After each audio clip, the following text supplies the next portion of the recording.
ಅಂತ ನಮ್ಗೆ ಇವಾಗ ಮೇಡಮ್ದು ಇದು ಕ್ಲೋಸ್ ಮಾಡಿ ಶೀಲಾ ಕೃಷ್ಣ ಸ್ವಾಮಿ ಅವ್ರದ್ದು ಇದು ನೆಕ್ಸ್ಟ್ ಹೊಸ ಲೇಬಲ್ ಮಾಡ್ತೀನಿ. ಹಾಂ, doctor Sridevi.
Good morning, everyone.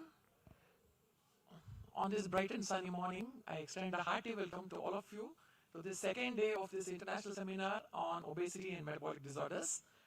Yesterday, we have heard talks from experts regarding metabolic syndrome, obesity, regulatory issues, and so on. Today, we'll start with the food, the causative factor for all these disorders. In this context, I'm reminded of one poem. In this world of ideas, we are all explorers, journeying through knowledge, becoming great door openers. With every step forward, we learn and we grow. Together, we'll shine and make the world glow. So let's continue this journey together today with bright minds and open hearts.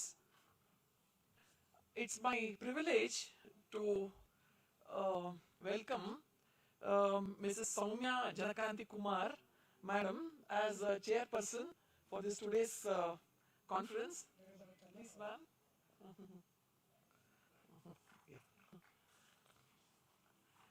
I would also invite Dr. Megha, Associate Professor from Transdisciplinary University, to chair as a co-chair.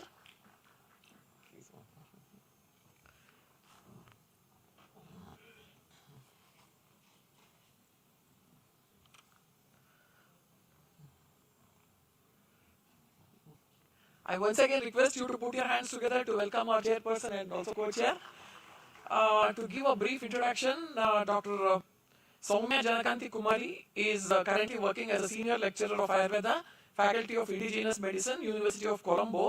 Her working experience exceeds more than 32 years in this field of Ayurveda. She is BAMS degree holder from University of Colombo, Sri Lanka, and PG specialization from Gujarat Ayurveda University, Jamnagar. She obtained her PhD from Rajasthan Ayurveda University, Jodhpur, and in 2017 she was awarded Australia Government Fellowship to prepare research governance strategies and code of conduct of research for Sri Lanka as a member of National Health Research Council, Sri Lanka. She also holds a PG diploma in education, diploma in dangerous drug abuse management, diploma in health promotion, and she has held many academic and administrative positions as Department Head of Basic Principles, Head of Ayurveda Section, Acting Director of Institute of Indigenous Medicine. She is also a chairperson of Ethics Review Committee and a council member of Forum of Ethics Review Committee in Sri Lanka. She also serves as a president and council member of Ayurveda Medical Council. She is a life member of various associations. I'm not going to read out the list. It's All India Ayurveda Specialist Association, Vishwa Ayurveda Parishad, and so on. She has published more than 40 full papers and 75 presentations in national and international conferences. She has contributed to book chapters, news articles, TV and radio programs. Welcome you, ma'am. To introduce our co-chair, Dr. Megha, who is working as Associate Professor at TU, Transdisciplinary University. She's working in this area of traditional foods and malnutrition. You'll be surprised to know about her background. She has a PhD from Stony Brook University in New York, in US, where she had worked for 8 years. And then Ayurveda dietetics attracted her for public health and nutrition. Since 2020, she's here. And we also have her as a co-investigator in one of the projects. She's the investigator. Now, her main interest is India's first program to integrate biochemistry and Ayurveda for training dietitians and nutritionists. I welcome you, ma'am. Now, it's time to welcome our first speaker. We are very fortunate to have with us Ma'am Sheila Krishnaswamy, who is a nutrition and wellness consultant. Sheila Krishnaswamy is a registered dietitian and a renowned nutritional and wellness consultant with over 40 years of professional experience in clinical, corporate and communication spaces pan-India. She was trained in India and overseas. She pioneered nutrition consulting in corporate companies in the year 2000. She is the first dietitian in India to be invited as a nutrition consultant to Buddhist monasteries. She is actively involved in the national and international dietetic associations and previously had leaderships in both. She has a media presence since 1996 and authored articles and book chapters. Formerly a nutrition entrepreneur and editor, a public speaker and a blogger. Ma'am, you're most welcome. Currently, she works independently as a nutrition and wellness consultant, serving as an advisor, reviewer, trainer, speaker, and writer. We are honored to have her as a distinguished resource person today. I don't have to give much of the introduction, just a look at her will explain that she practices what she preaches. And over to you, ma'am, for your lecture. Thank you. Good morning to all of you. Thank you so much for that lovely introduction, Dr. Shubhashri. I'm really privileged to be speaking to a very enlightened audience full of Ayurveda experts and other healthcare professionals. Sorry. Yeah. All right. Oh, okay. Yeah. Sorry, please give me a minute. They are opening the PowerPoint. First one. Sheila, yes.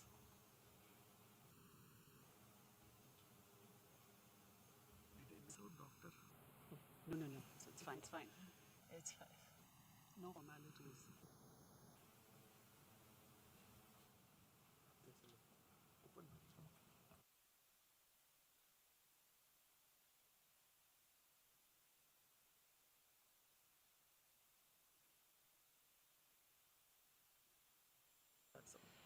Thank you.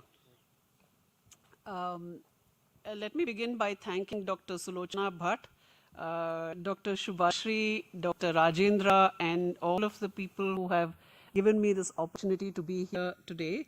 And special thanks to Dr. Megha, who suggested my name to Dr. Sulochana Bhatt.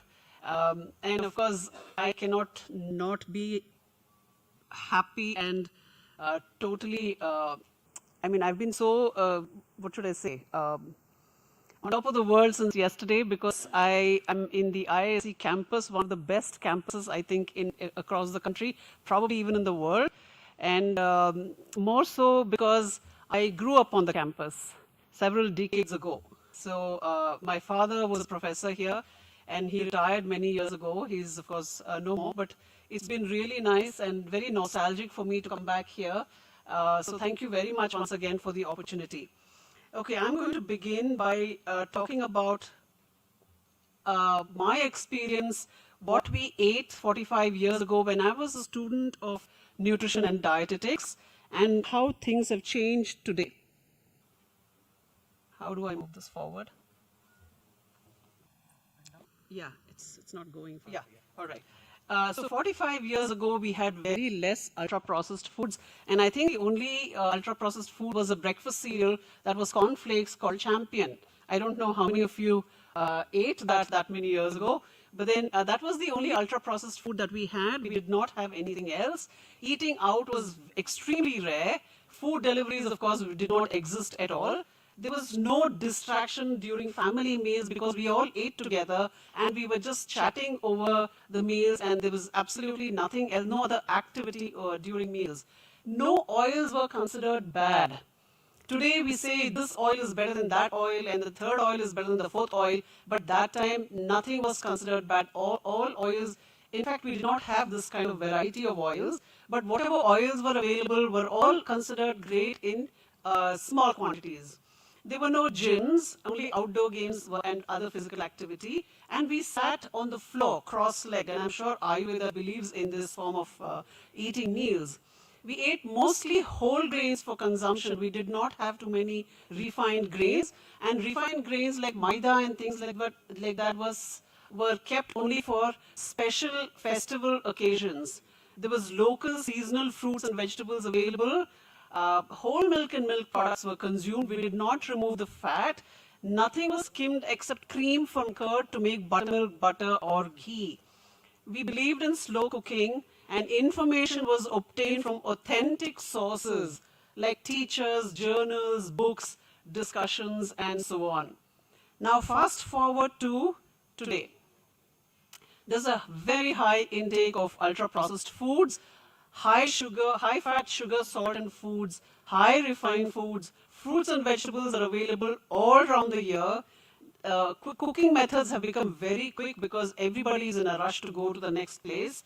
We don't have regular meal timings. We are always eating on the go. We skip meals. We eat alone many a time because everybody has a different time of work and study schedule and so on and so forth. Or sometimes we're living alone, so we eat alone. There are a lot of screen distractions, not just while eating, but during the entire day, whatever activity we might be involved in, the screen, the mobile or the laptop or some other screen is always there to distract us. We are not regular with our physical activity. Sleeping patterns have gone haywire. Very high stress, of course. Inadequate sunlight. These are all lifestyle medicine pillars. There's reduced social connections, and social media influencers, unfortunately, are teaching us today. We're not imbibing genuine information from the qualified professionals, but unfortunately, we are imbibing wrong information from social media influencers. So this is what has caused a lot of NCDs. There are many risk factors, as you all know, but our lifestyle, I think, is leading and has increased the incidence of NCDs in our country. This is cardiovascular disease burden trends and risk factors mapped from 1990 to 2023. And as you can see, the global CVD DALYs in 2023 stood at 437 million. And this is just CVD, right? And there's been a 42.9% increase in males and 28.6% increase in females. And this is not a very pretty picture. And let's look at dietary risk attribution. So this is the CVD DALYs race attributable to dietary risks. And if you look at India here, yeah, it's mostly yellow, orange, and red. And that indicates that anything between 1,500 to 3,000 is the CVD DALY rate per 100,000 people in India. So that is a very, very big number, and we really need to change lifestyle in order to reduce the burden of all these. The National Institute of Nutrition, it comes under ICMR and it's based in Hyderabad. So they had come out with a food pyramid. On the left-hand side, that is what we had many years ago when I was a student.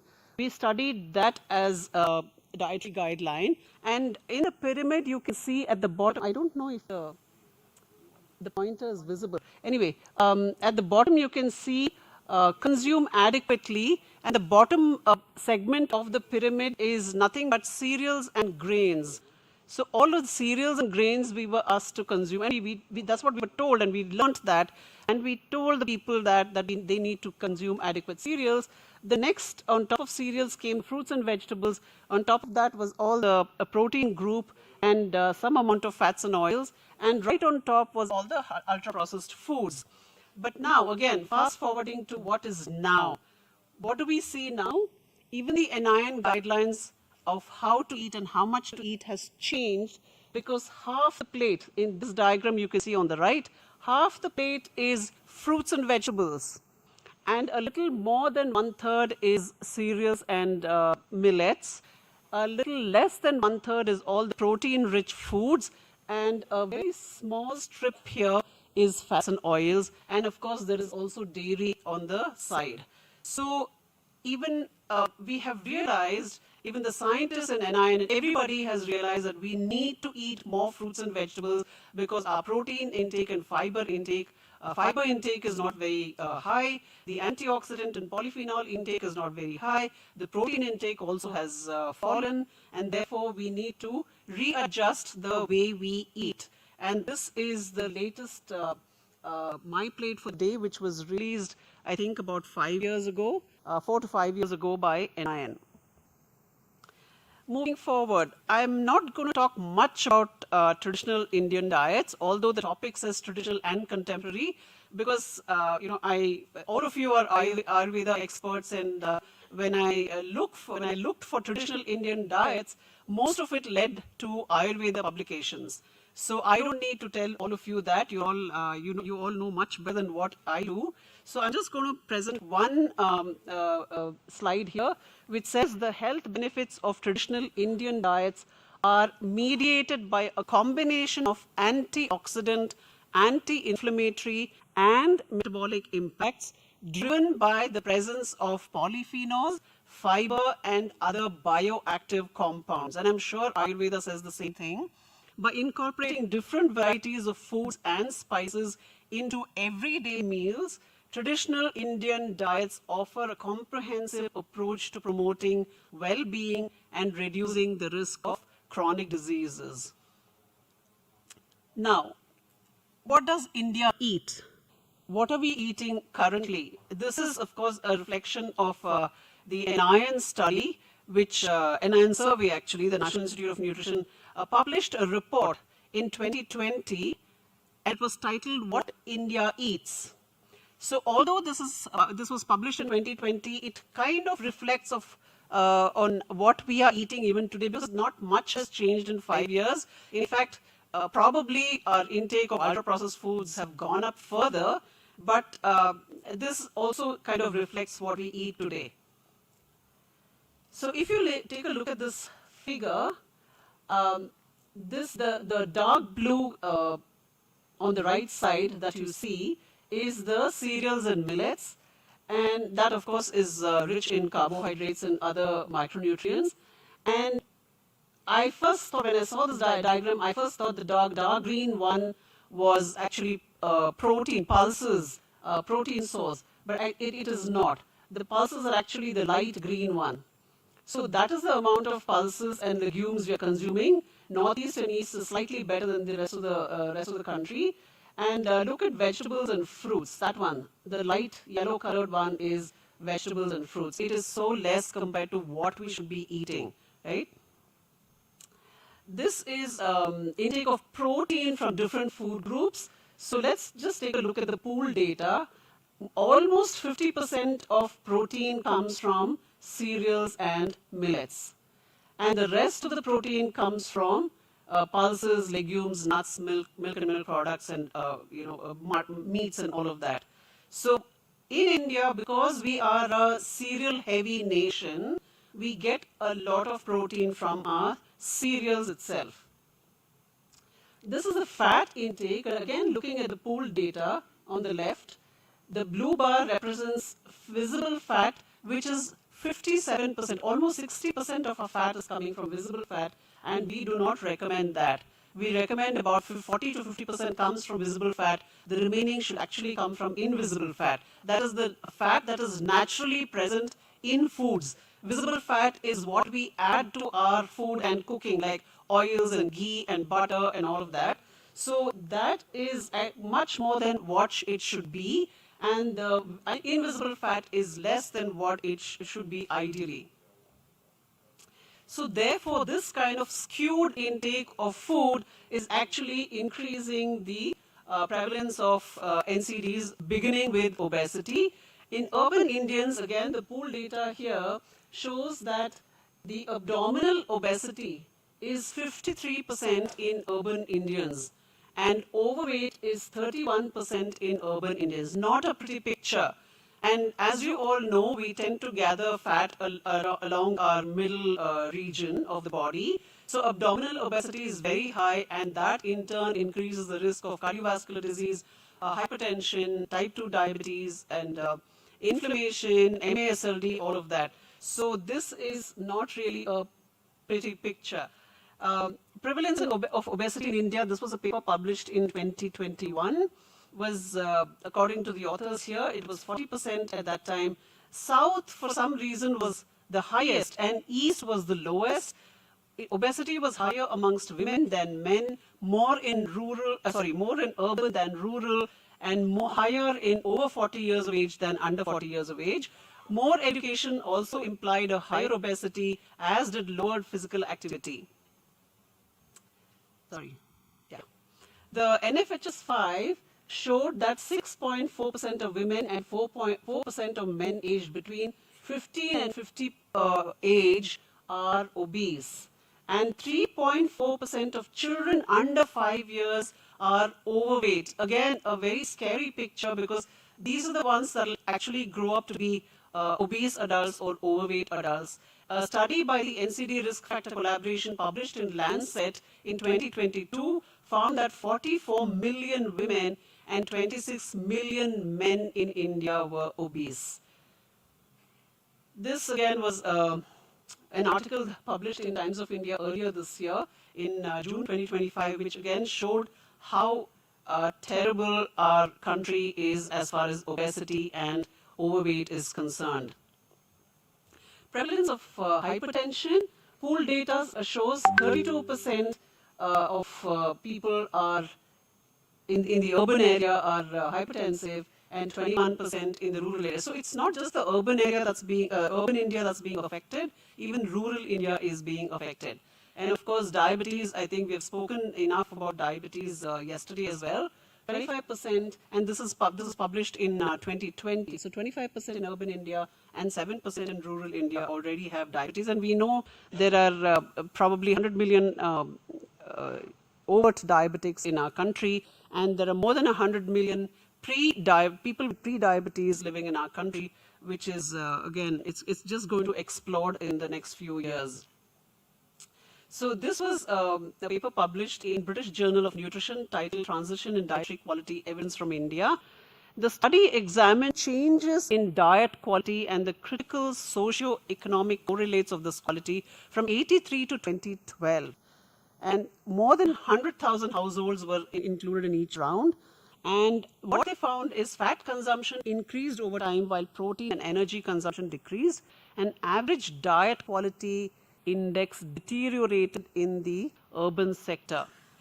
This was a recent publication by ICMR India study, which is led by Dr. R.M. Anjana from the Madras Diabetes Research Foundation in Chennai. So she and her team, it's a very interesting study if you can read it online. It's an open access article. So Indian diets are characterized by high intakes of low quality carbohydrates, which means we're eating white rice, we're eating refined grains, and we're having a lot of added sugar. High levels of saturated fat and low intake of protein. So compared to those with the least carbohydrate intake, those with the highest intakes had higher risk of newly diagnosed type 2 diabetes, pre-diabetes, and generalized obesity, and of course visceral obesity as well. And this is what this group represented the grain intake in India, where we all know this already, that West and North eats mostly wheat, and South and East eats mostly rice. And there are millets in Maharashtra, Karnataka, and some parts of Andhra, and Telangana, and all of that. But millets, by and large, are not a primary source of carbohydrates in our country, not yet at least. So the ICMR India study also went on to say that replacing just 5% of energy from protein, specifically from plant protein, like pulses and legumes or dairy, was associated with a lower likelihood of newly diagnosed type 2 diabetes and pre-diabetes. But this risk did not decrease when it was animal protein, and when carbohydrates were replaced with fat also, again, it did not alter the risk. So I think public health strategies are very important, and we need to change our eating pattern. This was published in Lancet just a few days ago, which says the ultra-processed dietary pattern is globally displacing diets based on NOVA groups 1 to 3. Now, NOVA classification, what we study is, has four classification of foods. The first one is unprocessed or minimally processed foods. The second one is processed culinary ingredients. The third one is processed foods but not ultra. And the last one is ultra processed foods, which are, of course, all the high HFSS foods, what we call, that is high in fat, sugar, and salt. And the increase in ultra processed foods globally is actually increasing type 2 diabetes, depression, overweight or obesity, all-cause mortality, cardiovascular disease, and mortality. And they go on to say that the ultra-processed foods is displacing and continues to displace the healthier options. And there are other mechanisms, plausible mechanisms, like multiple nutrient imbalances. Again, high sugar, high salt, high fat intake, overeating, exposure to potentially harmful additives and additive mixtures, and increased intake of toxic compounds. Taken together, these findings support the thesis that ultra-processed dietary pattern is a major driver of the escalating global burden of diet-related chronic diseases, and we definitely need to do something about this, even in our country. So I'm sure all of you know that the government of India has launched several initiatives like Fit India, Eat Right, Poshan Abhiyan, Khelo India, all of that, to encourage a healthier India. And these are some of the, what should I say, what do you call them? Yeah, campaigns. Campaigns that were led by the government. Aaj Se Thoda Kam, in fact, was very popular. It was done it featured one of the film heroes, Indian film heroes, Rajkumar Rao, and it became a very, very popular campaign. Eat less sugar, eat less salt, eat less fat. And more recently, Prime Minister Modi himself said eat less oil to reduce obesity, and there have been fitness ambassadors talking about this. And I think very recently the CBSE made it mandatory to have sugar boards so that hopefully children and the students will start eating less sugar and sugar-rich foods. So I think it requires a lot of action from multiple stakeholders. We need better nutrition literacy. We need behavioral change, because it's not enough to have knowledge, but I think behavioral change is very important to improve the habits and move towards better health. Local community engagement is also important. I think some organizations are already on this. The interventions have to happen at the individual level, at educational institutions, at workplaces, at healthcare institutions, and of course even amongst the healthcare professionals. Government policies have to promote healthy lifestyles by making it user-friendly and giving us well, let's just say user-friendly. And industry participation, I think, is also very important, because unless the industry helps us in reducing the intake of high-fat, high-sugar, high-salt products, there will be consumers who will continue to eat these kind of foods, and the health risks and the disease risk will continue to increase. These are two NIN publications I'm going to leave you with. They are available online, free to download. One is the Nutrient Requirements for Indians. This was published in 2020. There's also a revised version, I think, which came out 2 years ago.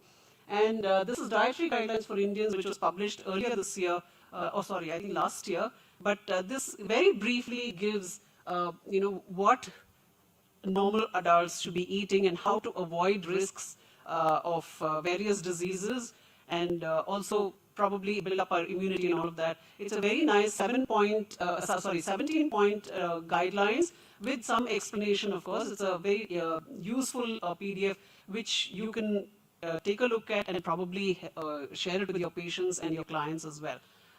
With this, I will end my presentation. Thank you very much once again for the opportunity. Pleasure to be here.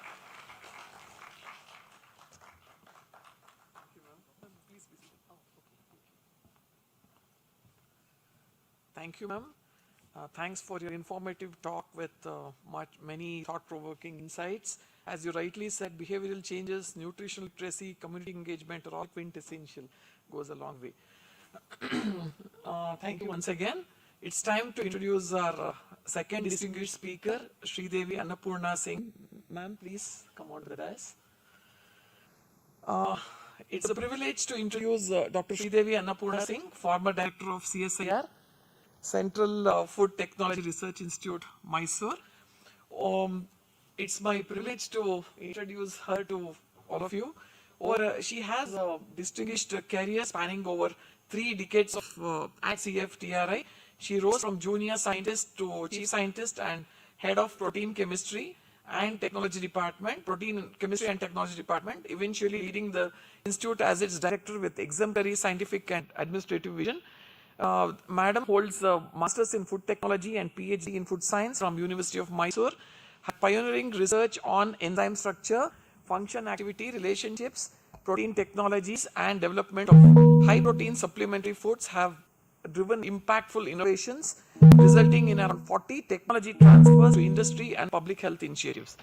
She is an accomplished researcher and mentor. She has authored over 55 publications, holds 8 active patents, and has supervised multiple doctoral scholars. Her leadership has been instrumental in major nutrition intervention programs across India, addressing protein, calorie, and micronutrient deficiencies among vulnerable populations.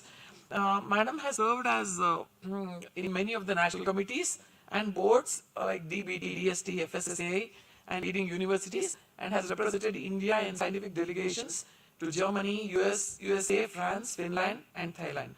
Her recognitions include the DAED Fellowship, INF Craft Fellowship, Young Scientist Travel Award. We are honored to welcome Dr. Sridevi Annapurna Singh, an inspiring scientist, administrator, and nationally respected leader in food science and nutrition. Over to you, ma'am.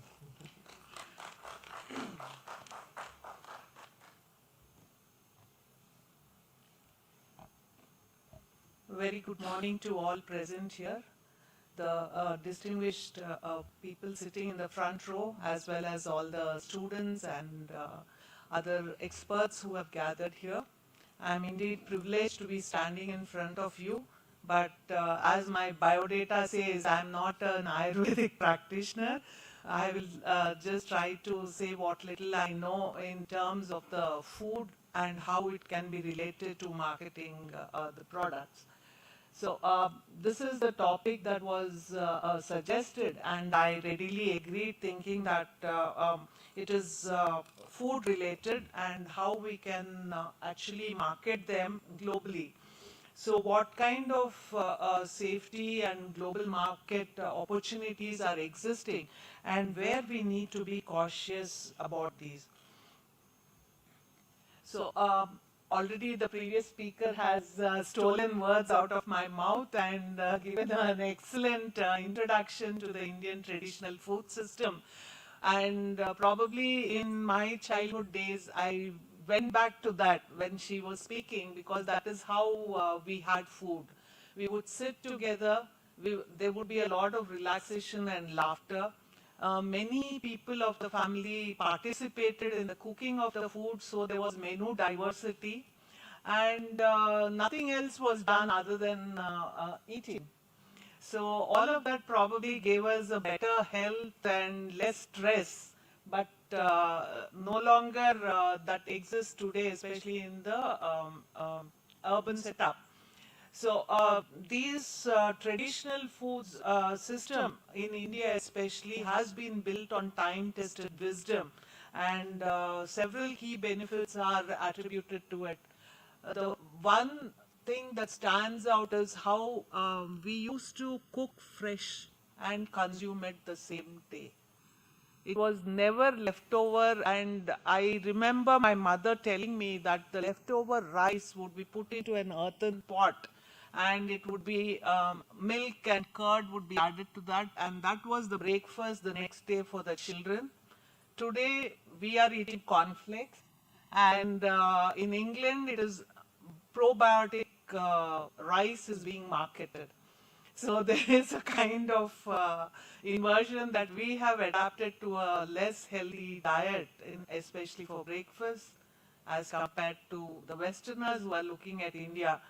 And most of the paddy also was pounded at home, and so it had all the micronutrients and other healthy nutrients in there. there was a lot of emphasis, and there is a lot of emphasis on digestive health. Again, if you look today, we are talking about the gut microbiota being the second brain, and it is driving us towards health or disease, because for every human cell there are 10 microorganisms in our body. So the probiotics are the one that will give us health, the pathogenic will drive us towards disease. Spices, again, India has been conquered many times. Many people have come from all over the world in search of the spices, and we have very finely refined the way we use these spices. Sustainability, often we have looked at the seasonal food produce and consumed those only, and that has led to a lot of good health as compared to having stored or preserved fruits and vegetables especially. The plate has always been colored.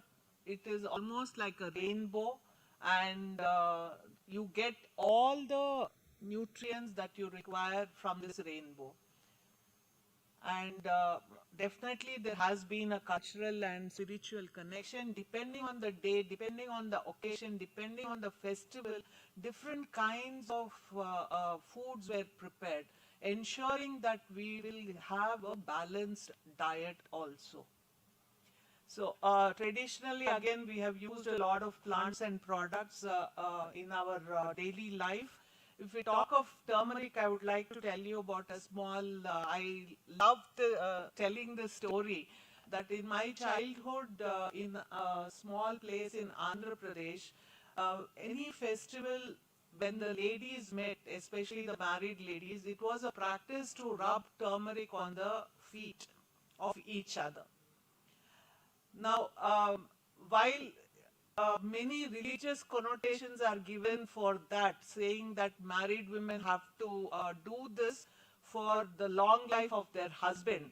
If you really look at turmeric today, the kind of antibacterial, antimicrobial, anti-inflammatory properties that are there for attributed scientifically to it, it makes sense, because the married woman of the family was the one who was a pillar. She was doing all the unpaid jobs, but if she fell sick, then the whole family would be disturbed. And she had a lot of cracks on her heel. And there used to be a lot of water or mud on which she would have to walk around, which meant that there would be a lot of exposure to infections. So by this simple trick, people ensured that she was actually kept safe from illness. But India being kind of indisciplined, if you tell her that this is the reason, she may likely not do it. So tell her that your husband is likely to die if you don't do it. They ensured that she did do that. So there are many such practices, if you see, which have come from Ayurveda, which tell us that they were very, very scientific in their background. And of course, we have used herbs and spices, tulsi. I mean, it is revered.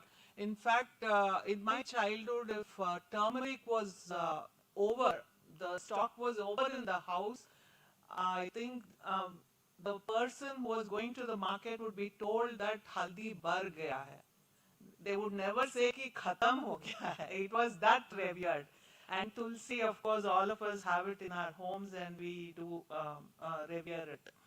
So there are many principles and bioactives which are there in these, which are actually responsible for these medical benefits, and that the modern world calls it today nutraceuticals. So something that we knew, we practiced, but somehow, somewhere in between, there has been a disconnect. But the world has recognized it, and it is called, they are called nutraceuticals. And the foods that contain them are called the functional foods. And all of this because people refuse anymore to have medicine as one of the practices, that is allopathic medicines or any medicine. Rather, they prefer the diet to modulate their health. And even if one person in the house is sick, it means that the quality of life of the entire family is affected. And therefore, the concept of wellness has come today, which is more preventive. Again, this is the same what Ayurveda was speaking for thousands of years. So what has happened in between our traditional diet and today? Again, Dr. Krishnaswamy has told very eloquently. I would just like to tell you from the food technology point of view. So we were using the whole grains, we were using the fresh produce, we were using the seasonal crops. But then over a period of time, cost and convenience replaced many of these things, because the women or the homemaker or the person who was taking care of the kitchen also started working outside the home, and the joint family broke up, which meant that in a nuclear family both husband and wife are working, and therefore convenience and cost took precedence. And slowly, but when you look at whole grains, for example, what happens is that it is a seed of the plant to grow a new plant. So typically the grain is having a lot of nutrients in it for nurturing the seedling when it is growing. And the outer layers do have a lot of fiber and so many other nutrients which will help the seed to protect itself. But because of these very constituents, the grain goes bad very fast. It does not have what we call as a shelf life. So if you have the paddy and you store it as such, it can remain even for 2 years, there is no issue. But if you have milled that grain, the rice for example, and you have removed the outer layers, only then it will stay for a longer period of time. If you simply remove the husk, within a very short time it will go bad. So what did the food technologists do? They started removing the outer layers. And finally you're left with the endosperm, which is highly polished, that has only carbohydrate, mainly starch, a little bit of protein and a very little fat. There is no vitamins, there's no fiber and so on. So but it is easily digestible, it is very tasty, and therefore you get this rush of glucose in the blood also, which we started getting addicted to eating these kind of foods. And slowly, as we made more and more diverse products from this kind of ingredient, people started falling sick. Somebody got diabetes, somebody got some other maybe cancers, maybe all kinds of what we call as lifestyle related diseases, because these were also associated with lack of exercise, a lot more stress than we can take. Our environment is polluted, and so on. So, and all of this put together, today we realize that our diet was so good, why did we even change it? But we cannot really go back there. However, maybe Ayurveda has some answers. So even from children we are seeing that because of these kind of diets, there is a lack of concentration in schools. They are not able to really do their homework. Women get tired and they are having headaches by evening. And all of this put together is costing our GDP nearly 4%. And we talk of becoming the third largest economy in the world. So if you calculate 4%, really translates to a lot of money. And the consumer has realized that modern medicines does have a lot of side effects if taken, and therefore, and there is a very high cost to hospitals and medical aid. Therefore, more and more people are looking at the nutrition and diet to see how they can actually be well. So these nutraceuticals now are the ones which can bridge the gap between medicine and diet. So once the realization is there that food is having these hidden molecules which can be the medicine, they are the ones which are being focused on. And while we removed all of these thinking that they are non-nutrients from the grains, today we are thinking how do you preserve them, and probably they are playing a much larger role in terms of health maintenance as compared to the nutrients themselves, which we are anyway consuming in terms of either the diet or food supplements. So these nutraceuticals are, which when they are present in food, it is known as a functional food. And this is probably one of the fastest growing segments in the food industry today. There are a large number of players and there are a large number of supplements which are having these nutraceuticals in them. And it is mainly coming from ourselves understanding our body and trying to know what is lacking in our diet. Again, I'll come back to Ayurveda, where we talked about doshas and we tried to understand the body and we tried to eat only those foods which are actually in harmony with the body type, which is nothing but personalized nutrition. So the thing is, today many countries, especially the West, are hijacking all the concepts that were there in our system earlier. So these are some of the bioactives or nutraceuticals that are there in natural sources. They are also there in Ayurveda, and these are some of the most commonly used ingredients that are there in Ayurvedic supplements and foods, like ashwagandha, then turmeric, tulsi, brahmi, neem, shatavari, ginger, and giloy. So they have been marketed as either powders or liquids or pastes or even ash, I'm sorry about the spelling, ghee, and as pills. Now, what are the challenges that we see in the market? There are many spurious products that are there which harm the reputation of the Ayurveda itself. Because if I'm ill informed and I buy a product thinking that it is going to do me good and it doesn't, then the bad name goes to the entire Ayurveda itself, not to the person who has produced it. Unfortunately, in India, a large number of the products are produced from the unorganized sector, not so much the organized sector. So, because of this, there is a lack of regulations and standard protocols for large-scale manufacture. And the supply chain is often not very well organized. Many times, there are very closely related species which could also go into the product. And that may not be as having the same efficacy. We need to have proper instructions for consumption of the foods, provided we go to the Vaidya and he is or she is able to advise us. Often today we are reading on WhatsApp University and we are trying to medicate ourselves, or we are trying to take some products ourselves, which is not as effective. And Indians especially have realized that there are certain, and now science is proving that there are certain things that you should not consume when you are taking a certain food.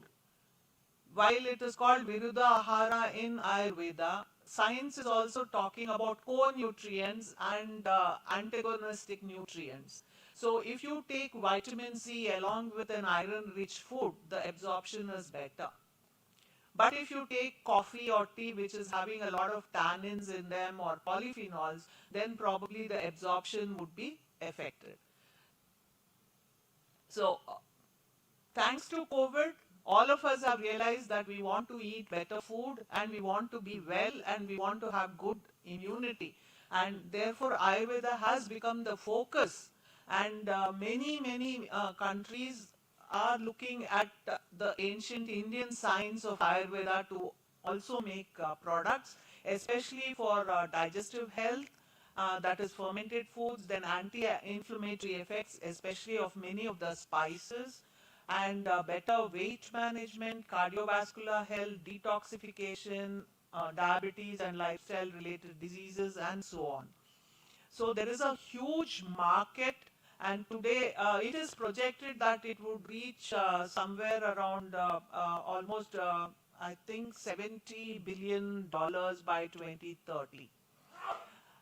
And the biggest market is, of course, Southeast Asia, but Europe and America are also very actively looking at Ayurveda. So, but Ayush Ahara, that is the food itself, is not as prominent as hair care or skin and other aspects of the Ayurveda. So there is a huge developing market for this, and probably if we are not fast enough, the global companies are going to capture this, and we will lose out. India has to export and become the leader in the globe. So, thanks to that, FSSAI, along with Ministry of Ayush, of course, the health, they have brought out some regulatory aspects for Ayurveda Ahara, and now comes the crux of the thing. If you take, say, insulin, immediately there's a drop in your blood glucose levels, and therefore you're able to correlate the two. In Ayurvedic foods, what happens is it is long term and it is a food matrix that you are eating. So often we may not be realizing how much of the bioactive principle is there in that food. So many times we may not know the dosage as a common person. The doctors do know it, but we may not know it as consumers. Therefore, we tend to not believe in that. So there is a need for the biomarkers. So whatever is the epidemiological data that is there, that needs to be recorded in a very systematic manner to really understand what should be the dosage as per the person, as per the age, as per the health status, and so on. Even the common man should be able to understand that, so that they will be able to perceive what is happening. We need, although Ayurveda believes in wholesome food, we still need to know which is the bioactive principle that is there, which is doing that, and how exactly in the metabolic pathway it is bringing about its effect.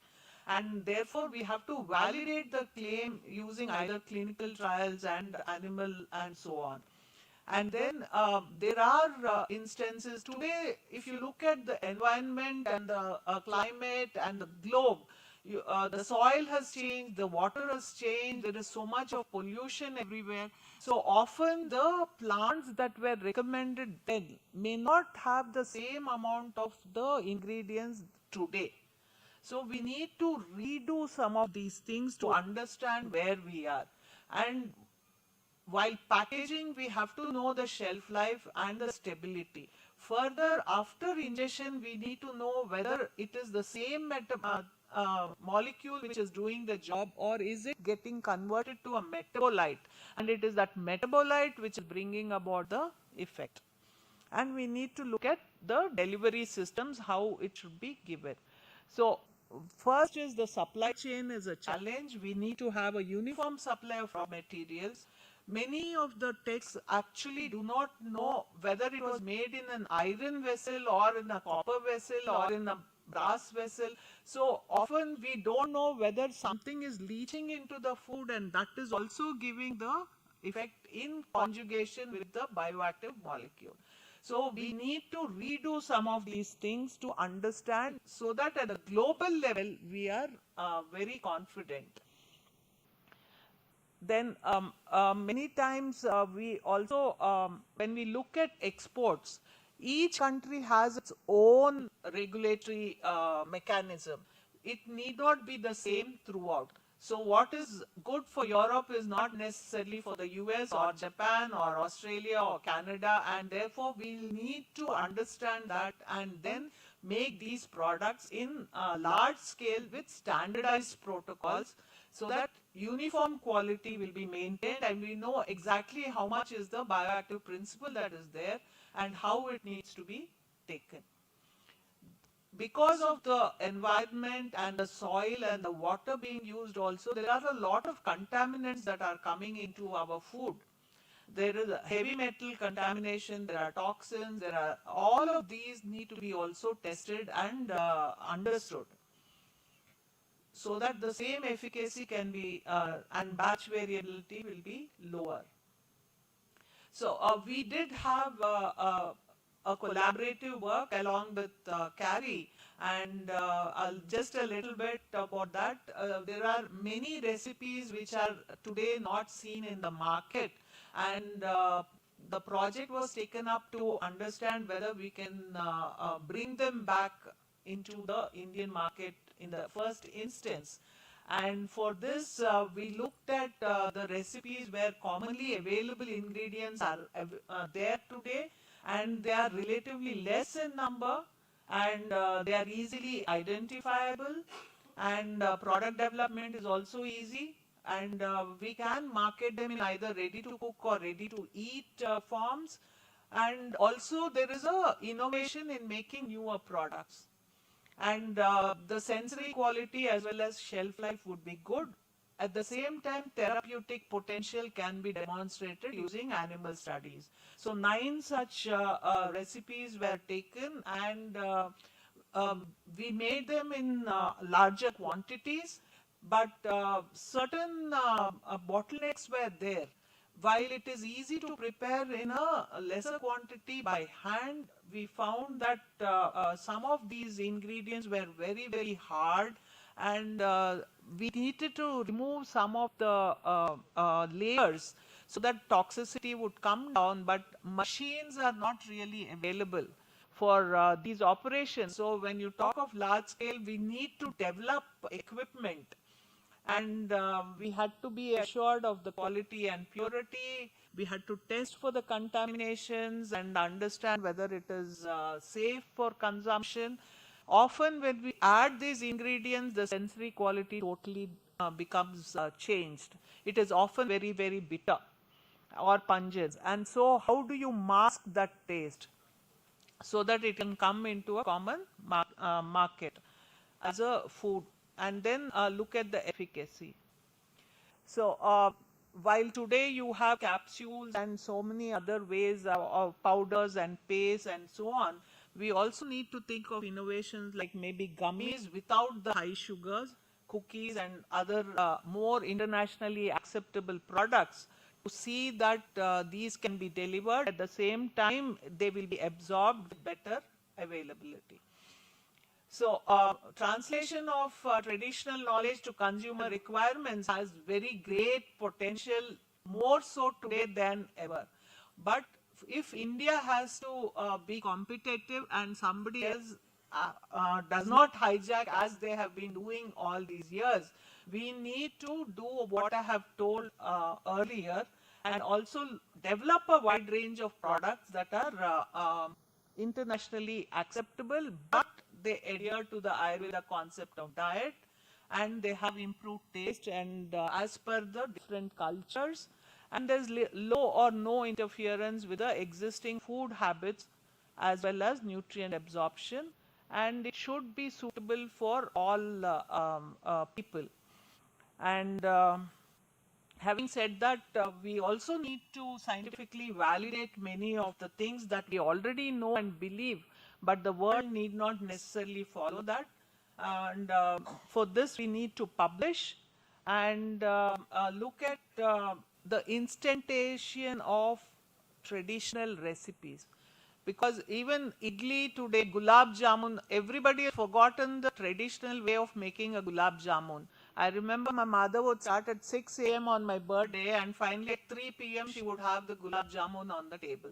But today it takes less than half an hour, and nobody knows how the original gulab jamun was made. It tastes the same. So that is what we need to do without affecting the medicinal properties. So thank you all for very patient hearing. Once again, and thank the organizers, especially Dr. Sulochana Bhatt, for inviting me. It's always a pleasure to talk about Indian traditions, and I have enjoyed it. Thank you all.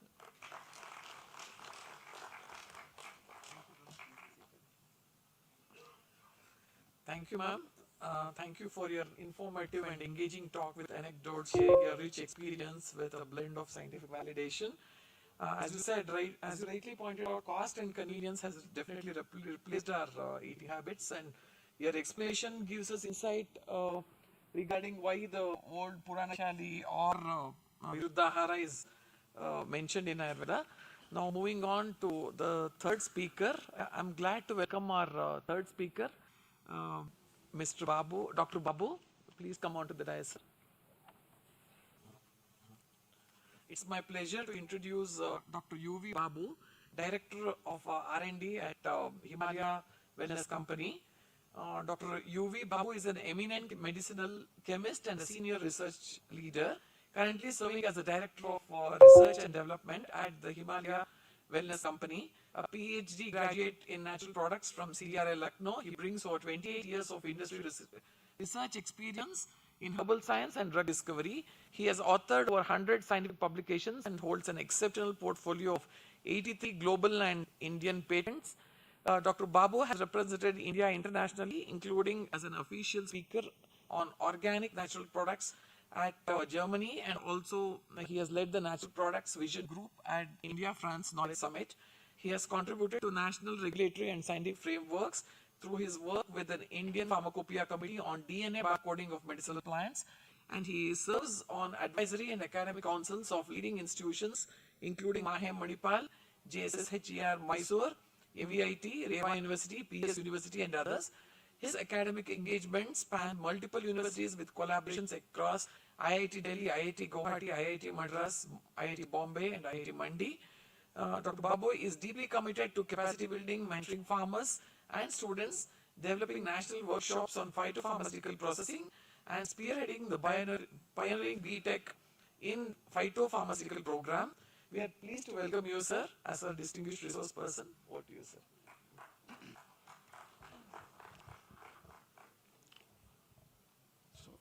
Respected Director General, all the esteemed Ayurvedic experts, the guests on the dais, and the delegates, very good morning. First of all, I would like to thank the organizers for giving me this opportunity to share how we can take Ayurveda to the global.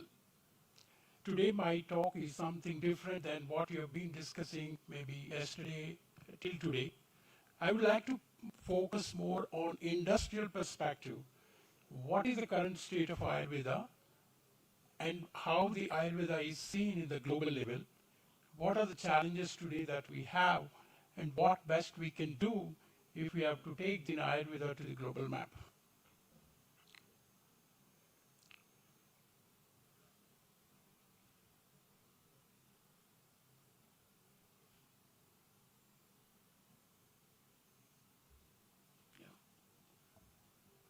Yeah. So basically, I'm a medicinal chemist by training. When I was a PhD student at CDRA Lucknow, we used to explore the medicinal plants, marine organisms, with an aim to isolate a bioactive compound. And I was an impression that there are only few active compounds in the herbs that are only responsible for biological activity.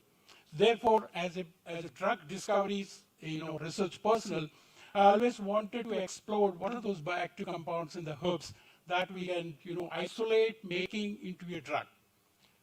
So when I joined in Himalaya, and I am very fortunate enough to have got that kind of an exposure and experience at Himalaya, where the expert Ayurvedic fraternity at Himalaya, I understand over the years that it is not the pure molecule that makes sense when you are working on the herbs. It is a holistic approach, and we have many, many examples by research over the years. It is not a single molecule that makes sense, but unfortunately, when we take this kind of, Ayurveda to the global, people who don't understand the basic principles of Ayurveda, putting most of the modern science and questioning our own traditional medicine. So, in my talk, I would like to focus a few aspects where how much of science that is required, what is that we need to balance when it comes to the traditional medicine, at what level we can put the science, and what is that can be qualified globally. So in the next few minutes, I would like to focus on establishing the global standards for botanicals and Ayurvedic products. Because today I would like to say that when a company that I am representing, Himalaya, so we are present more than 100 countries. So any product that we need to design and produce for the many countries, so it's a very tough task that we have to develop a product that meet the 100 countries regulations. So there are different challenges when we take these products to the globally at different markets. Yeah. As I said, I'm from Himalaya Wellness. The founder chairman of this company, when he visited Burma in 1930s, he found a herb that is actually feeding to the agitating elephants to bringing the calm. So the very purpose of this is, at the time, 95 years ago, the founder chairman of this company was actually envisaged the contemporary Ayurveda, how we can use the traditional knowledge and how can we make into a contemporary Ayurveda that we can take to the global. So at the time, there was no concept of good clinical practices, there was no concept of good agricultural collection practices, there was nothing known, but this founder of this company has actually envisaged that what are the best quality standards that we need to put in if we have to develop a product that is safe and efficacious to take to the global. So when we launched the first product, Serpina, in 1934, it is from Rauwolfia serpentina. If you get into the literature and see, after a few decades, there were a lot of phytochemistry has been established on the Rauwolfia serpentina. There was a compound of reserpine was found that is the bioactive compounds in the Rauwolfia serpentina. And also that how the compound has a lot of adverse reactions, ADRs, and come. Then you also see a lot of papers where it says the holistic approach of preparation of the products from the Rauwolfia serpentina, in this case, is actually the way to make a product. I also would like to give an example, as all of you is aware, when an anti-malarial drug, artemisinin, has isolated from Artemisia annua, there are a few CSR laboratories who worked in artemisinin, and it is commercialized as the best anti-malarial drug. So after a few years, it found that, in particularly in African countries, this started developing a resistance. There was a paper by WHO saying that probably this was a mistake that we feel that we have to isolate a compound where you found 150 sesquiterpenoids present in the Artemisia. And where if you connect that to the traditional practice of how Artemisia is taken, probably the Chinese, when they were using this kind of herb, they were taking the decoction, which is a concoction of many phytochemicals. So that is actually giving us, in the modern way, what we say multi-drug resistance. Probably that is where the combinational therapy, where you have a lot of bioactive compounds, that is an address for such kind of issues. So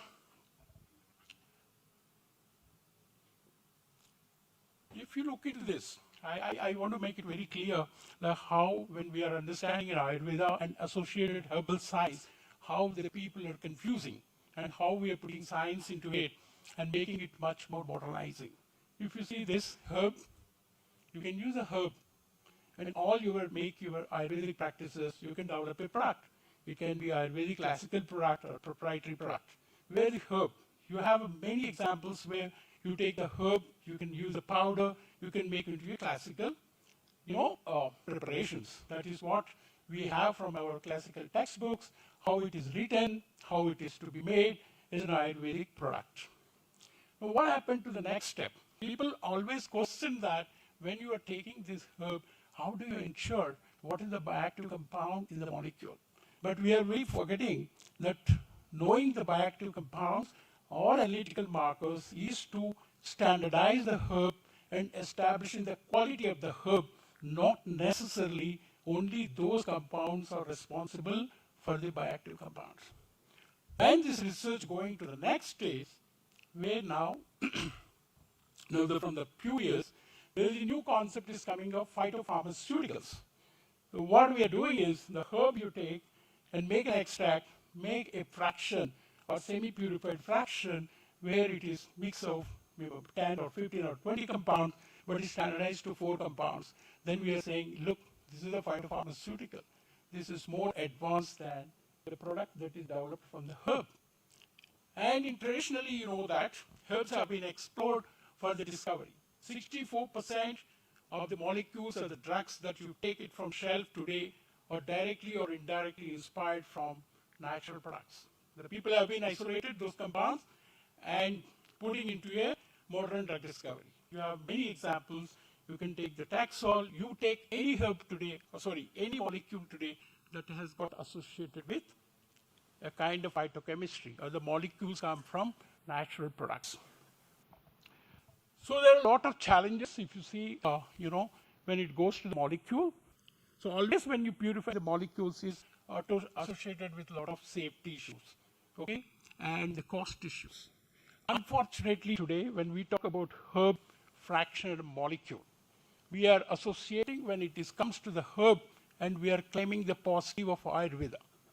And we ruthlessly exploring the technology to make the herb into a fraction or a compound. When it associated with any kind of toxicity or safety, then the blame is coming to Ayurveda. So that is where we must ensure what is the global standards, what are those standards in Ayurvedic products, how we distinguish between Ayurvedic products or the modern herbal products or the nutraceuticals. Okay, by training, most of you agree that we always think that, when we are doing this process, actually we can add a value. So I can pick up a fresh raw material from the farm, we can make it dried, make a standardized extract, make it a fraction, as I said, and to the medicine.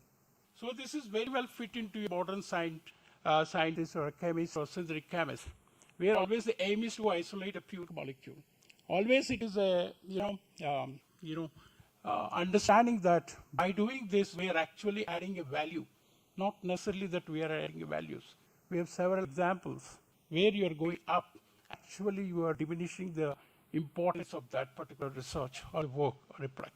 So there is always a need, a balance, how much of science you can put into the product to make sure that product is safe, efficacious, and affordable. Now, if you see, all of you are, fully aware of it. I need not explain, but if you see the medicinal plants, there are categories like you can see Ayurvedic classical, Ayurvedic proprietary, as far as Ayurveda is concerned. The same herbs are explored for new chemical entities, as I said, and the new category of the phytopharmaceuticals. Now, there is also a category called nutraceuticals, where FSSAI licensed products, they link the Ayurvedic herbal extracts. Okay, they can use based on the approved list of the botanicals. You can still make a product as you can make a nutraceuticals. So just keep this in mind when we go to the global level. What exactly is happening when we make it Ayurvedic proprietary or Ayurvedic classical product, or some of those products? When you go into the different markets, it's no actually the intent of product that we developed, but it has got into different classification. The most important market today in the globally is Europe. So Europe contributes almost 40% of the herbal products, right? If you see in the Europe, there is a traditional herbal medicine, THMP, or the food supplements. And there are so many herbs that are in Ayurveda, not recognized in Europe. So what industry has to do? The industry has to work, because those are considered as a novel ingredients. The most unfortunate thing is, one way we are saying that Ayurveda traditional knowledge is sold 5,000 years ago, and WHO is recognizing this science or these technologies. But when these herbs we have to use, export the products, most of things become the novel ingredients. That is the biggest challenge. Obviously, the government is doing their best, and I'm hopeful that in near future, some of those important Ayurvedic herbs are considered, and we have to make a lot of effort to make into a novel herbs. So if you go into the Europe, US, so these are actually dietary supplements. or as per DISHA guidelines. You need not to do anything. Anybody can take Ayurvedic herb, you can develop, you can launch the product. So you have to only to the, the manufacturer has to take the responsibility, the safety, and the compliance to this. There is no requirement. So that is also making a big difference. If you see today, ashwagandha is an example which I will explain, but there are hundreds of products in the Western countries. They claim ashwagandha in a different ways of the formulations. So that is where creating also a problem. So when we develop a product based on the classical, references, the processes that we use, but when it goes to the global, there are different categories. So when I'm looking into what is exactly Ayurvedic or herbal products globally that is contributing in the global market. So surprising.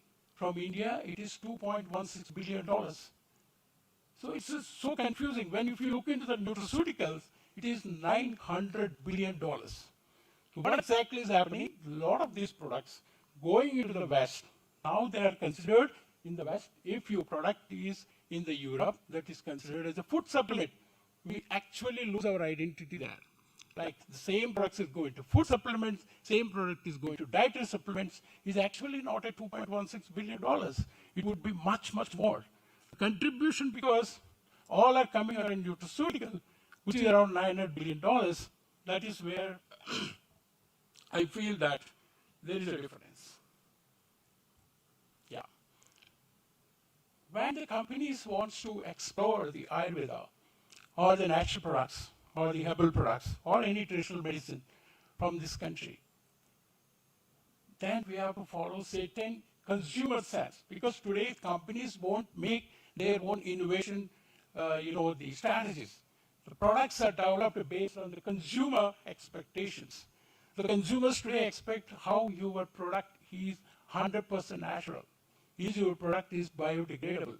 Are you using really a solvent? The consumers want the products that are solvent-free. So consumer wants the products are GMO-free. So these are actually trends that is setting the standards for the industries, how we can make the products for the global.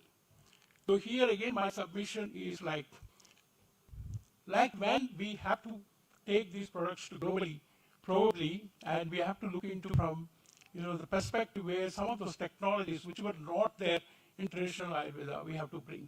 Some of those technologies where we have to make products as a solvent-free. For example, supercritical fluid extraction or subcritical fluid extraction. We have to adopt those technologies as a part of contemporary Ayurveda. As I said, of course, so 64% of the modern drugs are coming from the herbs. Yeah. So I want to make very, interesting in this slide, because if you see today, there are many initiatives done by Government of India. The first thing which is done in 2014, probably, after that is a Make in India movement. Then, if you remember, the Prime Minister said, if your products are quality oriented, then only we can sell our products globally. Quality, then product we can sell. Then there was also a later initiative of Atmanirbhar Bharat. Right? During the COVID, we found India was one of the biggest player in the bulk drugs. Today, we import a lot of those drugs from the China because of the cost factor. So, if you see the overall health needs for the country, if you see what the pharma is doing today, 2025, it is around $70+ billion. That is the pharma market is doing. If you look into and see that how the pharma is doing the research, there are only 12 to 15 molecules that were discovered in this country. Out of these, most of those drugs are discovered by government institutes like CSR labs or other institutes. A very few, 2 to 3 molecules are done by the pharma industry, because it's a huge investment of, the billions of dollars and the cost that requires. Now, if you see that it is projected to be $140 billion by 2030. So why I'm showing this slide? Then if you get into the next slide, this is how the Ayurvedic market size in India and the global. Okay? If you see in India, there is in 2020, suppose if you see around $17 billion. Now, if you see there is a steady growth, you can definitely see there is a lot of growth within the country. It's a 40 plus now billion dollars market within the country, whereas it is projected by 2030 around 68 or 70 billion dollars. This is actually coming to at the pharma level. Now, the acceptance of Ayurveda or traditional medicines in this country has been tremendously increased. Now, what is gap in this? As you also have the conference saying that integrated approach. We always talk about that is the one which is coming up. Government is a lot of pushing on the integration between the allopathies, allopathic, Ayurveda, and all. There's a lot of education, awareness between the professionals of medicals, and there should be a very open approach how Ayurveda, allopathic work together to make it this market can be explored, and we can take advantage of self-reliance, Atmanirbhar Bharat. Coming to the quality aspects of the global market, we have seen a lot of those products, whether it is in Europe or other countries. Basically, when it comes to the products, there were failures for heavy metals, there were failures for pesticides, there were failures for ETO. There were many failures. What are those reasons? What are that core aspects of the qualities that we need to build in?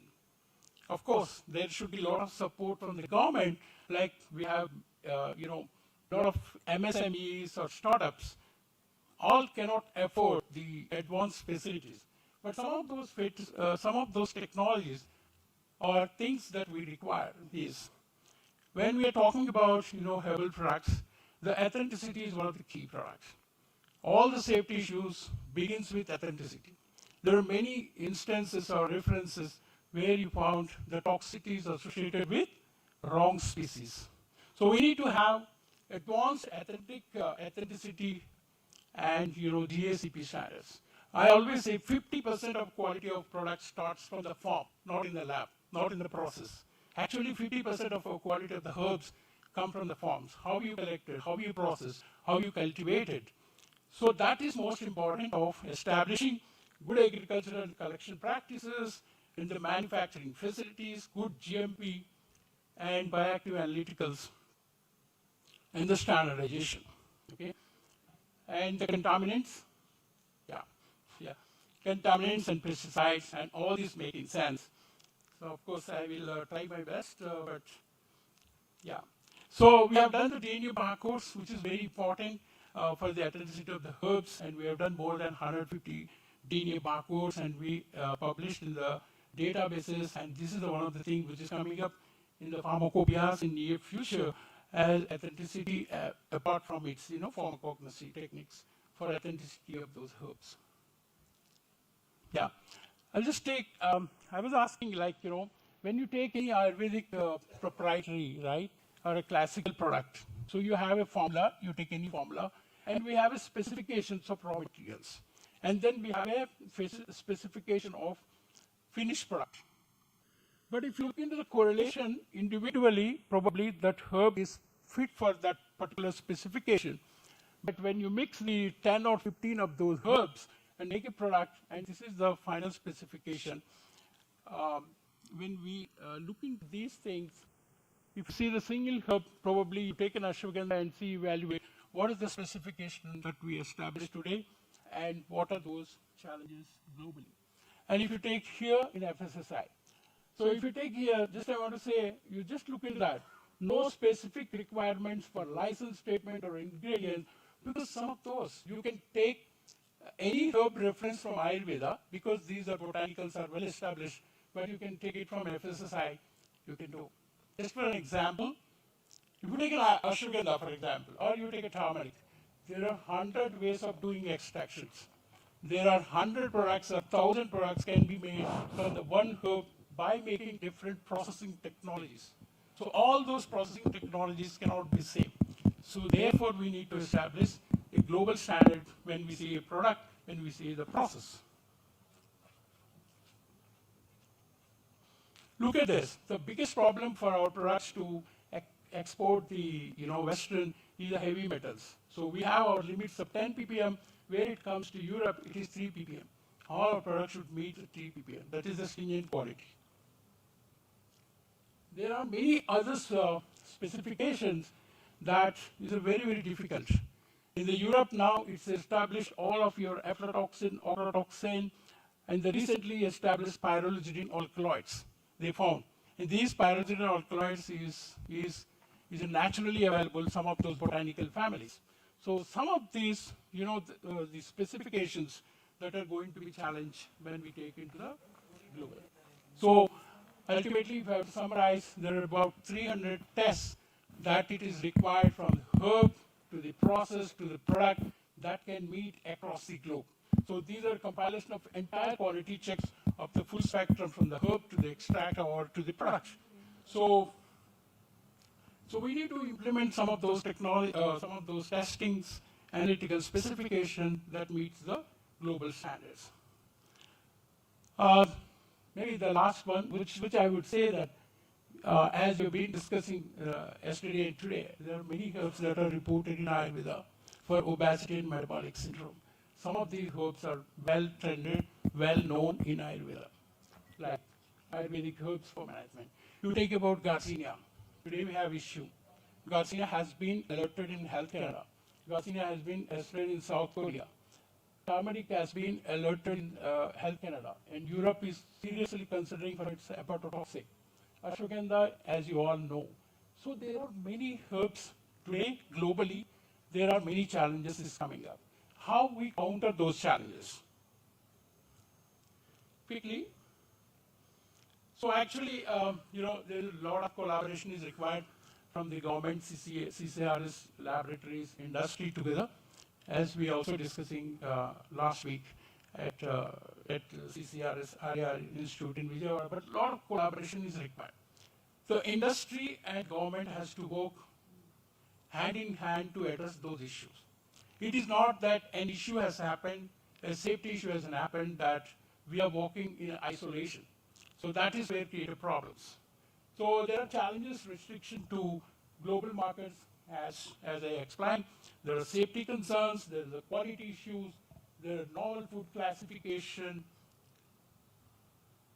But I would like to put some of these things, which is scientific way of data. So now the Western world is questioning that you tell us, okay, these are the products that are safety.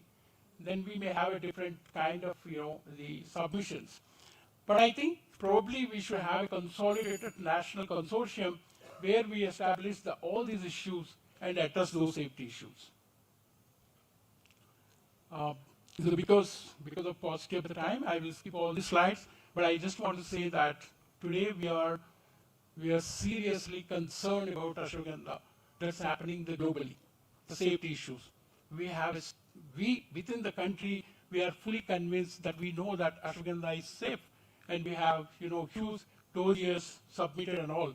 But we need to convince. It's not always the Western that we have this classical text, 5,000 years old science, but that may not be relevant for them. But we should work together and establish the safety studies across the country, maybe 10,000 subjects, or maybe more than that, across the medical institutions, and put them the difference of what it has been the products that are in the market that is actually creating the safety issue that is not related to Ayurveda, that may be related to overdose, drug-drug interaction, or many of the processing of those things. Okay. Another thing, last slide, but I want to take 1 minute because it's a great platform. 30 we have been seconds. talking about turmeric, right? We have been talking turmeric. We all agree that turmeric is a great thing. Now, when you look into that, turmeric, we all, somehow convinced that curcumin is the one thing, or curcuminoids is the one thing that is responsible for the turmeric. Now, if you see that globally, 95% of curcuminoids are many supplements. And they found that when you purify those 95% of curcuminoids, it's devoid of biological bioavailability. Then go back to your traditional process of an Ayurvedic processes, hydroalcoholic extracts, where 30 to 40% of the curcuminoids, with the holistic approach of all the compounds present in turmeric, is much, much more bioavailable than you isolate 95% of curcuminoids, make all kinds of, bioavailability enhancers. Today the reports came that hepatotoxicity happening to the turmeric in the Western world are mostly because of improving bioavailability. There are claims of 180%, like 180x, sorry, not 180%, it's 100x, 80x. So that much of increasing bioavailability, and you are not correlating the dose, safety dose, obviously this is going to happen. So some of these issues, I think probably we will discuss, but this is the need of, connect with the industry and the top institutes under the Ministry of IISc to work together to solve and the way forward for such kind of issues. Thank you so much for giving me this opportunity. Thank you so much. Yeah. Thank you, sir. Thanks for enlightening us from my industry perspective. May I now request our chairperson, Dr. Soumya ma'am, to come out here and to give their valuable inputs and comments. Just for better visibility, I'm inviting you here.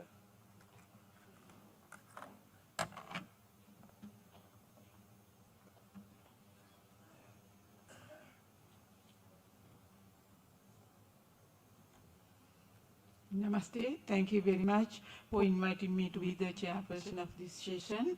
So we had a very informative and invaluable 3 lectures. As Ayurveda say, Ahara Prana Prana. So food is the life of every person. And also as said, the research is needed. Pariksha Karino hi Kushala Bhavanti. Who examine is the expert or the researcher. So Ayurveda is open from ancient science to modern science is given the base. So all these 3 scientists very well explain the ancient food habits and the today's problems and what we should do in future. So I would like to thank all 3 speakers, Ms. Sheila Krishnaswamy and Dr. Sridevi Annapurna Singh and Dr. Babu for their excellent presentations. And when we speak, Dr. Sheila, she said what is in old uses and current practices, and CVD, cardiovascular diseases, I think in India and Sri Lanka, being neighbor diseases, so having the relationship. We also have in first place cardiovascular diseases, followed by strokes, and then the 3rd place is diabetes. And Sri Lanka, it is India now going to be the diabetic capital, and from time to time it is having the challenge with the China, but Sri Lanka now 20% diabetic. And also when we see the 90% disease burden is due to the communicable diseases and 75% deaths due to non-communicable diseases, and diabetes has placed in the 4th place. And also cancer, then because of the COVID came, it also came in between, 3rd place COVID, 4th place now diabetes, and cancers and road traffic accidents and other joint diseases like this, and bronchial asthma.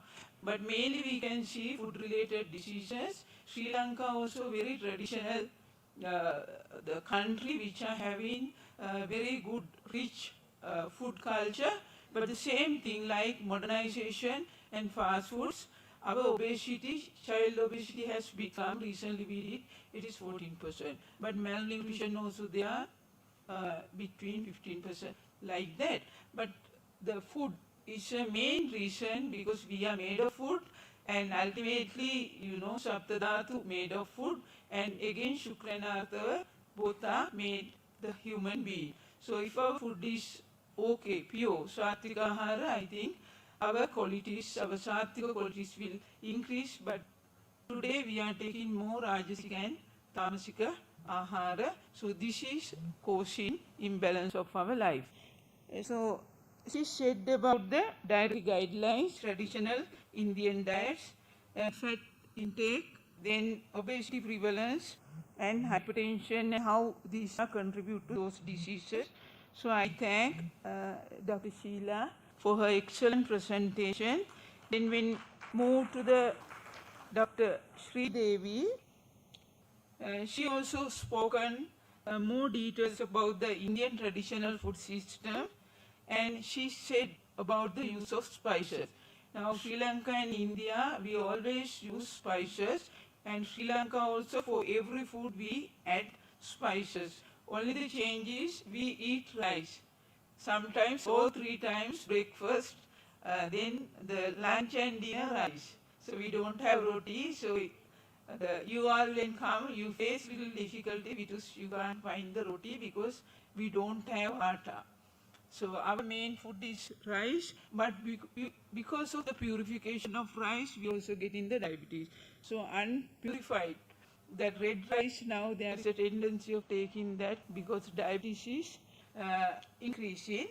And so spices are very important. I have done some study on spices.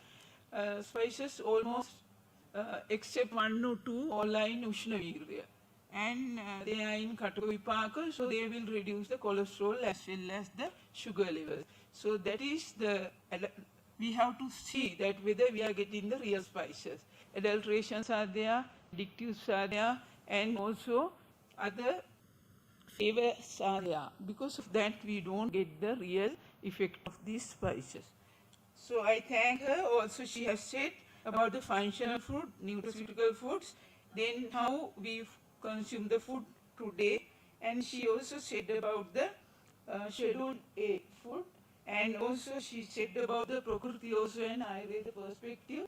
Thank you very much, madam. I think her excellent presentation has given value added to this forum.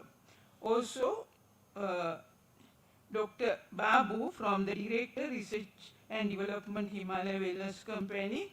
So thank you very much for your presentation. You started from also the drugs and nutraceuticals, how it is essential for today. And he said that even those are 1,000 years practice, we need research when we send it to the out of the country, and also here now scientific world always question it. Because of that, I think his valuable the inputs will be very much we have to taken into consider, because Charaka has already said chapters about ahara, hitahara, viruddhahara. So even the food can be good, but actually these foods, it is even these are very much good. It is sometimes asatme to us, and our oils are sometimes coconut oil, not sometimes satme to you all. And when we come, when we take mufarica oil, we get diarrhea. But that means country-wise, even in Desha-wise, satme is there. So when you are sending something, as he said very clearly, you have to do all the research whether it is wholesome to the other countries, because sometimes it can be cause allergic to other countries. So we have to consider when we are working globally, and when we are appointing or we are working in a focus in some country and sending something globally, that will be sustainable if we do research and see that is internationally valid for using for human being. So thank you very much, sir. Because of the time is running, I open this forum. If you are having any burning questions, you can ask from the all 3 consultants. They will answer. Thank you very much again for inviting me to this forum. It is very valuable, and I would like to thank on behalf of the Sri Lankan government and University of Colombo, I thank you all for making me present here. Thank you very much. Thank you, madam. I'm sure that after listening to all these amazing speakers, you would have had a lot of questions, but please reserve it for the panel discussions as we are running short of time. May I now request Dr. Megha for your final comments.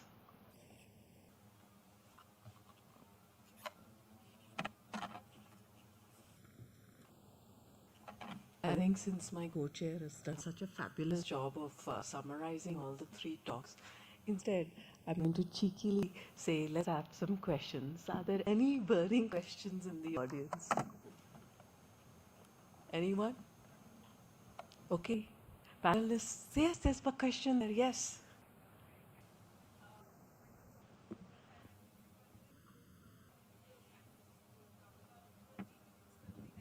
All right, got it.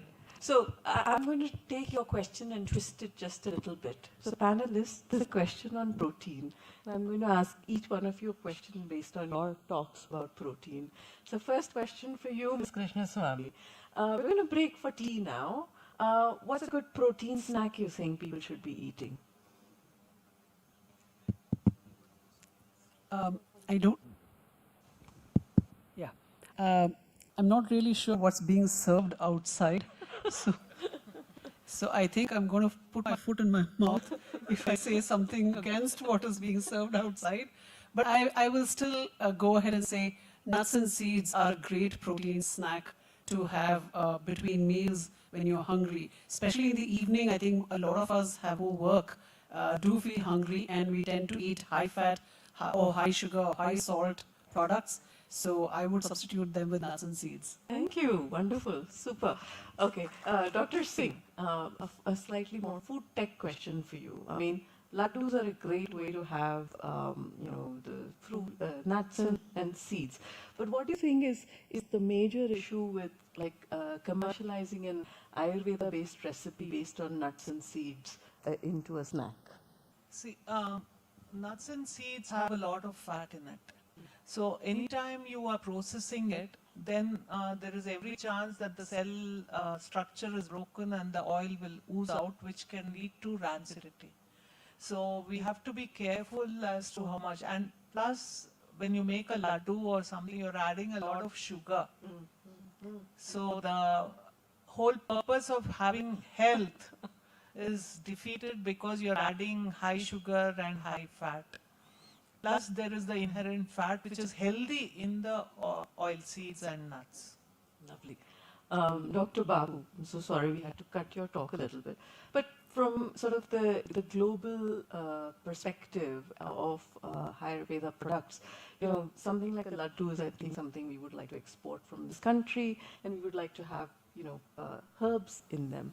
What do you think is a challenge? Because right now you said that only raw stuff is being exported. We're not value adding. So what is the challenge in maybe converting a nut seed laddu into a global product? Yeah, first of all, I think although the major exports are the raw herbs or extracts, but there are also the value-added products like how we are exporting to all the countries. But I think the most challenging is the shelf life. Shelf life of these products sending to outside, unless, like how ma'am says, that we have to do the processing where, how can we avoid the rancidity. We have attempted, and there is a lot of interest across the globe of our Ayurvedic products or, the foods particularly, because they're not well aware of it actually. So I think the processing technologies and the shelf lives are the key challenges. I think if we can address, I'm sure there's a lot of global opportunity. Yeah. Thank you, panelists, and thank you for the opportunity to ask you questions. And audience, make your choices accordingly. So see you all outside for the interaction. Thank you all for this wonderful session. Thank you, Dr. Megha. It's time to express our gratitude to our esteemed chairs for their valuable presence. May I now request our DG sir, respected DG sir, to come on with us to honor our esteemed chair, Dr. Soumya, madam.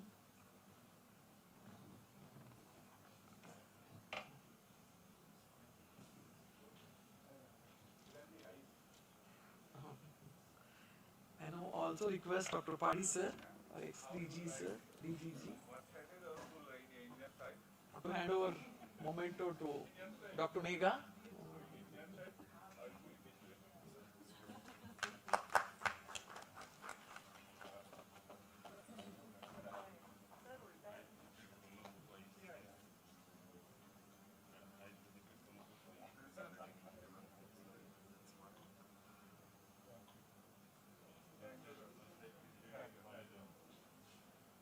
Thank you, sir.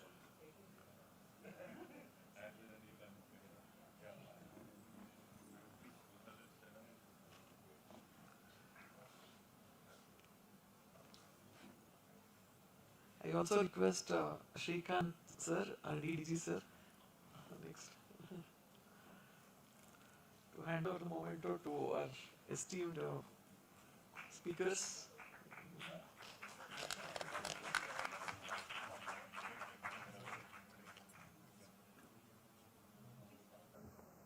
Next.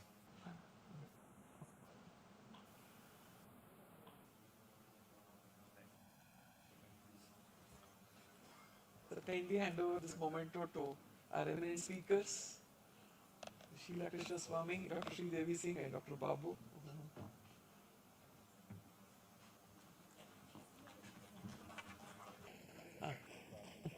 I also request Dr. Sridhar sir, ex-in charge NADRI, please come on. Please come, sir. To hand over the memento to Dr. Sheila Krishna Swami.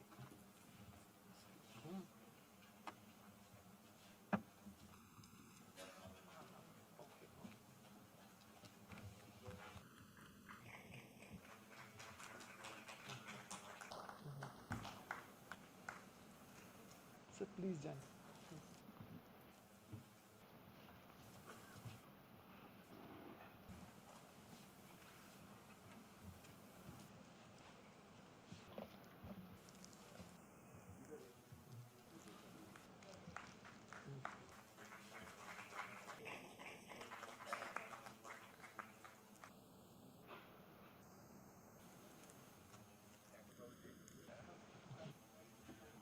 Thanks, sir and madam. So we had an intellectual feast. Now we'll break for tea.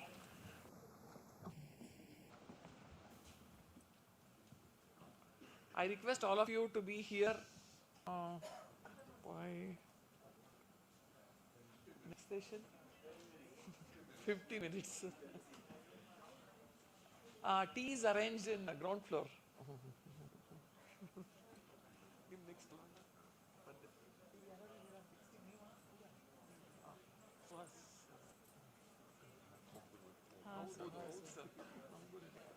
Switch off.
I'm speaking on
Honored to have with us Dr. Dhyanan Puvanandran, who will be chairing this session.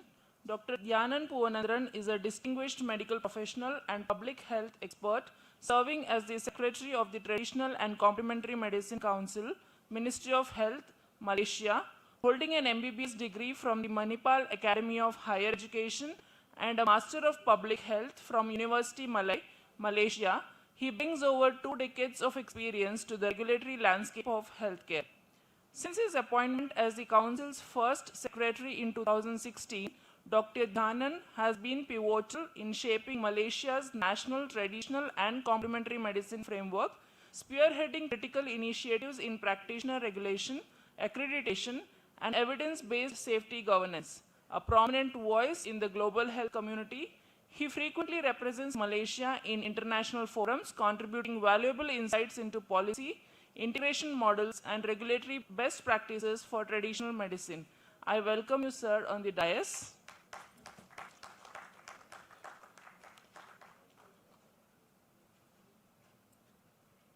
We also have Dr. Madan Mohan Pari, sir, who will be chairing the session. He is a physician scientist, former Deputy Director General, CCRAS. Sir is MD and PhD in Ayurveda from Utkal University. He joined as research assistant at CCRAS in August 1981 and retired as Deputy Director General in June 2016. For some time, he was also Director in charge of Central Council for Research in Yoga and Naturopathy and Pharmacopoeia Commission of Indian Medicines. During his career, he has been involved directly or as supervisor in research on medicinal plants, drug development, pharmacological, clinical, and literary research. He has been involved in publication of more than 250 research papers, contribution in 70 books, and edited and co-edited in 3 journals published by CCRAS. He has attended more than 150 national and international seminars, participated in patent of 12 Ayurvedic formulations developed by CCRAS, and has visited 12 foreign countries for propagation of Ayurveda and yoga. He has been involved in publication of several Ayurvedic texts from manuscripts. He has received several awards like Lifetime Achievement from AIIMS Delhi, CCRA Scientist Award, etc. And apart from practice, he has been a frequent participant in social media. I welcome you, sir, on the dais. The first speaker for today's session is Dr. Mukund Sabnis, who is a spirited, research-driven entrepreneur and the founder of Jeevan Rekha Ayurveda Chikitsalaya and Research Center, an organization spanning 30 years with over 90 centers across India. Widely recognized for his pioneering work in standardization and clinical validation of Ayurvedic medicines. He has improved outcomes of over 60,000 patients suffering from lifestyle and metabolic disorders, a passionate communicator with more than 100 appearances on national media. Dr. Sabnis has fostered global academic collaborations in holistic nutrition and has been honored with prestigious accolades, including the Young Scientist Award, the Ayurveda Mitra Puraskar, and Dhanvantri Award, etc. Sir will address us on lifestyle-based community interventions in obesity prevention. Over to you, sir.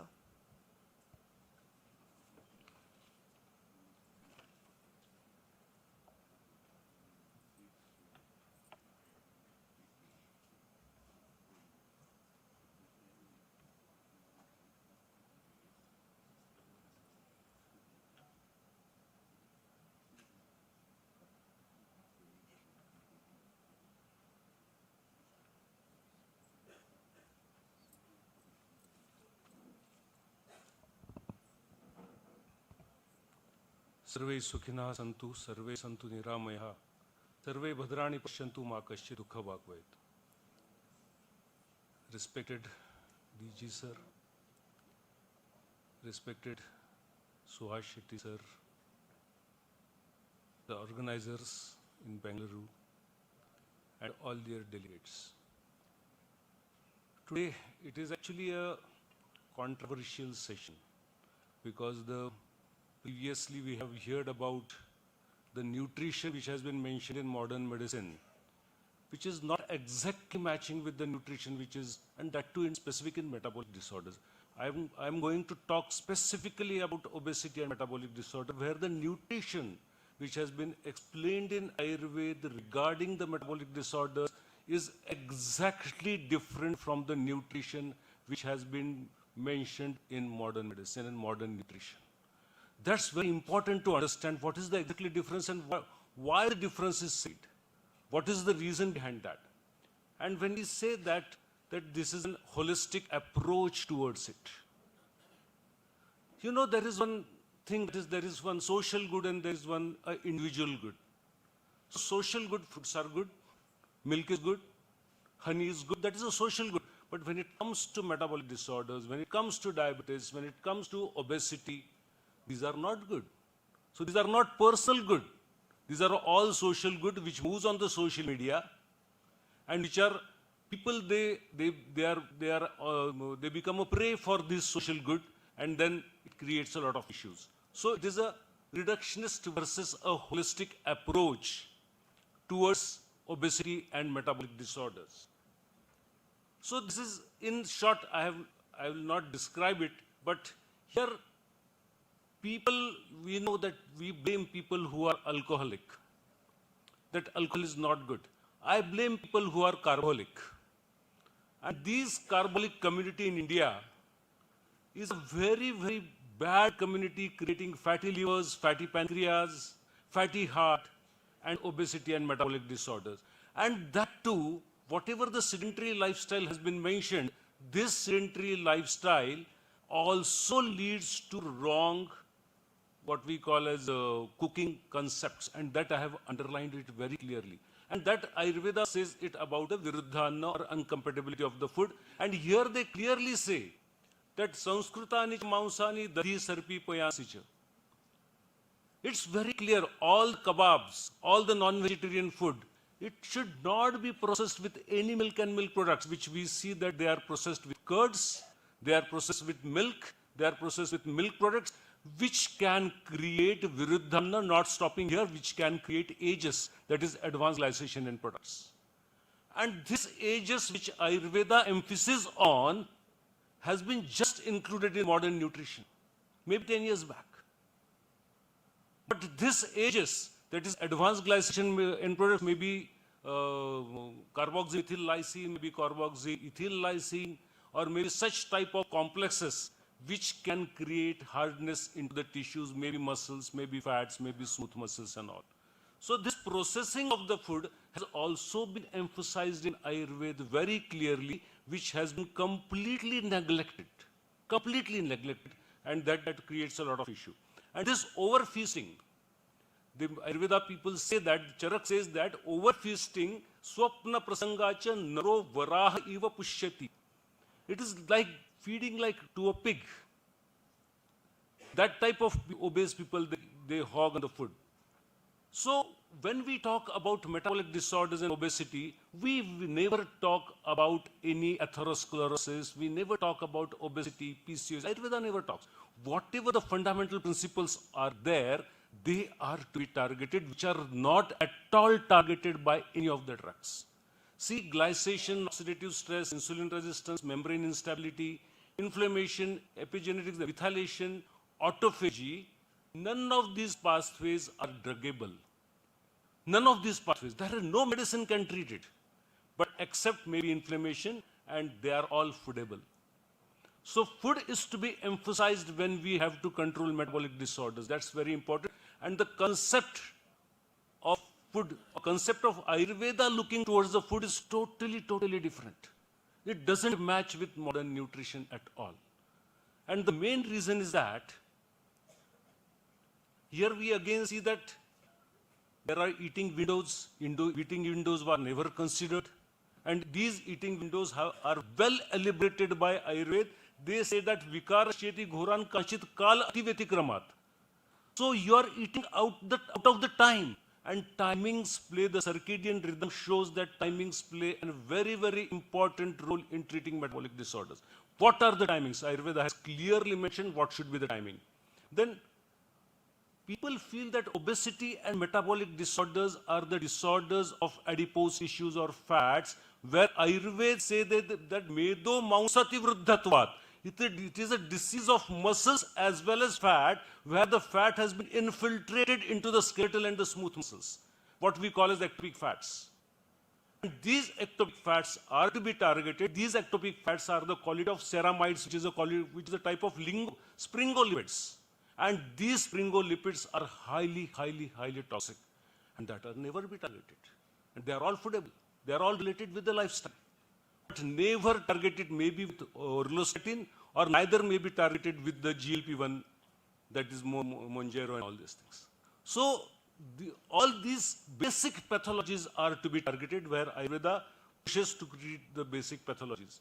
So here the concept of honey, because what the intervention we have into the public, that I am going to elaborate. Concept of honey is that majority of the people, they consume honey with water early in the morning to reduce weight. And honey is strictly contraindicated by Ayurveda. Ayurveda says that bhojanartha prayojani panam cha anumadhu udaram. They have told that honey should be consumed along with the water when we are eating food. Now see that, what is the commentary on that? The commentary on that is that makshikasitu madhuna nacha madhuna vrishya prayogashi drishtatvat brahnatam vachyam. Yato yoga vayu madhu yada vrishena yujyate tada vrishyam karoti lekhane yuktam lekhanagaram. If your food is lekhan, if the drug is lekhan, then madhu will be lekhan. Otherwise, madhu itself is not lekhan. It is a yoga vahi. And that is to be elaborated very correctly. So taking honey in the morning along with hot water is strictly contraindicated by Sushruta also. There are many quotations coming from Sushruta and Ashtanga Sangra that honey should not be consumed along with lukewarm water. Honey should not be heated also. And whatever the IISc mark honey we get, it is a boiled honey, which has many, many advanced glycation end products and which are not identified. Which is not even mandatory to identify. And this is the Ayurveda intervention into that. Coming ahead, again, majority of the websites which deal with metabolic disorders, majority of the research papers which deal with metabolic disorders, they say that salads and vegetables are to be consumed. They say that fruits are to be consumed. And see that they have clearly mentioned Shakam nisneha siddham cha varjam yaccha paristrutam. Nobody focuses on it. Even Ayurveda people eat salads. Ayurveda has strictly contraindicated with the salads, and there are many, many technical reasons, many, many research papers which suggest that salads are not allowed even in a normal individual. And that is the social good what people have. There will be many controversies in your mind now. But I am working in obesity since 30 years with a record rate of 60,000 patients giving weight reduction up to 60 kgs. And this is the outcome. So why salads are not, I have put some slides into it. And then pushpe phale, patre phale pushpe nale kandecha gurutakrama. They are very heavy to digest. What is the concept in the mind of the people? Fruits are very light to digest. Fruits have multivitamin. Fruits have antioxidants, but apart from that, fruits have abundant fructose. That is never mentioned. You every time focus on what is micronutrients, and you focus on the antioxidants. But apart from that, the fructose, which is never metabolized and gets deposited as fatty acids into the insulin-resistant liver. See now, I'm talking about obesity and metabolic disorders. When it comes to obesity and metabolic disorder, the first criteria, how much your liver is insulin resistant. I'm not talking for the normal individuals, but I bet you nearly 60 to 70% people sitting in this hall are hepatic insulin resistant. So how much fruits we can consume? We have to consume fruit like a fruit, one small piece or two pieces. We hog with the fruits. And that is not at all. People have a fruit dishes. I have a fruit dish in the morning. Not at all. Ayurveda never recommends all these fruit diets and everything. They have never recommended into daily food consumption. So there are certain things which are to be focused very clearly. So two concepts when we think about all these things, digestibility is more important than calorie. Ayurveda never says about calorie. It is the bomb calorimeter which counts the calorie. And food body doesn't have a bomb calorimeter. Body has a mitochondria as an engine. It creates ATP. It doesn't create a thermogenesis is created by the mitochondria with the uncoupling of the mitochondria, but that is not expected every time. What is expected that whatever the fructose you are eating, whatever glucose you are consuming, whatever fatty acids you are consuming, put into the mitochondria, that is the engine of the body, converting to ATP. All calories are not same, so calorie is not calorie. So fruits are heavy for digestion and fructose, biggest mitochondrial toxin and metabolic toxin. Then people debate that fruits have fibers. Fibers are not allowed in obesity. I'll tell you, they are strictly contraindicated. When I talk about, I'm not talking about general population. I'm talking about metabolic disorders and I'm talking about obesity. So calorie is not a calorie. Different metabolic pathways, glucose and fructose are not same. Sucrose and glucose are not same. Fructose is metabolized by fructokinase, glucose is metabolized by glucokinase, so calorie is not a calorie. Secondly, omega-3 fatty acids, omega-6 fatty acids, omega-9 fatty acids, they are all equicaloric. They have different type of impacts, different metabolism. Gut behaves different with different substances. Fructose drives de novo lipogenesis, uric acid, oxidative stress, insulin resistance, totally different impact from glucose. So why people consider calorie when it comes to Ayurveda, I don't know. Calories are not at all considered as a calorie. Our body is not a bomb caloric identifying machine. It is an ATP identifying machine. So nutrient density calories, 150 calories of nut salads is not equal to 150 calories of biscuits and sodas. So these things should be completely looked into. We have to train the people, we have to train the society. Don't look only into the calories. Look into the digestibility of the food, which is a basic principle. That's the Gurutat, which is basic principle of Ayurveda. Here I am showing a very scientific slide which suggests that dietary fructose is non-alcoholic fatty liver, creates non-alcoholic fatty liver. If you see that fructose is going in, then what is happening? That is, ATP is getting converted into ADP, adenosine diphosphate, which our body should run on petrol, it is running on kerosene. That ADP is getting generated. Due to the ADP getting generated, what is happening? Uric acid is the outcome, which is a marker of insulin resistance, cheapest marker of insulin resistance, uric acid. Uric acid is getting generated. When uric acid is getting generated, your nitrous oxide synthesis drops. There is what we call as a coronary artery or arterial contraction, and then patient land may be into coronary artery disease, maybe erectile dysfunction, maybe cerebral strokes, and when there is erectile dysfunction, people eat fruits. It's exactly diverse. It is exactly opposite. So these things are to be considered when it comes to obesity. So the clinical outcomes of fructose-induced toxicity is chronic fructose exposure contributes to clinical significant disorders, that is non-alcoholic fatty liver disease. Even children's nowadays, they are highly fatty liver children's, and we are feeding fruits in excess to them. Fruits in excess. In moderation, it's okay. I'm again underlining. In moderation, it's okay. But what do you mean by moderation? When we tell the alcoholic what is moderation, that is 30 ml a week alcohol. They say then it's foolishness to drink alcohol then. So moderation is that small amount of fruits are allowed to the fatty liver children's. And we feed fruits like anything to them. Non-alcoholic fatty liver disease, visceral adiposity, dyslipidemia, the triglycerides increases, VLDL increases, uric acid increases, mitochondrial dysfunction, and reduced beta oxidation.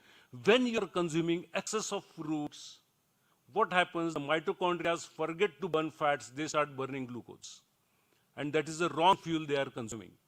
So this is what Ayurveda says. Then it comes to Viruddhahar. Viruddhahar is again neglected by the society. This is the biggest Ayurveda interpretation and intervention in metabolic disorders, where Viruddhahar is never targeted. That generates advanced glycation and products creating foods. So fried items, bhaja pakoda, high ages. This is all already, this has been calculated. We people also calculate this in our labs. So reheated oils, extreme ages, milk plus sour fruits. How many of the people, if you go to the 5-star hotels, every table have a fruit juice along with milkshakes. It is highly contraindicated in metabolic disorders. Milk plus salt, biochemical mismatches there. Bakery products, Maillard reactions, Schiff base, all these reactions take place. So age theory supports Ayurveda understanding in incompatibility of the food. And just I'll elaborate a very important thing. There is one parameter, or we can say a biomarker, which is called as EFF. And this EFF is defined as effective free fructose levels. What are the effective free fructose level? Ayurveda every time says that no juices, no fruit juices, no milk with fruits. What is no milk with fruits? This is a high end of effective free fructose levels. And these free, for example, if you are consuming any juice, the effective free fructose level should be 1. In juices, it goes to 8, it goes to 9, and that has a very, very bad impact on liver metabolism, creating fatty liver disorders.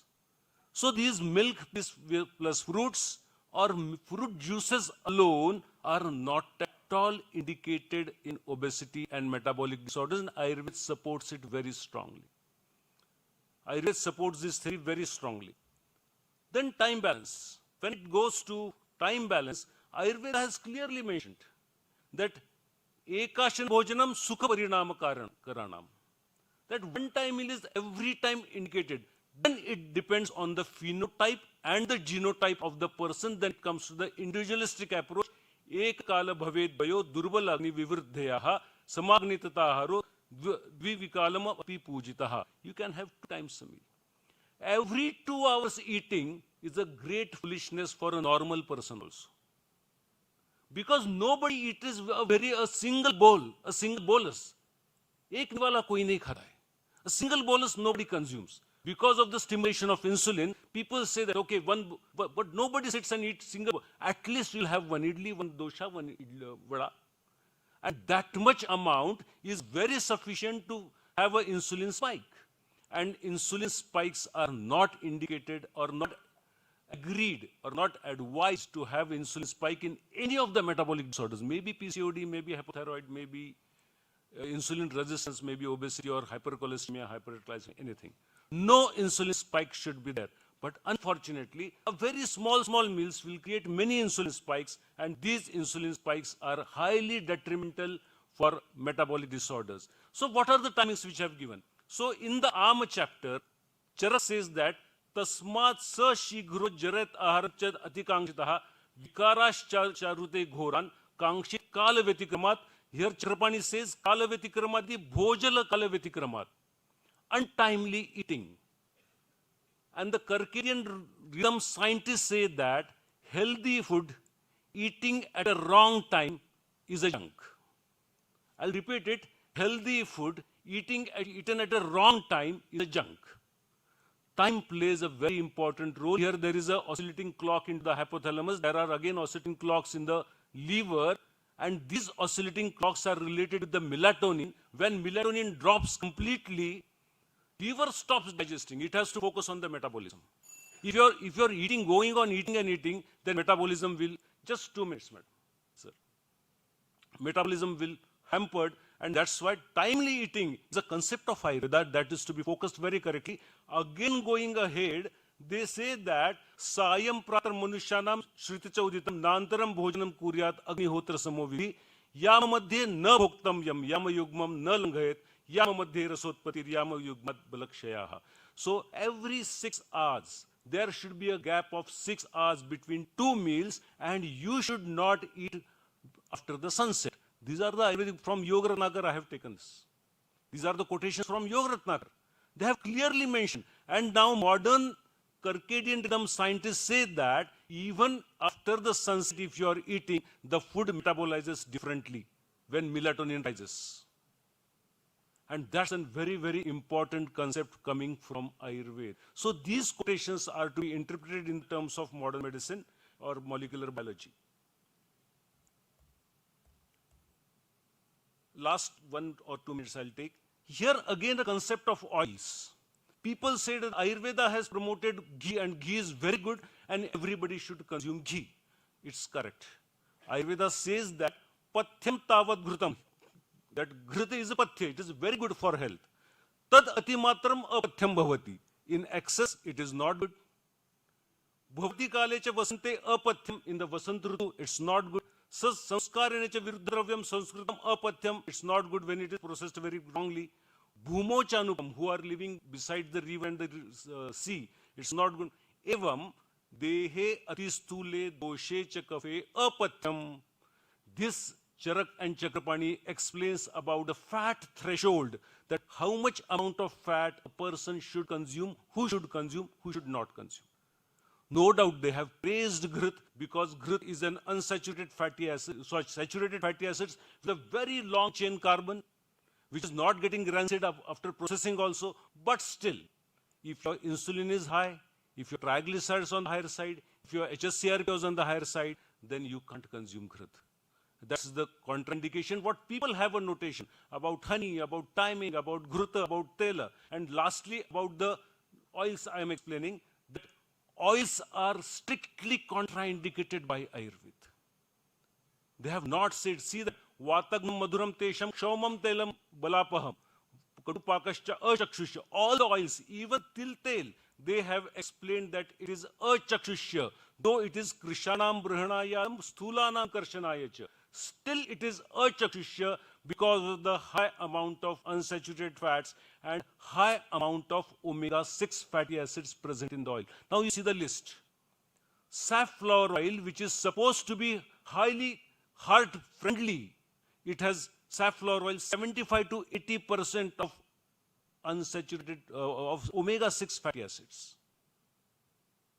This much amount of fatty acids if you are consuming, then what will happen to your coronaries? What will happen to your cerebral arteries? What will happen to your penile artery? Everything, there will be atherosclerosis. That's why every oil you can see, they have mentioned it is achakshusya.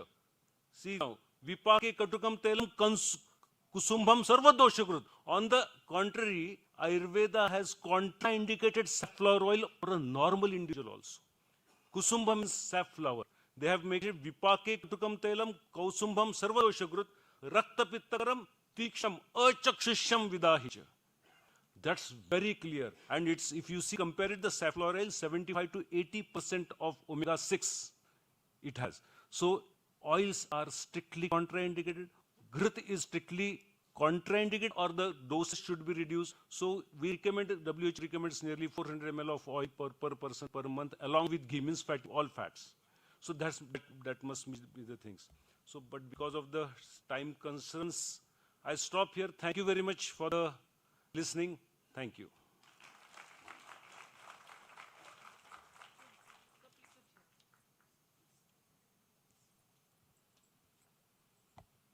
Thank you, sir. Our next speaker is Dr. Lata Venkataram, Lead Consultant, Ariamba Center for Obstetrics and Gynecology, Research and Excellence, OBG Unit of Rangadrai Memorial Hospital, Bengaluru. She is a Fellow of the Royal College of Obstetrics and Gynecologists and holds a MRCP reflecting her strong international training and clinical excellence. A distinguished leader in women's health, she has served as President of the Bangalore RCOG Trust and the Bangalore Society of Obstetrics and Gynecology. Her diverse expertise spans high-risk pregnancy management, vaginal surgery, and the integration of yoga into obstetric care, alongside pioneering work in the mobile health platform. With over 20 publications and advisory roles in multiple NGOs and biomedical firms, Dr. Lata has been honored with the Lifetime Achievement Award from Bangalore Society of Obstetrics and Gynecology, the ISRO Women Achiever Award, the CNN-IBN India Positive Award for her impactful community service and clinical excellence. Today, Madam will address us on wellness traced back to womb, an integrated approach. Over to you, Madam.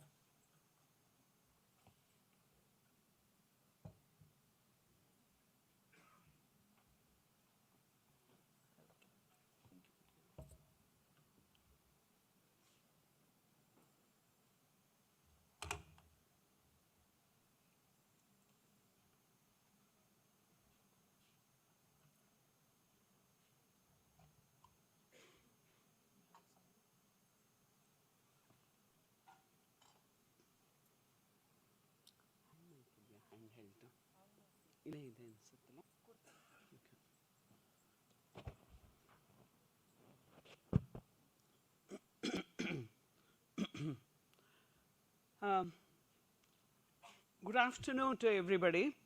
I hope you are all awake after that interesting talk. Wellness traced back to womb is the topic that I'm going to talk about. Swasthya is a very common word used in Ayurveda, though allopathy says, or WHO says, that physical, mental, and social well-being. I'm sure you know that swasthya is different to what we mean by just physical, mental, and social well-being. Would like to say that what you are is due to what you were in the womb. Can you believe that? Now, why do we have to talk about this, what happens in the womb? All these metabolic syndromes that we are so concerned about, which is causing an epidemic of NCDs and which is a leading cause of death globally, starts in the womb. All the things that Professor mentioned, that is oxidative stress, membrane destabilization, epigenetic changes, all these happen in the womb when the placenta is affected by maternal and paternal diseases.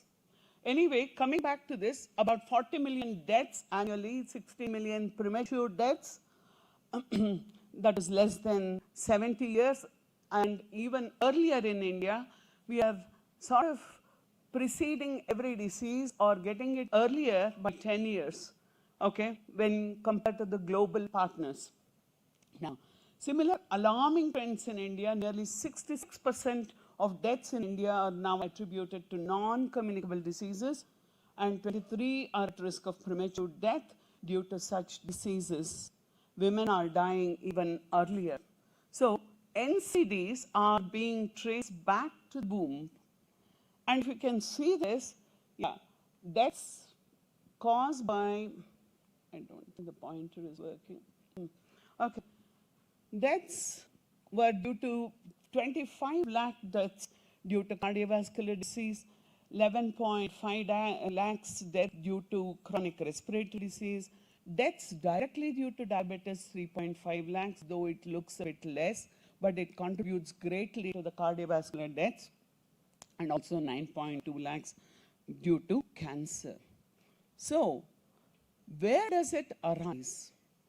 The DOHAD epidemic, that is the developmental origin of health and disease, the whole world is very concerned about this DOHAD because we are tracing the NCDs back to womb. So, where should the prevention start then? So, the prevention has to start right from preconception period. We pass more biological milestones before we are born and in the early months of life than at any other times in our lives. How we pass these milestones will be greatly affected by our first environments in the womb and also immediately after birth. So, we are talking about in utero programming and epigenetics.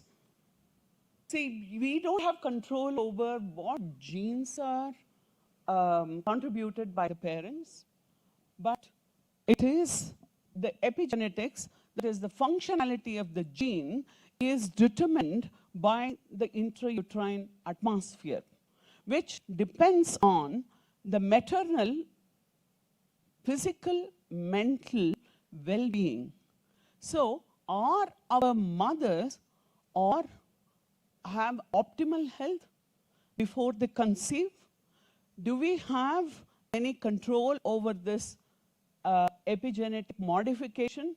Yes, we do have a control, but are we using it to the fullest potential? Adult health is influenced by exposures during fetal life, infancy, and early childhood. The graph here, I mean, how does it affect structural and functional deviations from normal, that is organ growth and differentiation, endocrine systems, metabolism, and stress responses. In the fetal life, if you can see here, it has got a big bearing during pregnancy on fetal programming. It is like formation of the hardware or constructing a building, that is infrastructural construction. So what softwares you can put in later depends on what hardware has been manufactured. So here is the time where maximum impact of epigenetics happens, that is fetal programming happens. So opportunity for correction is also here. So coronary artery disease, hypertension, obesity, diabetes, attention disorders, autism spectrum, schizophrenia, all sorts of psychiatric disorders also originate from the womb. It is traced back to the womb. So very important to make sure that physically and mentally, and of course socially also, the mother has optimal health. So mother's nutrition plays a big role. It is now not malnutrition, it is malnutrition, isn't it? Body composition, you can't see anybody having a waist. It is all waste, okay? And too tired because of too many tires. So that is the problem. So lifestyle, smoking, alcohol, substance abuse, all these have come into picture, even in women in our country, in a very big way. Many people, I have been routinely asking whether they are substance abusers. Okay, in our history sheet we do have, never used to ask all these questions. Pre-existing diseases are on the increase. So in our clinics, 1 in 4 are diabetics, nearly 30%, that is, they develop diabetes during pregnancy, but 30% of them have diabetes prior to pregnancy. 10% of them have chronic hypertension before pregnancy. So, and also mental health problems. Unfortunately, nearly 15 to 17%, especially of working women, have mental health issues. Can you believe what sort of figures that we are talking about when we talk about the whole Indian population? Complications of pregnancy are also higher because of all these problems. So, effects of stress, everybody is stressed. Do you agree with that? Yeah, everybody is stressed. Why are they stressed? Due to multiple reasons, because of multitasking, and also I have nothing against IT, but lot of mental stress in women who work as IT professionals. So effects of stress are enormous. It is on physical health of the baby, and also there are cardiac effects which can last for lifetime, and developmental effects, especially on the brain. Now, factors that directly or indirectly affect fetal development and may thus forever programming of disease that can occur later in life, many complications of pregnancy, and also many habits of women, and also even salt intake, fat intake, all these have an effect on the placenta. So there is impaired fetal development or over fetal development, which can cause renal disease, cardiovascular disease, and metabolic disease. Maternal diabetes and paternal hyperlipidemia. Paternal hyperlipidemia can also add on to the problems. So it is just not the mother, but the father who contributes the Y is also very important. Now, I just want to give you a few examples where the programming can be so much altered, okay, and it has a bearing on the long-term health of this progeny, both mental and physical. That carries on for his or her lifetime. What happens during pregnancy carries on for the entire lifetime of that individual. So it's such an important phase of development. That's why I said what we are today is because what we were in our mother's wombs. Now, if there is a reduced functional units in the organs, say for example, fetal growth restriction, there is reduced nephron, and that can lead to hypertension, pancreas, insulin resistance, reduced muscle mass, and also heart. There can be reduced myocyte, and there is increased risk of CHF, that is heart failure. So how does this happen? Because we are programmed to be smaller individual. When we come out, then we are exposed to higher, the higher nutrition. And there is a mismatch between what you have been programmed for and what you are getting in the outside world. So there is a mismatch between in utero and ex utero nutrition, mainly. So, sorry, it's just 15 minutes. Okay. Okay, fetal cardiovascular programming can have a lot of effects, and neurocognitive disorders, learning disabilities also increase, and neurodevelopmental outcomes can also be altered. So, especially in preterm infants and also FGR. Obesity, it has got a very special issue for us, and metabolic syndrome and obesity is the theme of this conference, and we are thin fat individuals. At lower BMI, we have higher chances of metabolic disorders because the visceral fat is much more compared to the Western counterparts. So obesity in pregnancy, they can produce bigger babies who are prone for metabolic effects. Diabetes begets diabetes, and the hyperglycemia cycle continues. Maternal hyperglycemia, fetal hyperinsulinemia, increase fetal fat cells, and therefore childhood obesity and insulin resistance, and impaired glucose tolerance and diabetes in adulthood. So, and also they are more prone to become PCOS also, and a PCOS girl becoming pregnant later in her life can produce diabetic progeny. So this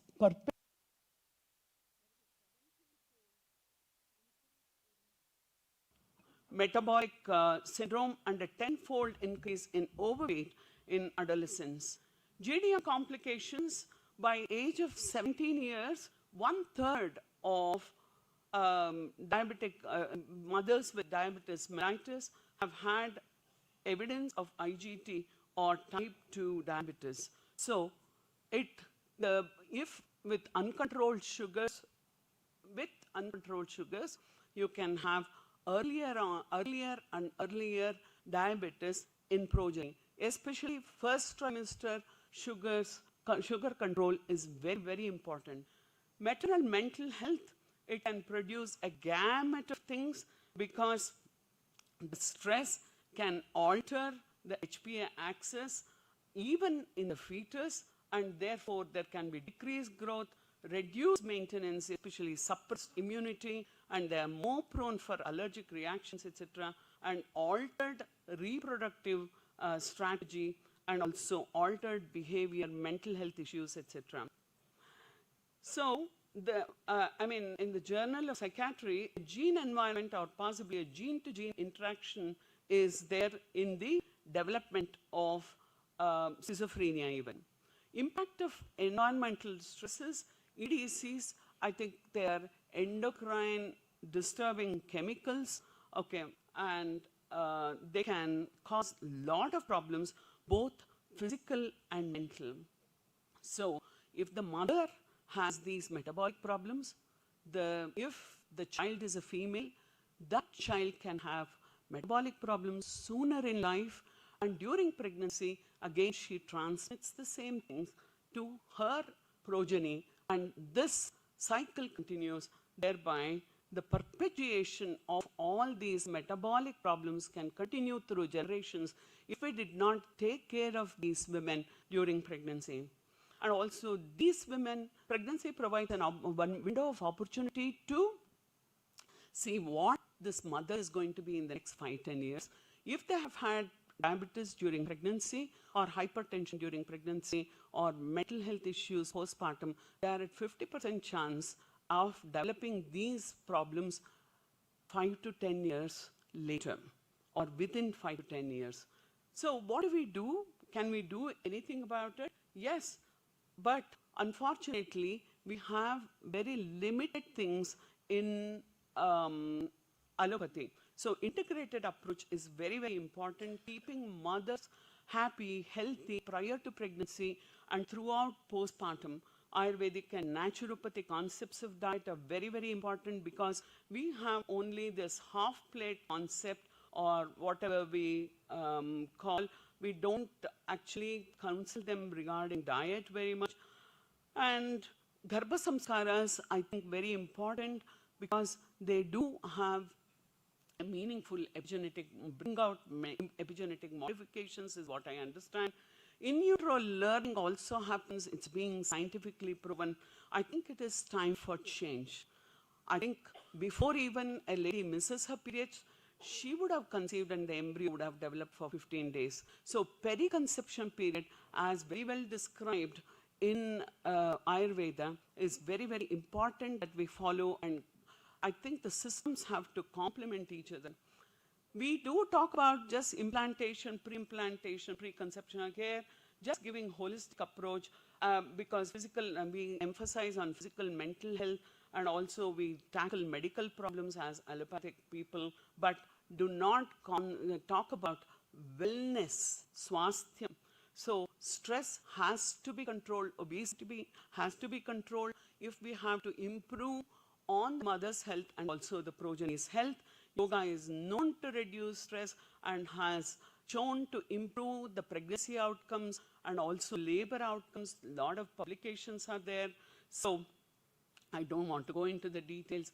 I think it's very important that we emphasize on mental health.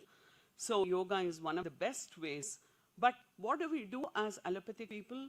We talk about we control the non-communicable diseases before pregnancy, but we screen them for various things in the first trimester itself and plan their pregnancy care.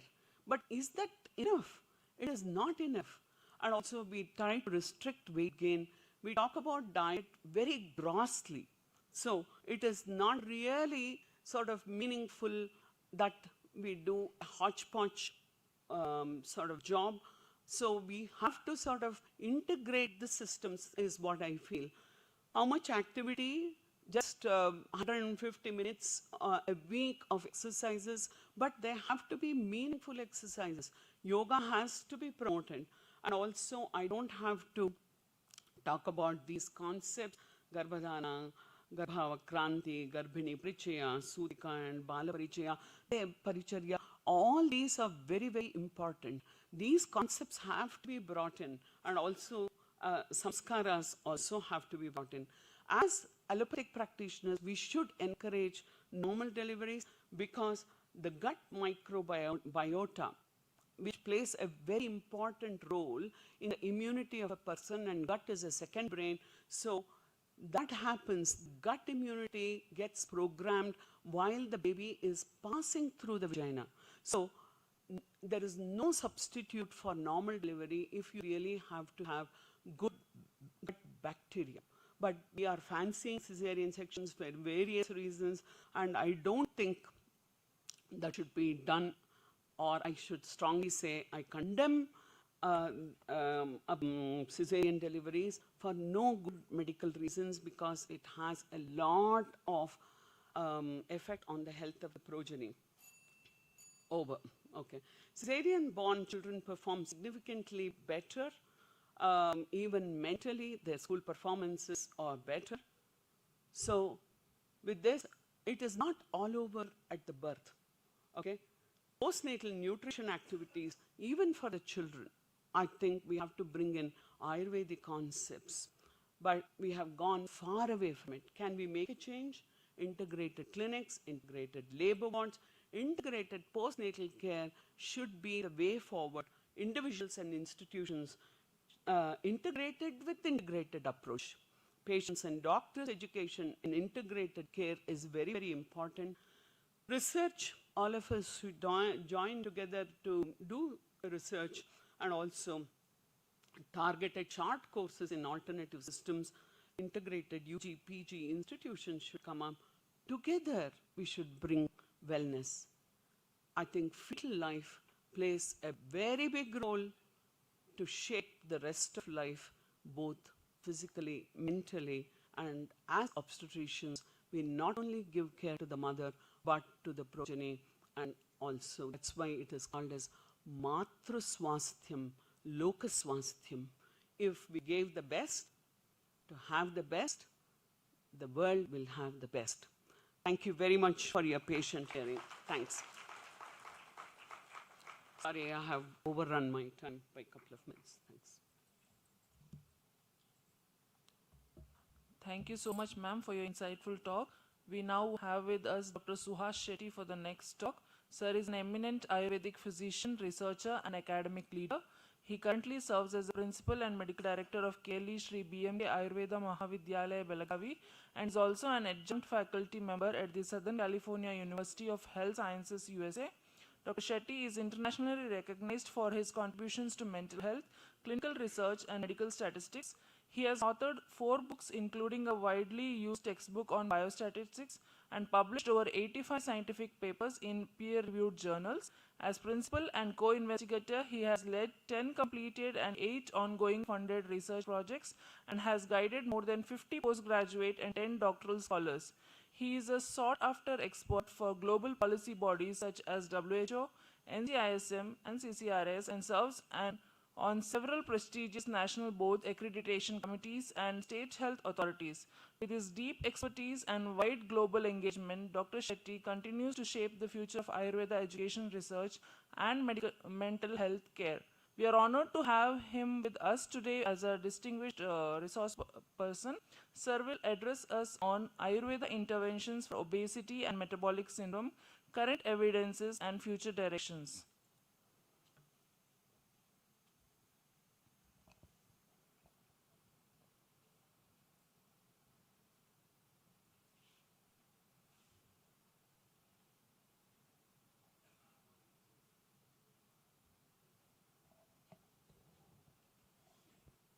Gurubhyo Namaha.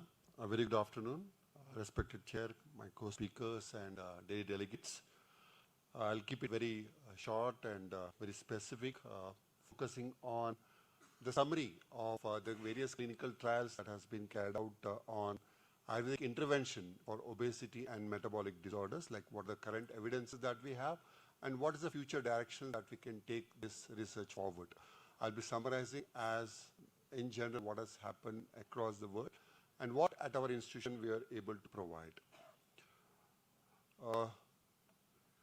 Basically, why this integration basically is because, as you know, there are a lot of challenges that we have with the conventional system where we need to definitely integrate, especially the integration of the food, the lifestyle, the stress management, and of course, the various therapies and the drugs.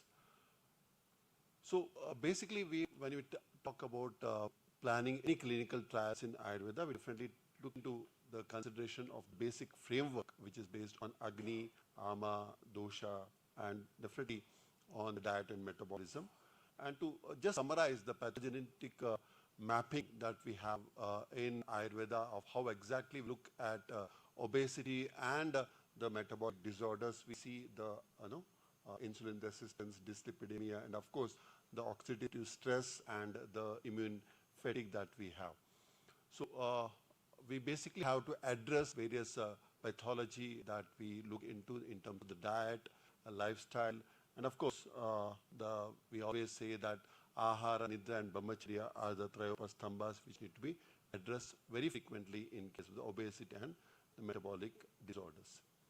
So what we have just tried to is summarize the publications that has happened in the PubMed in the last 30 years on Ayurvedic interventions, and also some of the integrative approaches that has been followed in various centers or various institutions to come up or focused on the obesity and the metabolic disorders.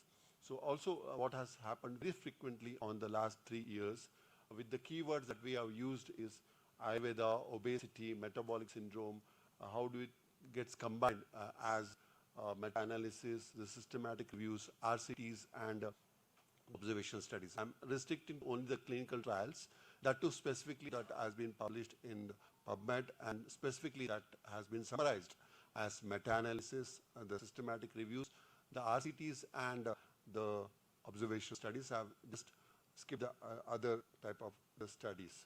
And also probably tried to summarize basically what has happened on the basically the meta-analysis that has happened.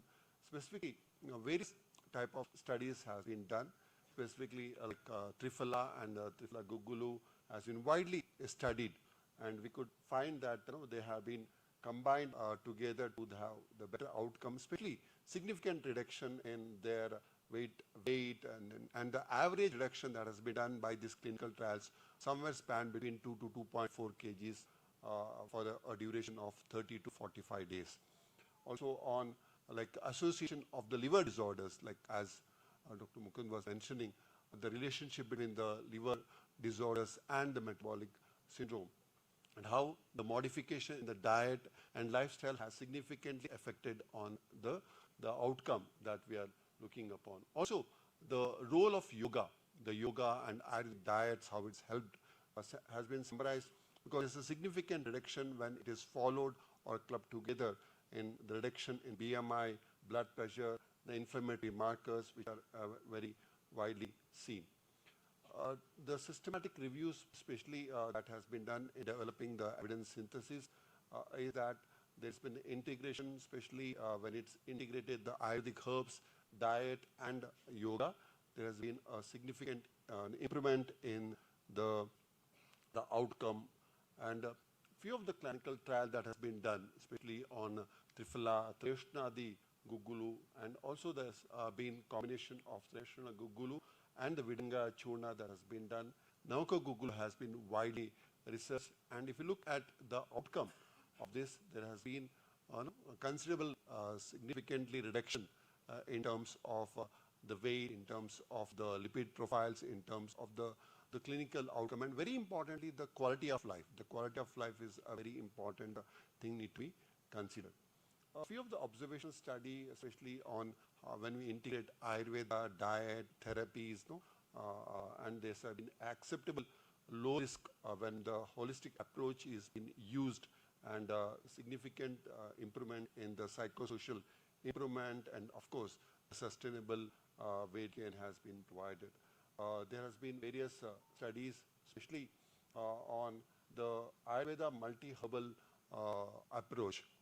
And also recently there has been various focus on like few of the drugs like Gugulu, and also as Dr. Mukund was mentioning about the Tailapana and how it can be of help because we run OPD of a center also. We offer a fellowship course in obesity management, which is 1 year post PG courses, where we are trying to do such trials and probably trying to come out with the evidences that we can take it forward. Especially the outcomes that we have studied basically was on BMI, the waist circumference, the lipids, HbA1c, and of course the quality of change. I'll just summarize what we have done at our institution for the last 10 to 12 years. One is on the efficacy of, we have tried to change some dosage forms because sometimes few of the dosage forms were not very easy, compliant for the patient to be taken. So efficacy of the Gugulu Tiktika capsules with lifestyle interventions. If we look at the supplement, what are the various diet that we have used and what are the lifestyle changes that has been advised. Because it's always challenging to take up research on diet and lifestyle because there is so much of variability, because each individual there is so much of differences in what they eat, how they eat, when they eat. So always it's very important that we have a very systematic way of approaching or making a framework, a research framework on conducting the research. Like there are guidelines on how to conduct nutritional research, how to conduct the lifestyle research. So we need to follow those research through literature and then focus on few key areas which can be of help to the patients. And then this is on the hyperglycemia, and it was a randomized double-blind study. Then efficacy of Lekhaniya Davyasiddha Tailapana in Staulia, with special reference to oxidative stress, again, which was an RTC study. Effect of Ayurveda-based lifestyle modifications, only like we used to give the standard care to one group and the other one standard care plus the diet and lifestyle interventions. You can just look at this supplementary where the detailed what diet advices was given and the lifestyle advices was given. One more study was on Trayashnadi Churna on obesity in patients of metabolic syndrome. Again, a double-blind study on these two interventions. Effect of the novel Ayurveda products. It was a polyherbal combination that was done based on the literature and looked on as a RCT trial. Also, a recent publication of the efficacy of Ayurveda treatment protocol. Recently we have started to work on the system biology and the whole system approach, where we are trying to incorporate the diet, lifestyle, the therapy, and the drugs, because that's how it really helps. And this is one the publication of the efficacy of Ayurvedic treatment protocols in the management of prediabetes, again an RCT study.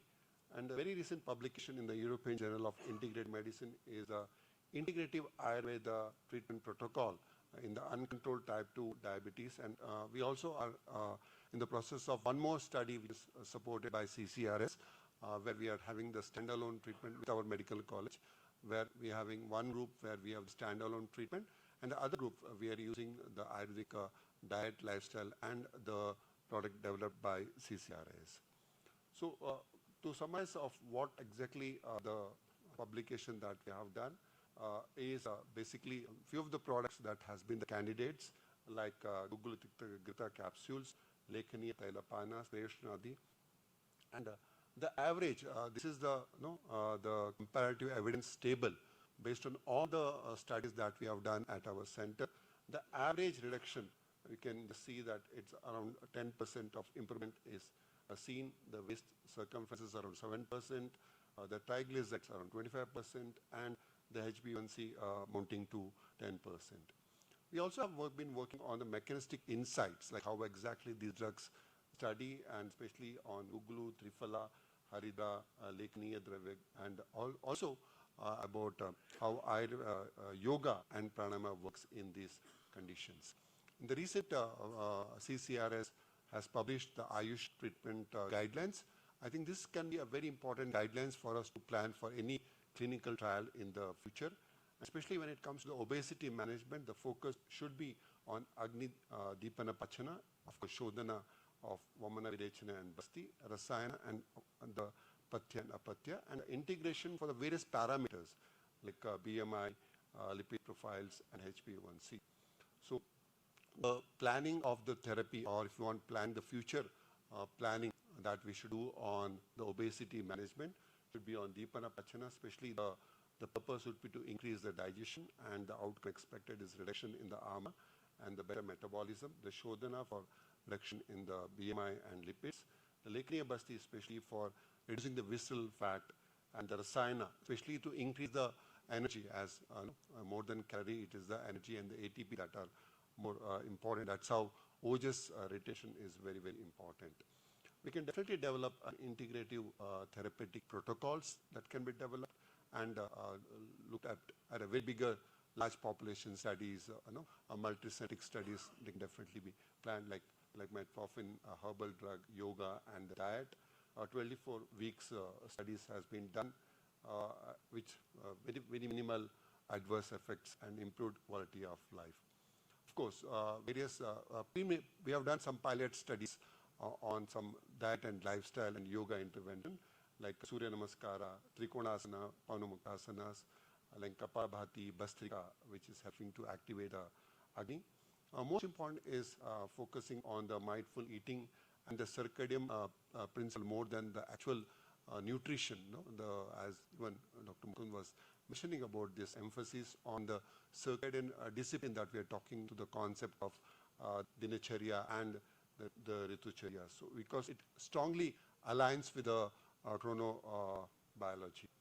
Of course, we cannot be left behind without the integration of AI in the digital and the digital health. So that is why the Prakriti-based metabolic prediction models, the diagnosis through of the AMA detection, AI-driven Pathya and the Pathya recommendations, very specific to the individuals, are very, very vital.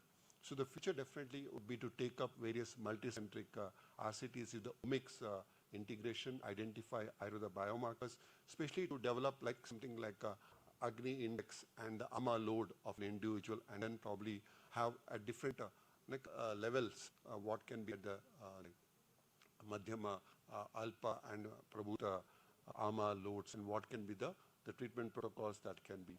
And of course, integrating with the national programs and the cross disciplinary collaborations with multiple would be definitely the take homes would be the Ayurveda addresses the root cause of the metabolic imbalance. Multi-targeted approach are very, very vital, and safe, sustainable, culturally acceptable, ethnically accepted, local, seasonal acceptable diet had to be recommended. So to conclude, Ayurveda definitely provides a validated, effective metabolic restoration pathways, and the integration can definitely redefine the management of obesity and metabolic disorders. Thank you very much. Thank you, sir, for your research-oriented directions. I now request Dr. Dhyanan Puvanandran, sir, to come to the podium to provide his comments.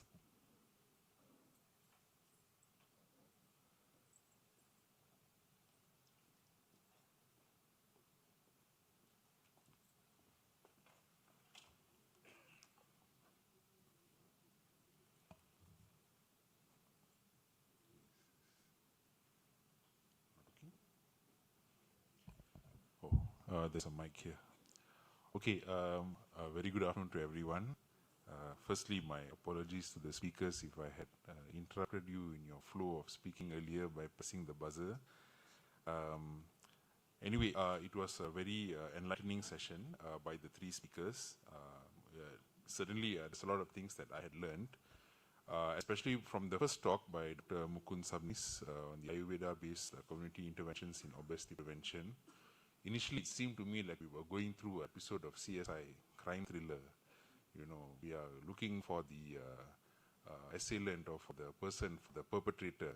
You know, we need to look at the social aspects versus the personal aspects. It's reductionist versus holistic. It's druggable versus foodable. Digestibility versus calorie. But what we should actually take home from the message given in the talk is that there are certain things that we need to be mindful or be cognizant about when it comes to diet in management of obesity and metabolic syndrome. And actually from the talk by Dr. Sabnis earlier, I feel we actually need a follow-up talk, because a lot of what he explained to us is actually some things that we should be aware about. And maybe we should have another talk for him to enlighten us on what are the actual kind of foods that is important and essential for us to take in order to avoid all the pitfalls that he's managed in his talk earlier. So the conclusion that I can get from his talk is that we are what we eat, and anything in excess is a disease. And now we go to Madam Lata Venkatram. She's an obstetrician and gynecologist. She's got an FRCOG. My wife got an FRCOG earlier this year, madam.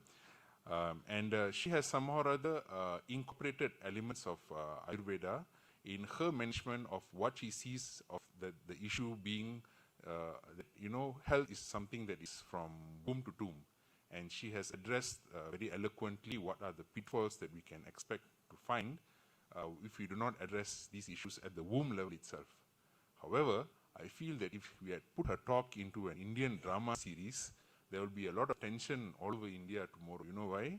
Everyone will be worried, who is my son going to marry? How is my daughter-in-law going to be like? Will she be healthy enough? We have to manage her from now, and then this pressure will be going on to the school system, where from the school system itself, they'll be telling all the girls, you need to be healthy, you need to be thin, you need to be this, you need to be that, which in one way may look like adding additional stress, which is what we are trying to avoid.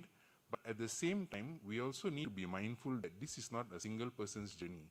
Creating the next generation of people in any country, my country, your country, all our countries, is very important that we address the root causes on how we can create a healthy population for the future from the womb. And I think that is the message that we should take back from her message. So, madam, after your talk, we are going to, we are what we eat. It is actually we are what the womb eats. So that is something for us to remember as well. Okay, and for the third talk that is given very eloquently by Dr. Suhas. I'm getting, yes. And he has given a rundown of the research that is being conducted. It is very good. But for this part, I would just like to ask a question to the audience. How many of you are here practicing modern medicine, MBBS? Put up your hands. Ek, do, ha. Okay, how many of you here are practicing Ayurveda? Many hands are going up. Do you see the issue here? The issue here is that there's a lot of brilliant research going on. But who is reading the research? Is everybody reading the research? Or only those who are interested in this kind of research who are reading the contents and are taking away the message from this research? Very important concept, which I know because I come from a country where our medical system runs on parallel lines. We try to integrate, but it is not really there yet. And I can see that the efforts being taken here in India far surpass what we have done so far. And actually, I would say that you're on track to a better level of integration. But unless we get the modern medicine practitioners in the same room, listening to the same things that everyone else here is listening, we might find a stumbling block in getting everyone to be on board into realizing the aspirations of how we can get a more, this term, recurrent, holistic healthcare for all. But having said that, I would like to congratulate all the speakers we have today for the brilliant session that we conducted. And personally, I would like to extend a warm thanks to Madam Sulochana. Madam Sulochana was instrumental in bringing me over here, and also from CCRS and CARI. Thank you very much for the warm hospitality. I'm really happy to be here at this forum. Thank you very much. Thank you, sir. I now request Dr. M.M. Pati, sir, to give his comments.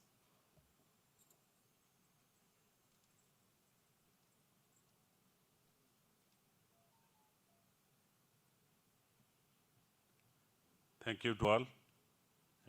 My colleague, Chairman sir, has already narrated some remarks on 3 presentations. And I am to give very few words and some suggestions also. Dr. Mukund, he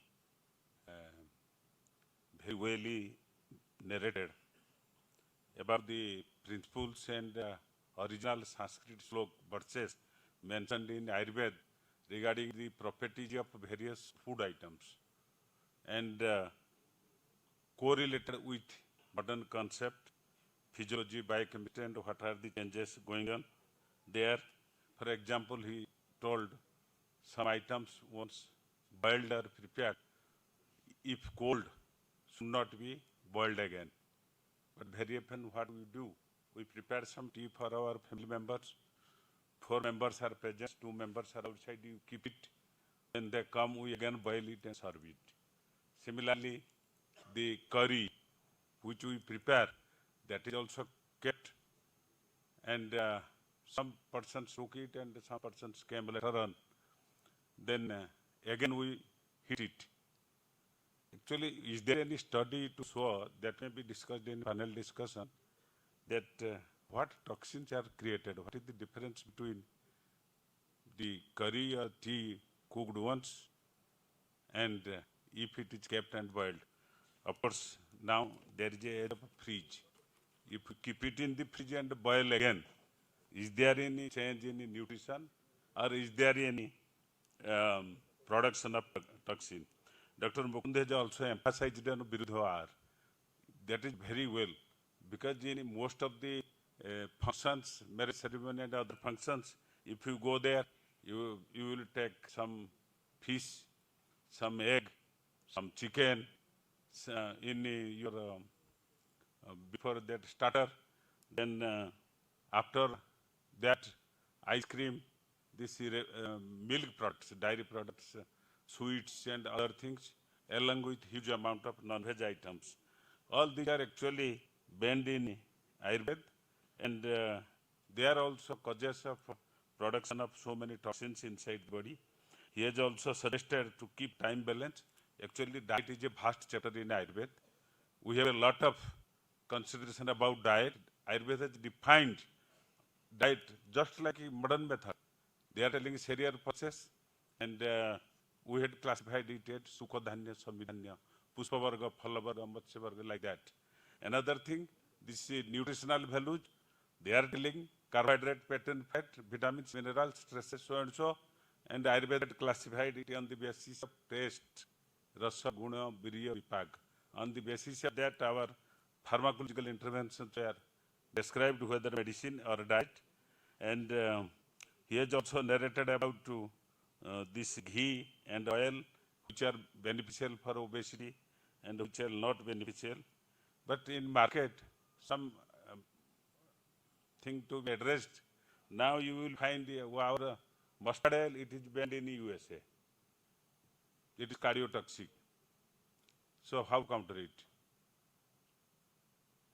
You see, in many things as narrated by Dr. Babu in previous session, most of the things are happening that we have to counter it. And another thing, this is olive oil. It is getting popular in town area, most of the persons, because they have analyzed and published so many data about the dietary RTM practiced in those countries. And we are blindly following this. Most of the town people are, olive oil, if you take it, your HDL will increase and your bad cholesterol will not be there. And we are taking it, but we are not taking our indigenous oils. And in market you will find virgin oil, kachi ghani tel, like that. So what is the difference between this refined oil and whether any study on their nutritional effect or health benefits have been described or not? That's very important. And the second paper was made by Dr. Lakta Venkatram. She has narrated it very well. Actually, in Ayurveda it is there, but we have not explored. In Ayurveda, she has also mentioned this Garbhadana before pregnancy, Garbhini Charya after pregnancy, this Prasuti Charya, and newborn care of newborn baby, Shishu Paricharya. Everything is described, but we have not integrated. She has suggested. Actually, you see, after pregnancy, everybody is going to them, gynec specialists, and they are checking. Nowadays, ultrasound is done much frequently. Madam has suggested a very good thing. In Bengaluru, it is in practice. My doctor was serving here. They always prefer for normal delivery. But in other towns, you will see 80% cesarean section. So where the God health will come? So Bangalore city, in most of the hospitals I have observed, they are insisting for normal delivery. Unless otherwise there is a compulsion, your transport lie or this cord around leg like that, they don't do. Yes, it is a very good suggestion, madam. And what she told, most of the things generate during fetal life. If you don't take care of mother, then this fetal body and mind, everything will be affected. In Ayurveda, there is a principle. They have suggested. Nowadays, they are giving iron and folic acid. Unless otherwise essential, no other medicines are given. If some pre-existing disease is there, hypothyroidism or diabetes, they are treating. But I think some medicines have been described to be taken during pregnancy, considering the safety and other scientific studies. Those can be integrated, as Madam suggested. Then most of the disease, whether it is chronic arterial disease or obesity or diabetes mellitus, they have some sort of origin in the womb. It is true. Then she has suggested some research and integrated approach. And she has also described how some enzymes or chemicals or cells, they are responsible for subsequent development of kidney disease or liver disease and so many things. PCOD, ADHD, she has addressed. Thank you, madam, for your nice presentation. Then third is Dr. Suhas Sethi. He has reviewed most of the recent trials done on Ayurvedic drugs and the drugs which are suggested to counter obesity. And one thing, what is the approach when we are dealing with obesity? Previously, the drugs which we are given was having appetite suppression activity, just to delay the emptying of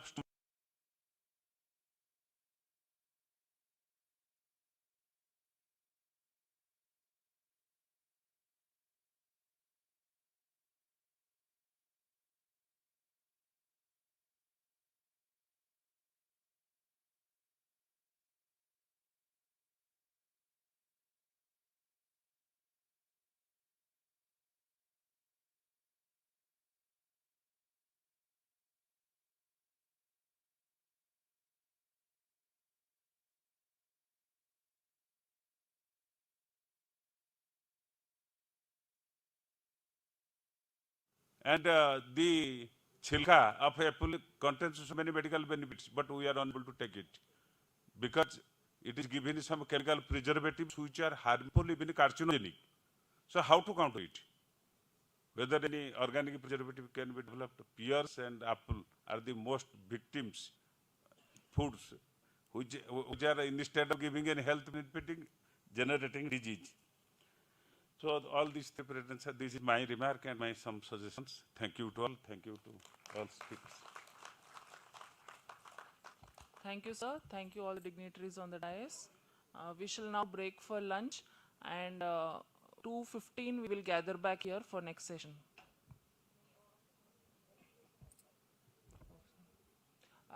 I request Sulochana ma'am for felicitation of the dignitaries.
Thank you all. We'll gather back at 2:15 sharp. We are running late by 15 minutes.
distinguished speakers, honored guests, revered faculty members, and valued delegates.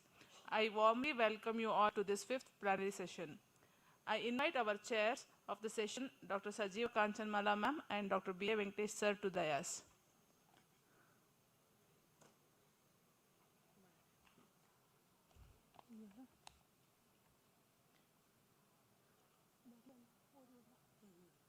It's my privilege to introduce Professor Sajeeva Kanchanmala ma'am, Head of the Department, Dravyaguna and Swasthavrta, Faculty of Indigenous Medicine, University of Colombo, Sri Lanka.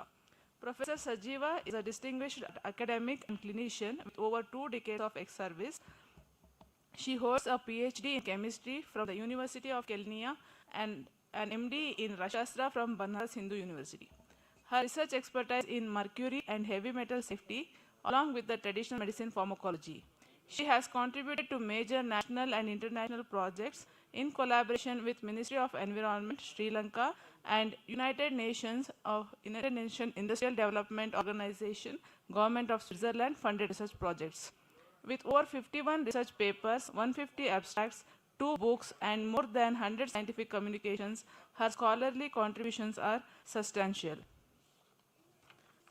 Professor Sajeeva Kanchanmala also serves on several national and international committees and brings strong multidisciplinary expertise, including training in yoga and higher education pedagogy. We are honored to have you with us for this session, ma'am. We are privileged to have with us Dr. B.A. Venkatesh, former principal JMC Bangalore and chairman IISc CARI Bengaluru as our chair. It's my honor to introduce Dr. B.A. Venkatesh, an eminent Ayurveda scholar, clinician, and academic leader with over 4 decades of dedicated service.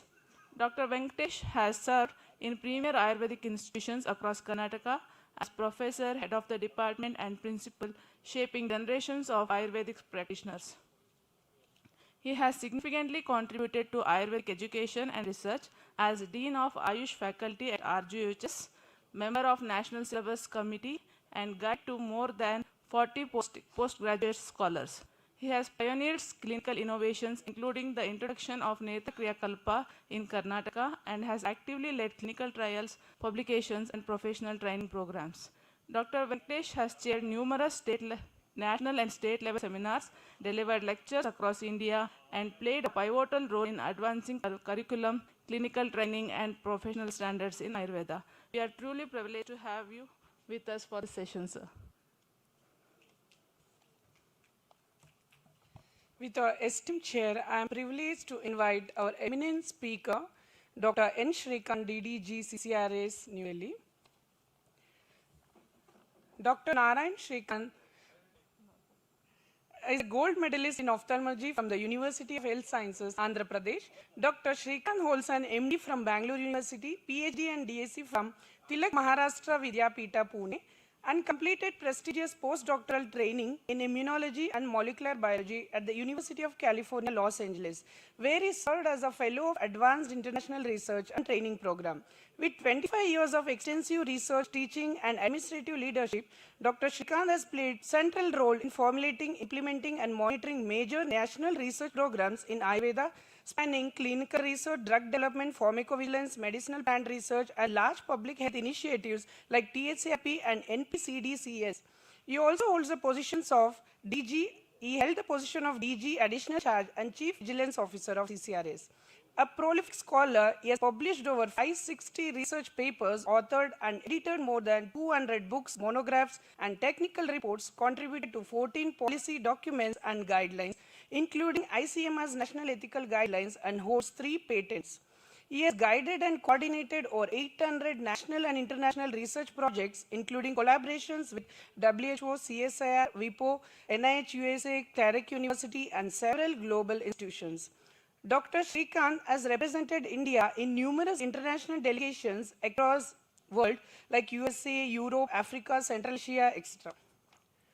He has been honored with multiple national and international awards, including recognition from Kesari Maharashtra Trust and NIMI, and he has served as an expert resource person and panelist in over 150 capacity building programs, beside holding membership in more than 170 national committees.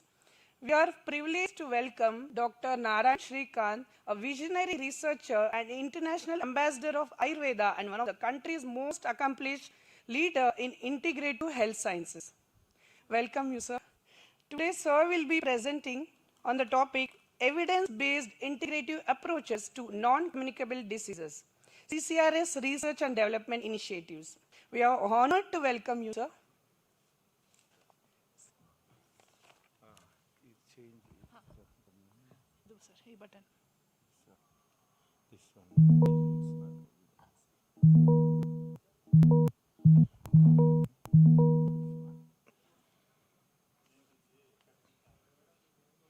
Okay, now it moves.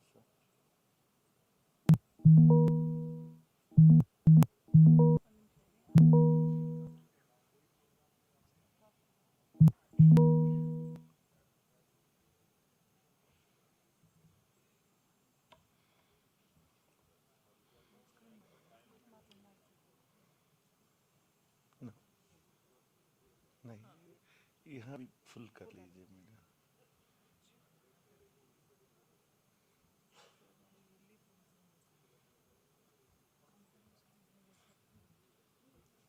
Ah, no, it's fine.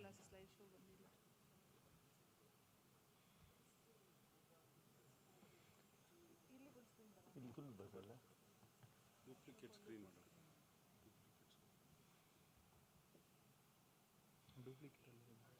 ಇಲ್ಲ.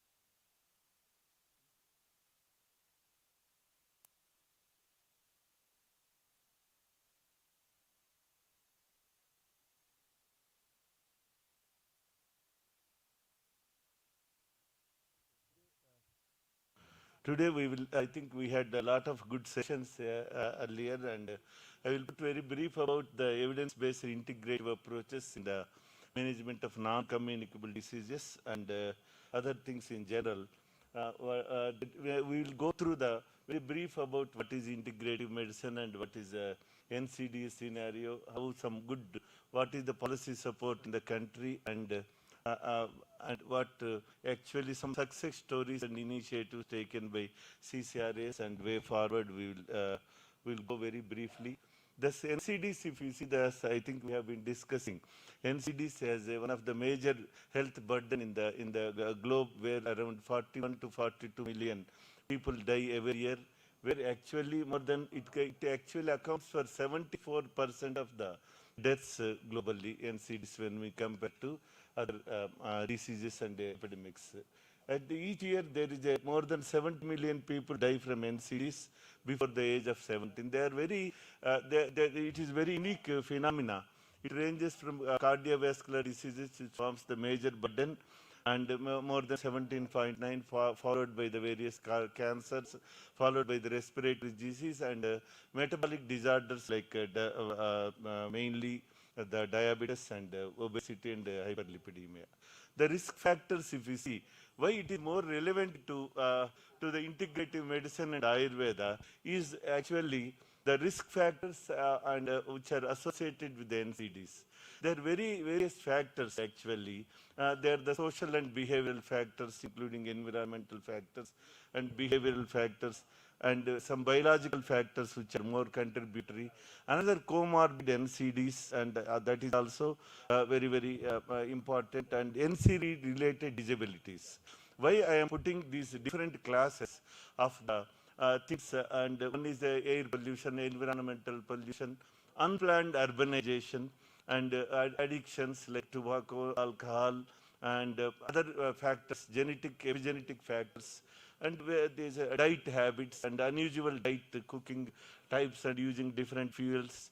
And these are the various factors which really increases the risk and creates a different scenario of the management through the integrative approaches. We have various risk, other biological factors we see, high glucose levels, high lipid levels, and other inflammatory markers increasing, and high this obesity and other things. These are the factors which are also contributing.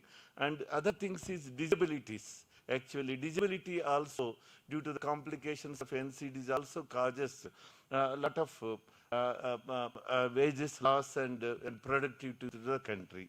That's why where we have to address at different levels, where integrative medicine and Ayurveda has a good approach. Where owing to the various factors which are imperative to prevent and manage the non-communicable diseases, where relevance comes, why it is, because it is, if you go from the down and we can see the onset is very insidious. That's very slow and all. The complications will start very slowly, and the natural course of disease is very long. And because if it is very long, and when population is becoming aging, and with the different genders, and also there are those associated complications, we get various issues. Multiple etiological factors, because it is attributed different etiological factors, where single disease, single drug or single approach cannot be managed. It is because life, diet, lifestyle, and then medicine, and all these things are associated. Multiple risk factors also. We have seen in the previous slides all the risk factors are diverse, and we have to address each of them in a different way. These are the few things actually we have to address appropriately at different levels. So this is. But NCD management, because through integration and Ayurveda, actually where there are the various things, I will show the slides how the global trends are going. We can manage NCDs as a standalone, where we have a good strength, and we have also proven that. And then second time, where second issues where we doesn't have to address full and confident evidence on some areas where we can, particularly the cancers and other things, where we can intervene to improve the quality of life rather than management as a standalone Ayurveda through integrative approaches. Sometimes we have seen the risk factor, it is a prolonged one, because it is insidious and prolonged actually. The natural course of disease is very, very slow and all. Then we need to address the various symptoms, pain symptoms, that is also mandatory. That's why the symptom management and rehabilitation also is very, very important. That these things where the role of integrative medicine and even standalone Ayurveda comes actually a major issue.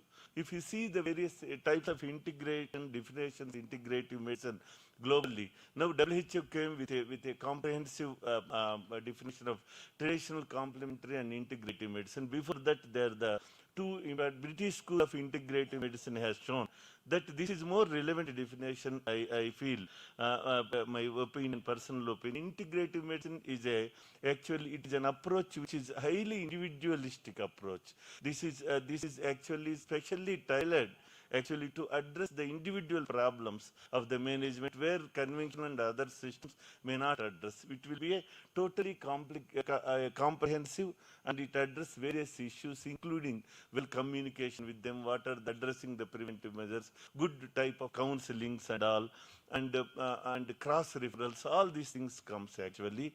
But this actually important thing here is, there's actually, this definition also says that it is not limited to the complete evidence, because it is an experienced, the experiences we have to take the experiences from the various practitioners and things, and we have to integrate them into the practices. That no complete evidence is also required, because each time we need to actually frame our own, customize our own treatments. Each time duplicating the evidence is not possible. That's why this is very good definition. We can immediately, a pragmatic approach where the integrative medicine can be understood well.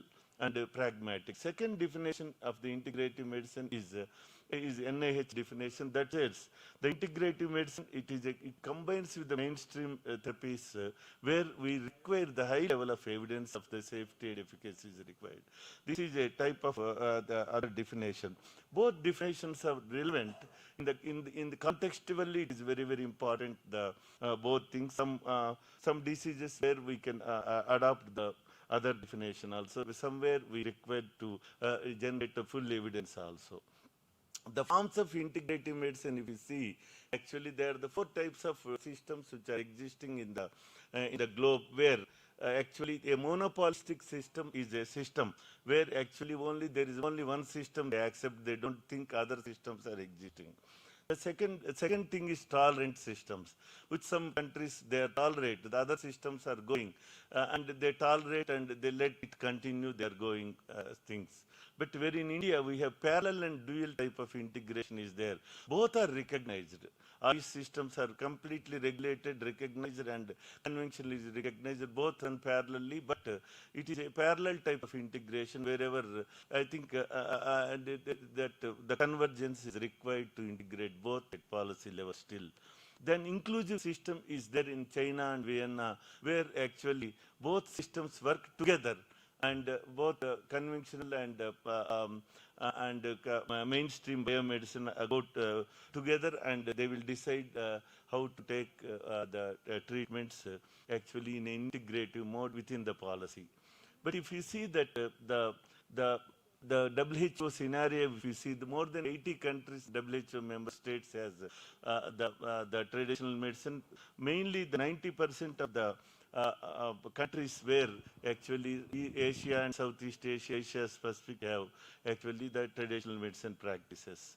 That what I want to put very brief is when we correlate the health-seeking attitudes towards the traditional systems of medicine, actually the globally survey says that most of the prevalent users actually they come from refractory conditions, non-life-threatening conditions which are in chronic nature, and that is one.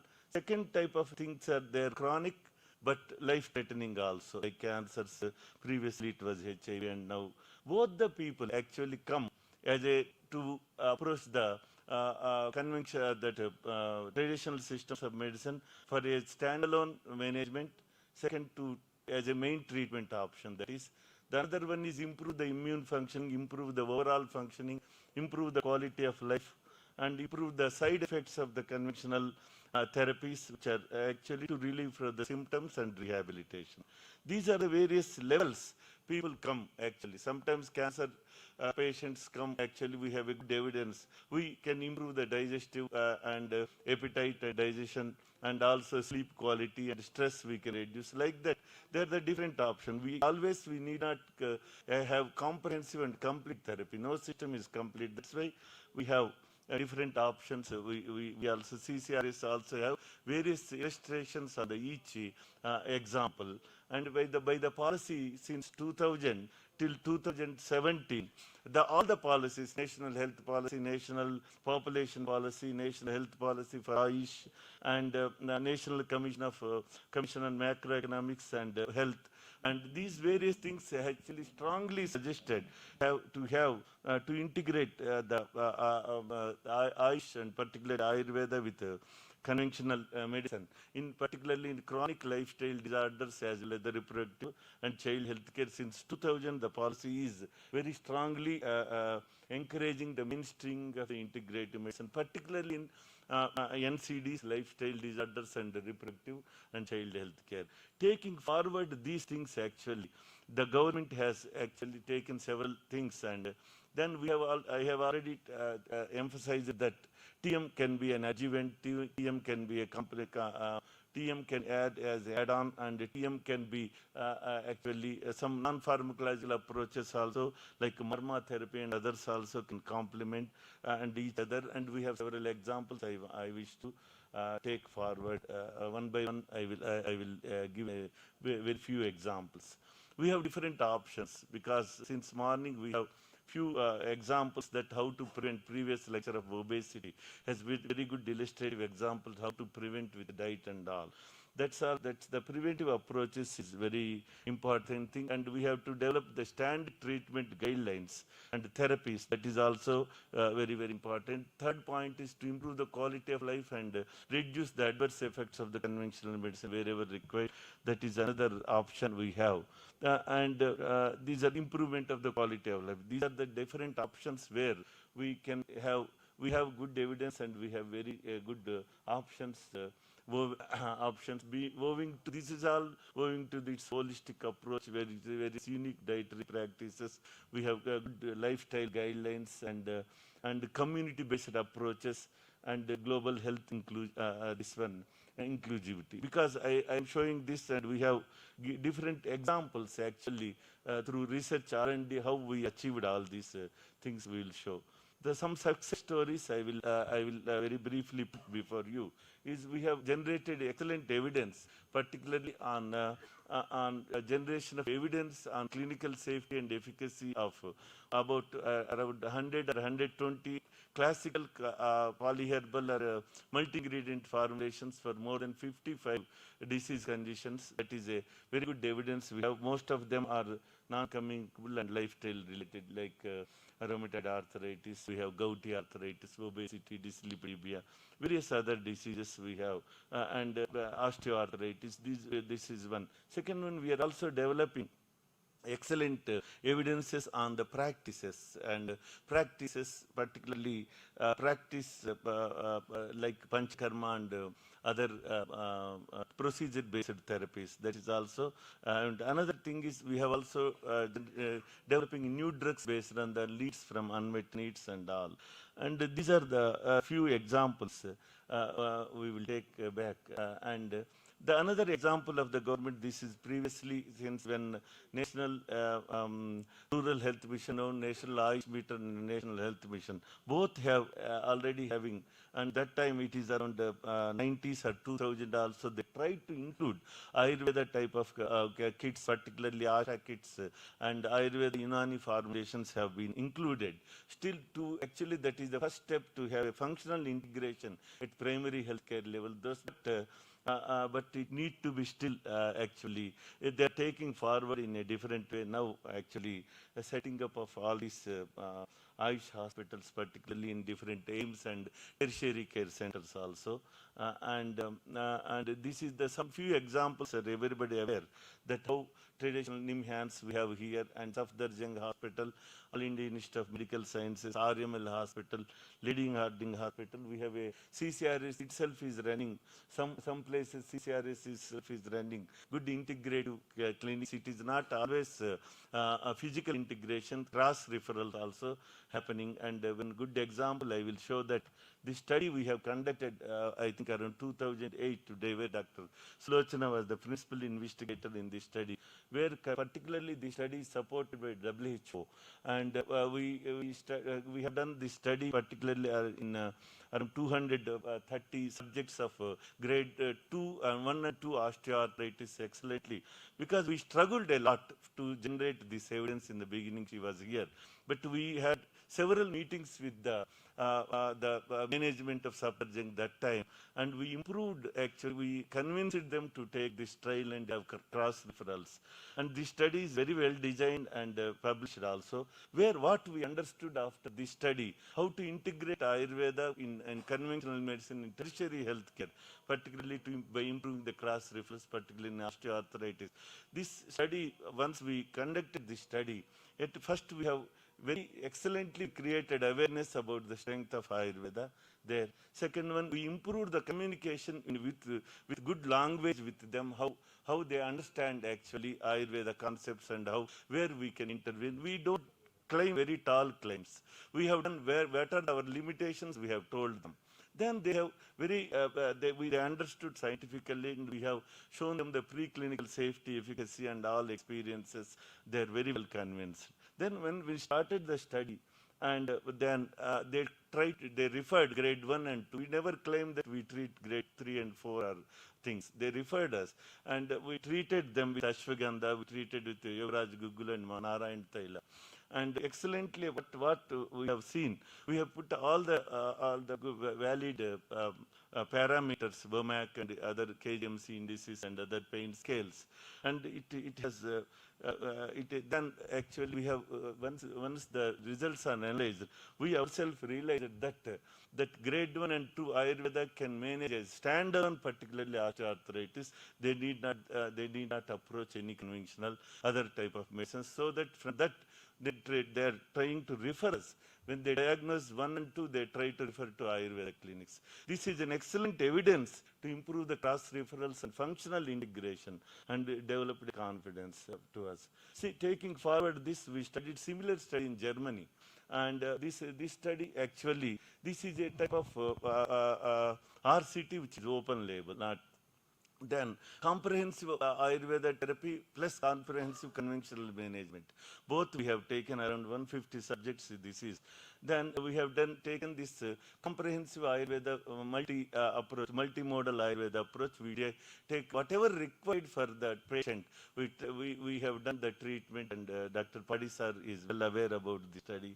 And then we have done, and after the study, then we have seen that the WOMAC and other pain indices are actually, they are reduced actually better in the multimodal Ayurveda approach has shown superior to the conventional therapy, particularly in the management of grade 1 and 2 osteoarthritis. This is an excellent example.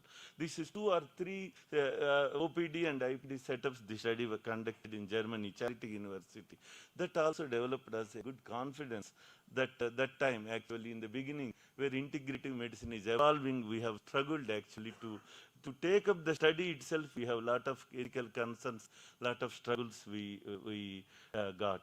Then another study, I want to tell before this, another one good study I will tell before this study. Thus, we have done another excellent study in, I think the slide is not there, I want to brief. The study is actually integrating the reproductive and child health care, particularly in primary health care level in Himachal Pradesh. Thus, the study, I think Dr. Sulochana was also involved in the study, and they conducted, designed excellent study. 17 drugs we developed and done safety and quality studies, and then we have done in PHCs, actually. In Himachal Pradesh, we have taken some PHCs and adopted some PHCs, and we conducted a study that one group, we have given the conventional management, whatever they are giving. Another group, conventional management plus comprehensive Ayurveda antenatal care was given till actually conception, after the birth also. After the child birth, we followed up. To 1.5 to 2 years, the entire thing we have followed up, and we have seen that the comprehensive antenatal care management, particularly in women, has shown that reduced the complications, reduced the anemia in women, and reduced the requirement of cesarean section, and birth weight of the children, actually no low birth weights we have recorded. This slide is not there. I'm giving an example. This is an excellent example, and taking forward the same study which is conducted in collaboration with ICMR.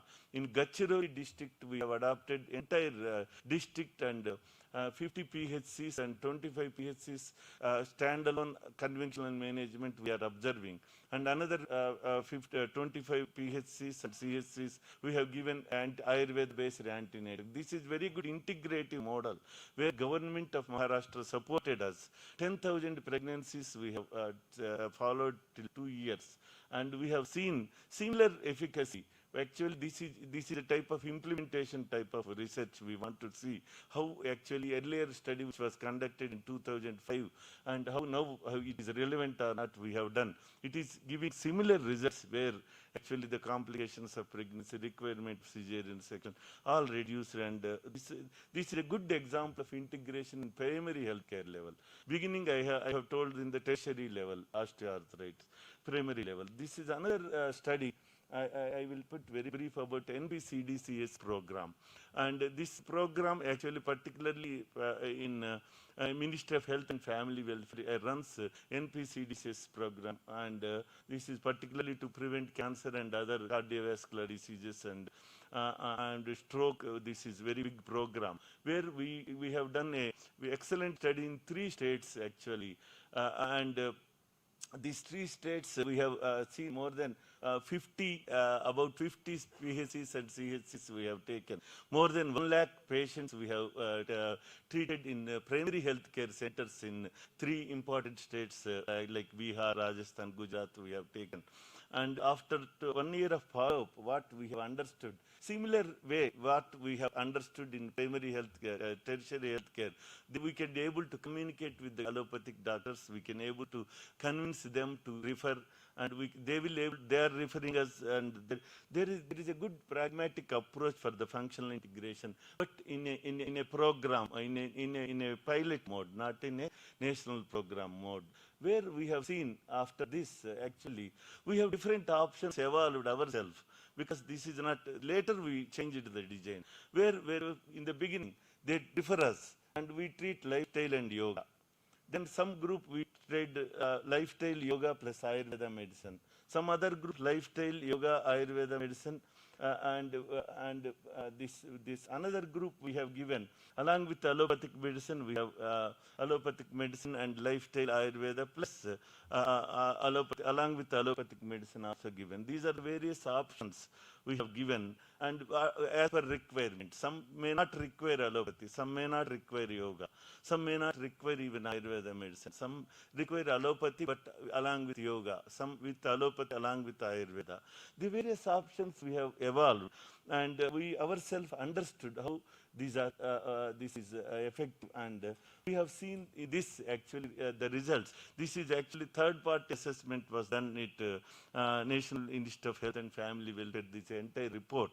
And we have seen that the reduction, actually, non-requirement of medicines in more than 25% of the patients who are approaching the PHCs. They are not required any medicine. They have treated with lifestyle and yoga, Ayurveda-based lifestyle advocacy and yoga. Some people require some few Ayurveda medicines. Some people require Ayurveda plus yoga. Like that, some people they are taking, with the beginning allopathy medicines, we have given a lifestyle yoga and Ayurveda. They reduce their dosage and frequency. And these are the merits of the integration in the primary healthcare level, particularly diabetes, hypertension, in the early stages of diabetic hypertension and other stages and all. And this is an example how in the data of above 1 lakh patients has also across 3 geographical areas has also given us confidence that this is a good integrate models will work even in primary health care also. Taking this forward, we have again designed, this study is going to start very shortly. This is University of Latvia. This evidence has helped us to do the study in University of Latvia we are designing. This is also comprehensive Ayurveda approaches versus the metformin and how it is very useful, particularly double-blind randomized studies.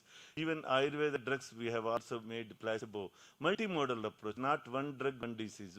We tailor-made the treatment according to the possible requirements based on the theoretical framework and validated. And this study, once this comes, the integrative medicine models can be in the European setup also we can prove. This is that is the initiative we have taken, sir.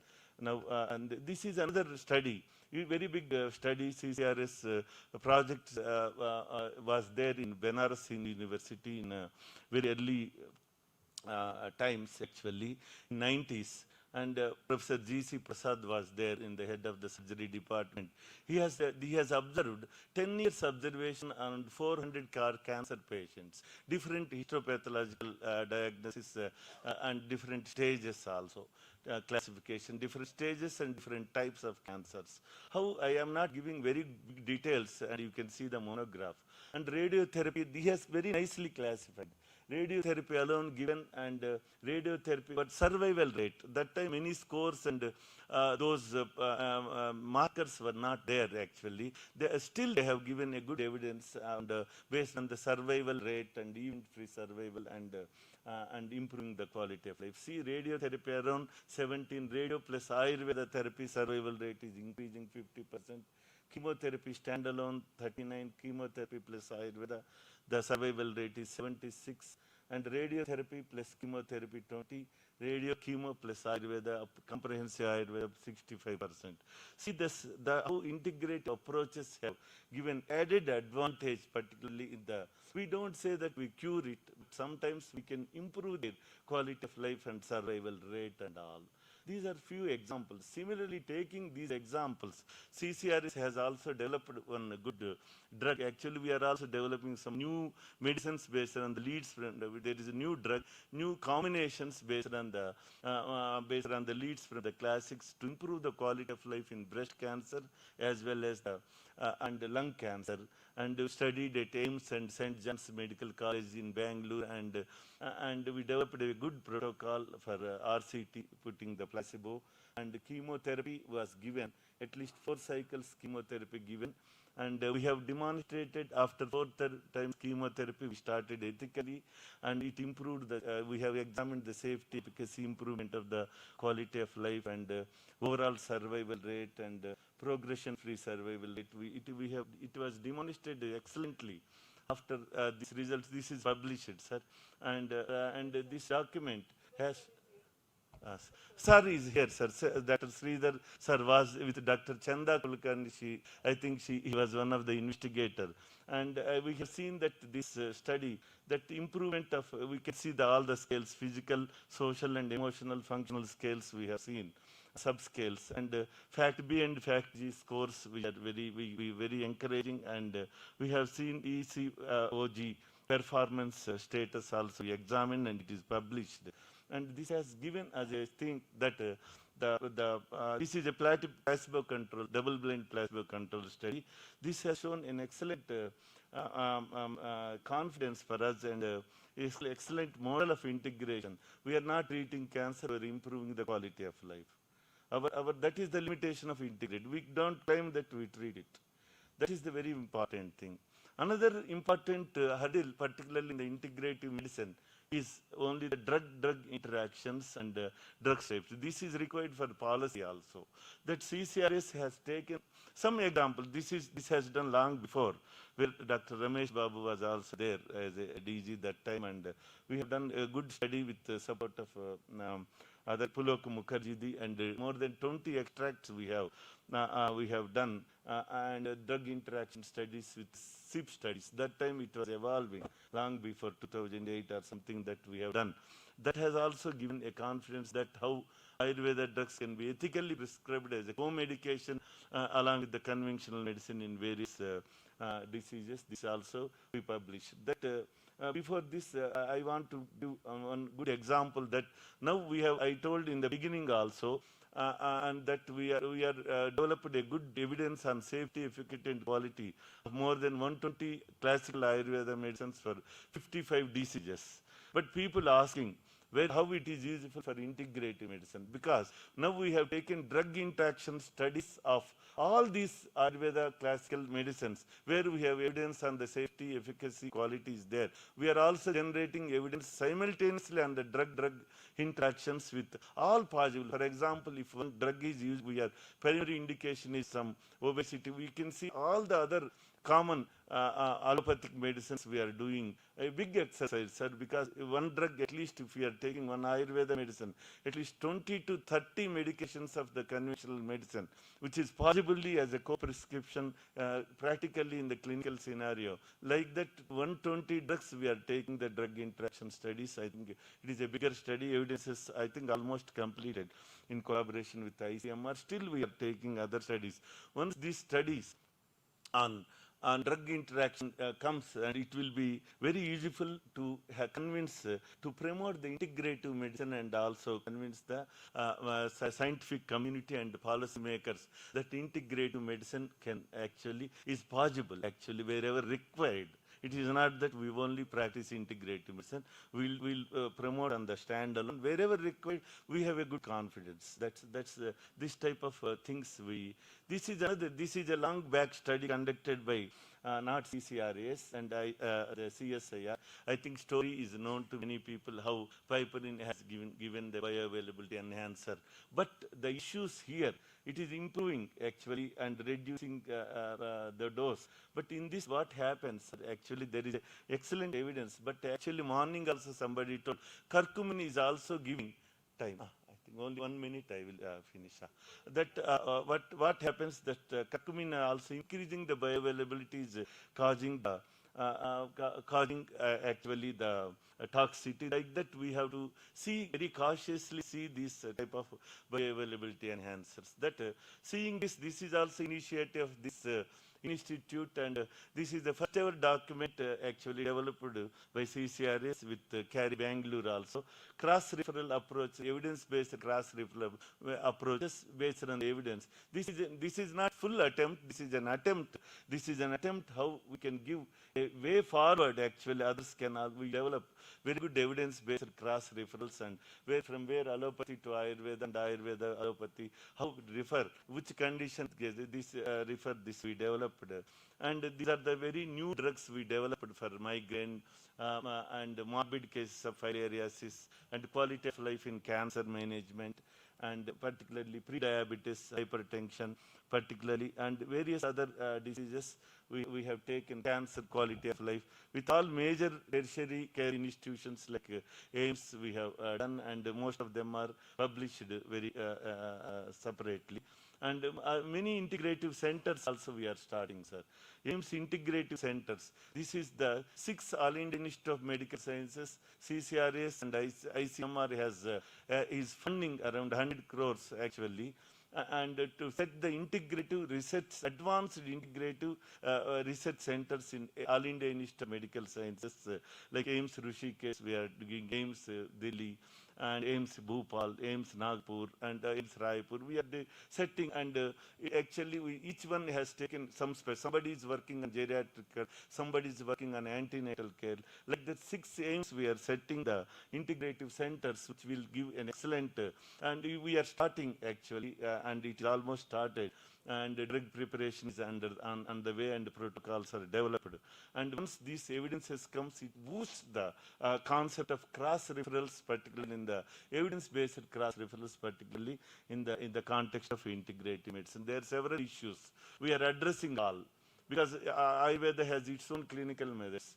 Biomedicine has its own clinical methods. And we are also developing evidence-based diagnostic tools for 5 important diseases like skin diseases, respiratory diseases, pyroxia, a case of the fever, and diabetes, gut, various digestive disorders. We developed Ayurveda-based validated clinical methods like Prakriti. It is through reliability and validity testing and very systematic double-blind method. Once these things are mainstreamed, that we have our own benchmarks, validated benchmarks for assessment of the progress using only the Ayurveda parameters, how we can assess. And these are some examples, and almost all we are addressing each issue, how to manage standalone, how to support where we can address the quality of life, where we can add on, what is the issues of drug interactions, issues of the diagnosis, and how we can various type of clinical trial methods also we evolved, how to do a complex double-blind randomized studies, how we got an experience. And these are the various aspects we have done. The way forward here is we need to have an excellent evidence of quality, safety, efficacy, and also we should have a good feasibility studies in the primary and tertiary healthcare, followed by the implementation research, followed we can give a standard treatment protocol and introduce into the main type of healthcare system. And to conclude, I want to put briefly, integrated approach of the healthcare using it is the safest and most effective combination of treatments, offer wider range of options for addressing unmet needs of the patients. Though but we have to take ethically everything, we have to go very ethically, everything is to be done ethically, then only we can put ethically and evidence-based promotion of integrative medicine in a successful way. These are the few examples, and many people may have many examples, and CCRAS also support to document these through our Agni scheme. All the practitioners we are inviting their unique practices, we are documenting. Whichever is very unique and reliable, we are trying to convert them into a clinical trial and get good evidence. This initiative I want to put before all practitioners. Thank you very much, sir. Thank you.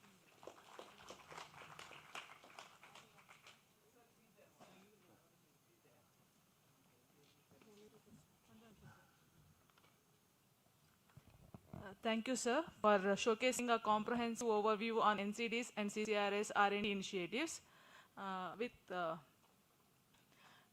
would like to invite Vaidya Rajiv Vasudev, sir, Vaidya Ayurveda, to felicitate our DDG, sir.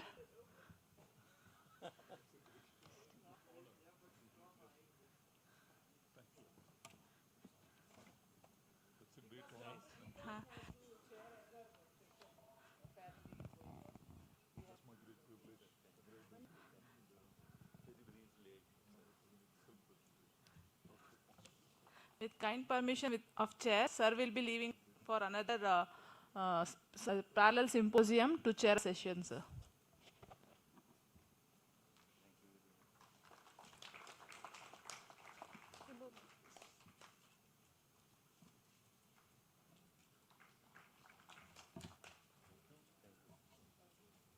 Thank you, sir.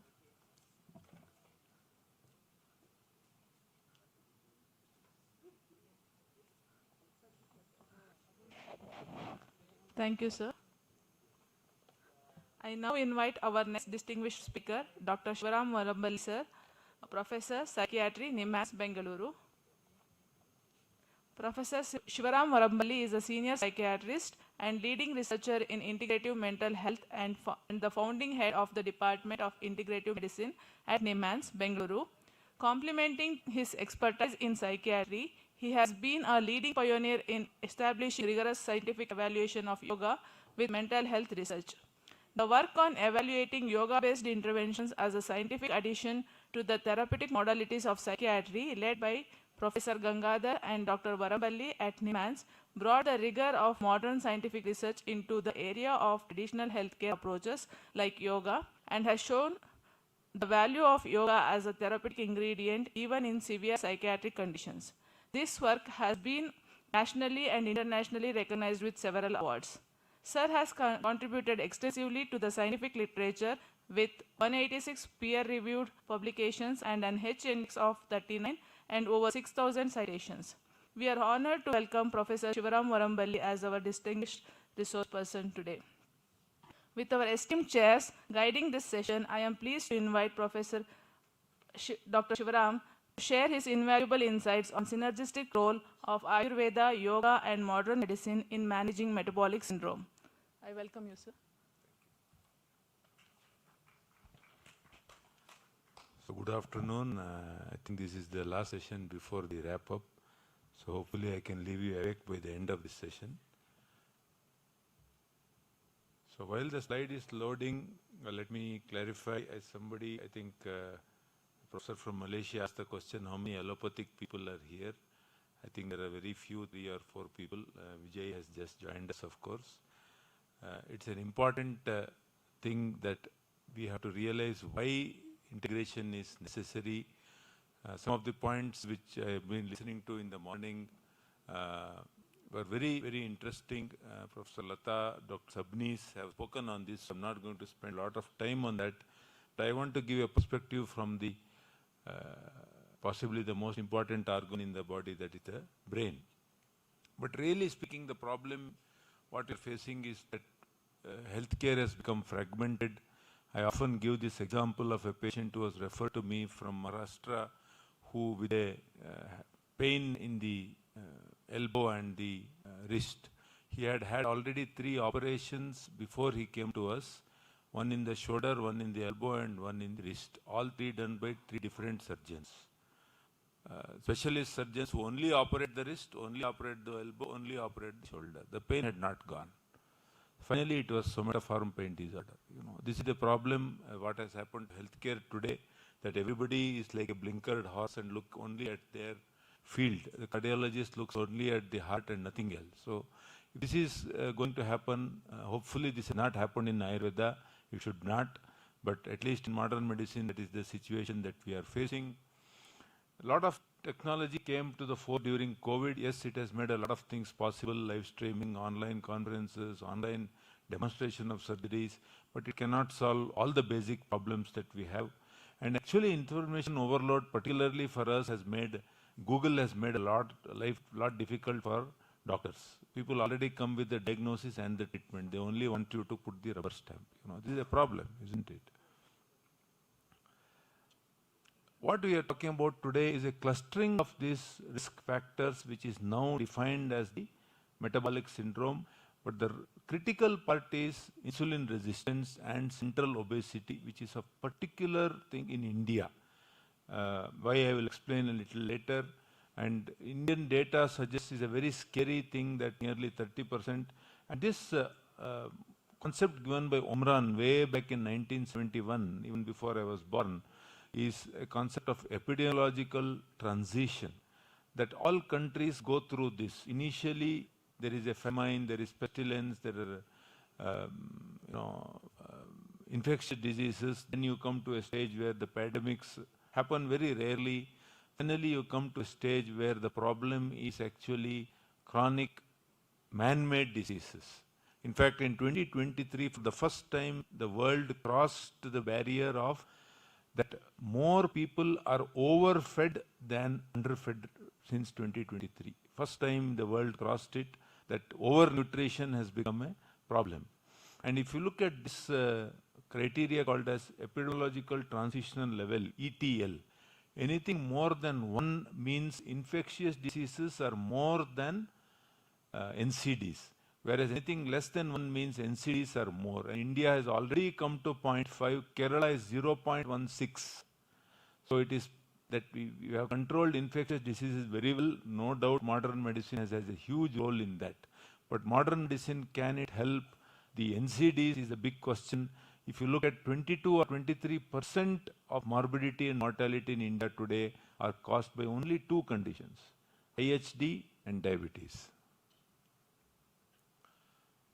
What is Dr. Sabnis was very eloquent. He explained the food problems that we are having today. So India is, in JP Nagar where I live, within a radius of 3 kilometers, you can literally eat any cuisine in the world. Moroccan, Ethiopian, Kenyan, whatever you want, Japanese, you can get any food that you want. In Bangalore, that's the situation. Most of India, that's the situation. And what should we eat it? Should we not eat it? Is that good for us? Olive oil, is it good for us? These are questions which are not really known by anybody, but everybody goes and eats.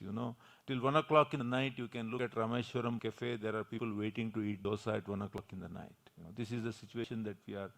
And of course, working has changed. A lot of people work for US companies, particularly IIT. One of my nephews, I see him going to sleep when I wake up. That has become quite common. These are the problems. That what can modern medicine do for these kind of problems? And India has a particular issue because we have been conditioned to starve. Because of the difficult history that our country has gone through, we are better at eating less and living rather than eating more. That is because our genes have not adjusted to the modern world. The Caucasians who have been living reasonably well for a long time may be able to digest the kind of food that they eat, but that's not for us. You eat the food, European food. I'm sure in 1 or 2 weeks you will put on 3 or 4 kilos. It's simply impossible to digest for us. It may be many factors for that, but it is true that Indians are more susceptible. India is becoming diabetes and heart disease capital. China realized this 50 years back and swiftly integrated their own Chinese system into the medical healthcare. We are struggling to do that even today. Not that we don't have enough treatments. You have all heard of Mounjaro or tirzepatide, which has become the single largest selling in terms of money. It is the biggest drug in India now. It has gone past Augmentin, which is an antibiotic, which was #1 till a few months ago. It has only been in India, I think 8 months or something. It's already the highest selling drug in terms of money, simply because it's very expensive. Why are we using it? It leads to dramatic weight loss. People lose 10 kilos in a month, in 2 months. Remarkable weight loss. I'm sure half the movie stars and the models will already be on Mounjaro, whether they need it or not. It's actually a drug for diabetes and people who have real metabolic syndrome, but it's being used in most people who do not have fit this criteria. The problem with that, what does it do? It hits your reward system. So you don't eat. But reward system also controls a lot of other things. Our drive, our motivation, we get pleasure. So what is going to happen to these people? Will they get more depression? In fact, yesterday I read a report of that a lot of people who are taking this are actually having nervous problems, food drop, because even the fat around the nerve is going away. You know, the nerve is surrounded by fat. Even that is becoming cut and nerve problems are happening. So this is the kind of thing. But the root cause is still not addressed. You know, will it make you wake up early in the morning? It's not going to do that. So we need exercise and physical measures, but you take a look in the context of India, people don't have time to, eat. Forget where is the time to go to the gym and exercise. We did a very interesting study in NIMHANS. We looked at metabolic syndrome comparison between Bangalore and Tirthalli. One of our professors, Dr. Jagdish, did a study. The same psychiatric problem, same drugs they are taking. The rate of metabolic syndrome in Bangalore was around close to 89 or 90%. In Tirthalli, it was 4%. Why is it? People in Tirthalli, they don't eat pizza. There is no pizza there. It might come in a few years. But regularly they eat their own food. They eat early in the evening. They walk. Everything needs walking in Tirthalli. In Bangalore, there's no walking, isn't it? Unless you are doing walking to do walking, then you don't walk. You have auto, car, metro, whatever it is. So this is what makes the difference. That modern medicine cannot address that. So this is one of the authors I follow very much, Fridolf Capra, who was a physicist and has turned into a passionate advocator of healthcare systems. And he says that the integrative action of the nervous system we are not able to understand because we think the body is a machine. The kind of philosophy that we have followed since the 17th century is that we have thought that you can, put all different parts and make a human body like a robot. Definitely not true. The body is truly integrative. What happens in the gut goes all the way to the brain. What happens in the heart goes all the way to your foot. So this you have not understood. If we don't, we are at risk of, not handling the problems. What are the issues right now? This paper was way back in 2013 itself pointed out that obesity may have more to do with the brain than your fat cells. It's primarily regulated at the level of the brain. And Dr. Lata in the morning was talking about this Doha concept that everything has an origin in either the womb or the immediate first 6 years. As you all know, most of the neurons in the human brain are already there at the age of 6. You don't really have much neuron growth after that. Little bit in the hippocampus and olfactory lobe maybe, but very, very less. Otherwise, everything that you have, but that's what she said. What you are is what you were in the womb. Maybe you can extend it to up to 5 or 6 years. So what happens in this first 5 or 6 years is very, very important, and that includes what you eat, what you do, and early life stress is a surefire way to induce disorders at a later stage of life. And even there is a documentation that the more childhood adverse experiences that you have, you are more likely to have problems when you are older. So, and with children, there's a very important principle that you all have to understand. Children never do what they are told. They do what they see. So if they see their parents following a particular lifestyle, they will also do the same thing. You may tell them one thing and do the other thing, but kids are not going to be fooled by that. So this is what is really runs our body, what we now call as the PNIE network. There is a very good integration of the psycho-neuro-immuno-endocrinological system. And unless we take this in an integrated manner, we will be approaching like the proverbial 6 people looking at the elephant, blind men looking at the elephant from different sides and saying, it's a rope and it's a, So metabolic syndrome is a typical example of a disease which actually affects almost all the systems in the body.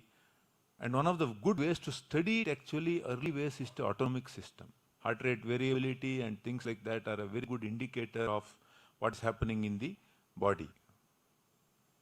And there is this concept I want to introduce to all the Ayurvedic graduates here, this concept called as allostatic load. It's a very, very important concept because we all know about homeostasis.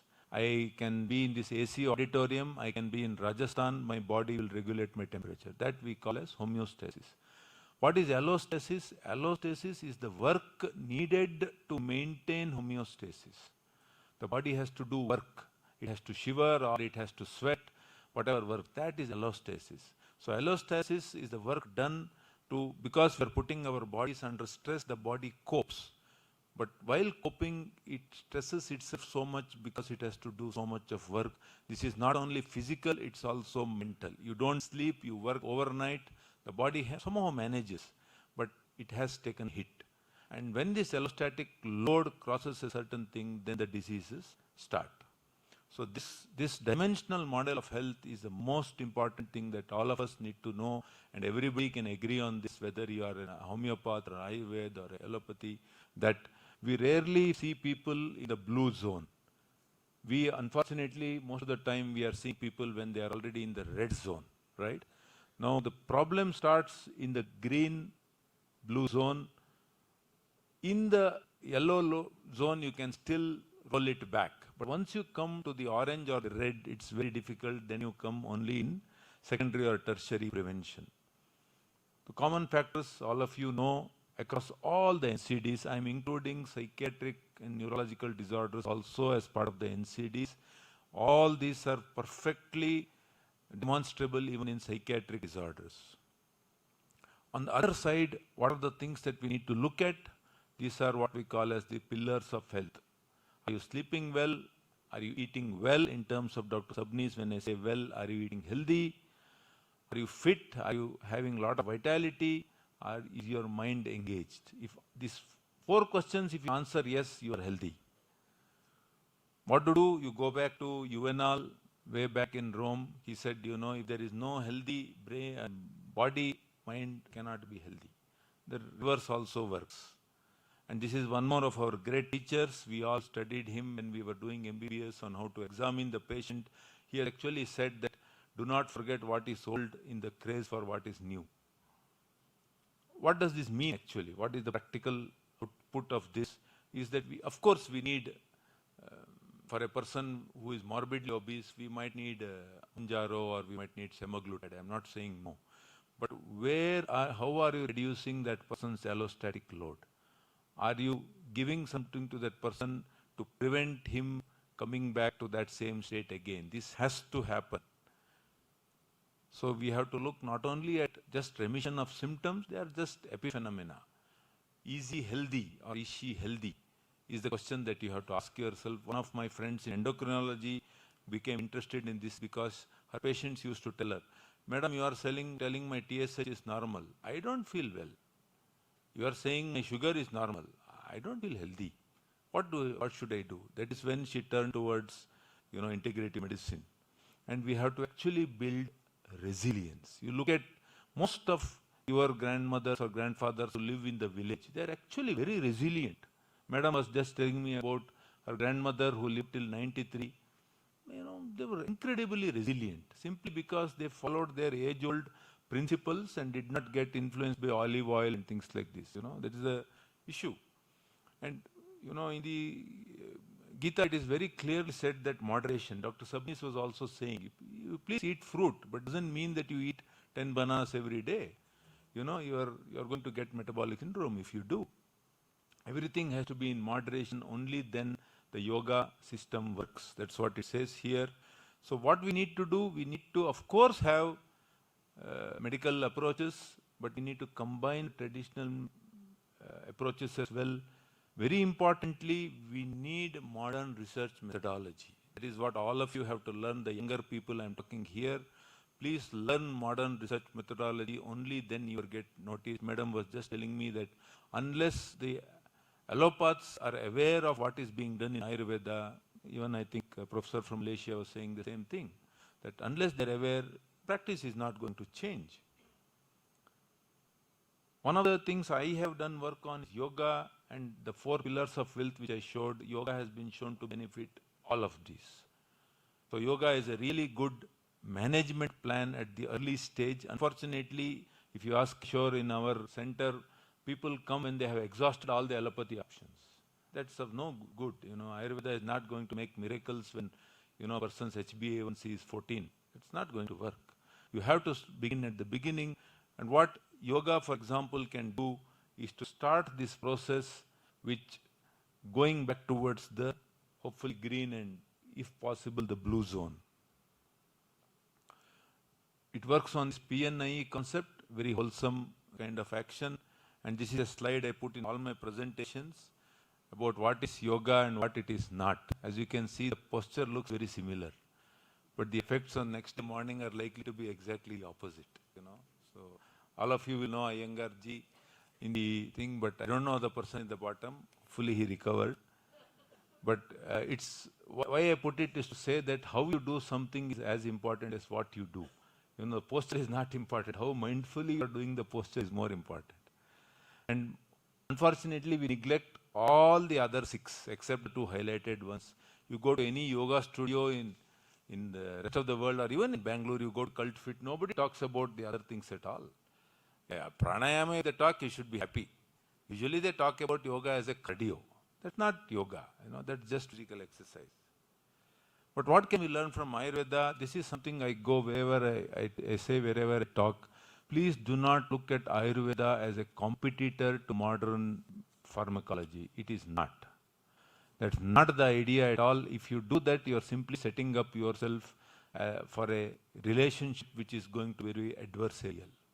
There is no point talking about Ayurveda as if we are trying to compete with Mounjaro. We are not trying to do that. You should not be trying to do that. You should be really talking about Ayurveda as a lifestyle rather than as a medical system. Yes, of course, you do have pharmacological things. I'm not saying no, but that's not the strength of Ayurveda. The strength of Ayurveda is Prakriti-based advice, season-based advice, day-based advice, which modern medicine simply does not have the concept of. We were never taught. My interest in this whole field started when one of the patients asked me, "Doctor, you're giving me this medicine. With this medicine, what should I eat? What should I not eat?" I had no idea. Of course, I can say eat more protein, less, but that doesn't make sense to them. You have to tell them what foods you should avoid at what time for you. Now, that is the strength of Ayurveda, and unless we impress that on the allopathic practitioners, they see Ayurveda as a competitor to the drug industry. It's definitely not. Unfortunately, I have seen a lot of Ayurveda is also becoming like that, extracting one single thing out of 100 things and trying to sell that. No, that's not the way to go for Ayurveda.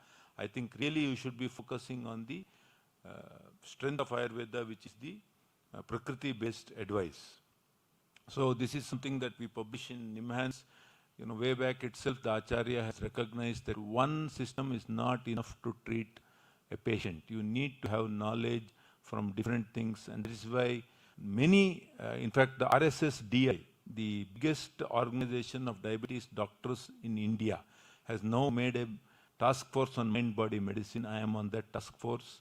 They themselves came forward that we need some help, because we are reaching the limit of the so-called chemical treatment. I give a treatment to reduce glucose, but what does it do? Yeah, glucose is fine, but patient is not well. So that is when they realize that we have limitations. They are now looking towards Ayurveda and yoga. We have to be ready to talk to them in their language, which is scientific research. But most interesting part, the last 2 or 3 minutes, how these treatments, integrative treatments work. Can we change our brain? Yes. That's the most important message maybe from my talk today, is that this principle, what is called as Hebb's law, neurons that fire together, wire together. If you do something repeatedly, you become good at it. So it is all a matter of practice. So, for example, very risky professions like pilots, they say that a pilot is considered expert in a particular aircraft if he has done 10,000 hours of flying in that aircraft. That's 10,000 hours of flying, because then he is instinctive, it's muscle memory for him. You wake him up at 12 o'clock in the night, he will fly the plane. For us to do that, we have to make it a part of our routine. So this yoga, for example, in the West, once a week, Sunday, the 1 hour of yoga. What is that going to do? It's not going to do nothing. Unless it becomes a part of your routine and it gets into your muscle memory, only then this will happen. You get a cold, people rush to, do something, take some medicine. No need to do that, You take care, you steam, you follow the age-old concept which our forefathers were following. your cold will get better. So very commonly we say, cold, you take treatment, it gets better in a week. You don't take any treatment, it gets better in 7 days. Doesn't make any difference, isn't it? This is very important. Even at 60, 65-year-old people, we have shown in studies that at NIMHANS that your brain can still change very significantly, not only functionally, but even structurally. We have shown an actual increase in the size of hippocampus in people living in old age homes. It was an Ayurveda person who did that research as his PhD, Hari Prasad. Today he is in Himalaya actually, company. So we were able to show in 65-year-old people that the neurons could still be generated. But what we cannot compromise on, why is it that modern medicine has become so famous? They have standardized everything. They have used technology and they have innovated and adapted. That is why across the world, MBBS has become standard. Because of these important factors, we need to do that. We need to standardize our teaching. We need to innovate. We need to use technology. I'm happy to see a lot of the Ayurveda people are actually doing that now. So to summarize, I would say that the only scalable option for obesity and metabolic syndrome today is that you have to have an integrated approach. In the US, they now call it functional medicine, many other terminologies are there. But the important thing is we need to work together. It's eminently possible. Typical example is NIMHANS, where we have established a department of integrative medicine in the last 6 years, which has now become a model for all the medical institutes in India, including the AIIMS. So it is definitely possible, but we need to remember this last paragraph that we need to standardize our teaching. Every Ayurveda person should be aware of research, have to have a standard way of doing studies and research. We need to use technology, we need to innovate. If we do this, I think we will be truly possible, maybe 10, 20 years down the line, that we will see an integrated kind of medical system in India. I would end by thanking our collaborators, the NIMHANS team. Thank you.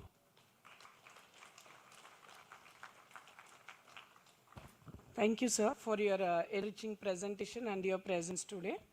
Now I request our chair, Dr. Sajiva Madam, to please share your comments on this.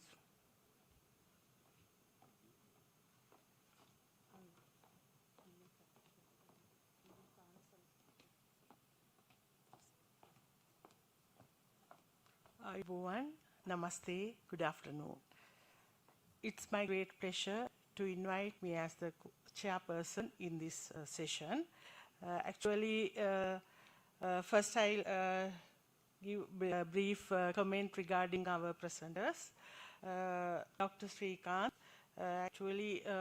he especially mentioned about the global scenario of these metabolic disorders and even what are the policy makes to integrate the Ayurveda medicine with this allopathic medicine, and also the preventive measures of NCDs.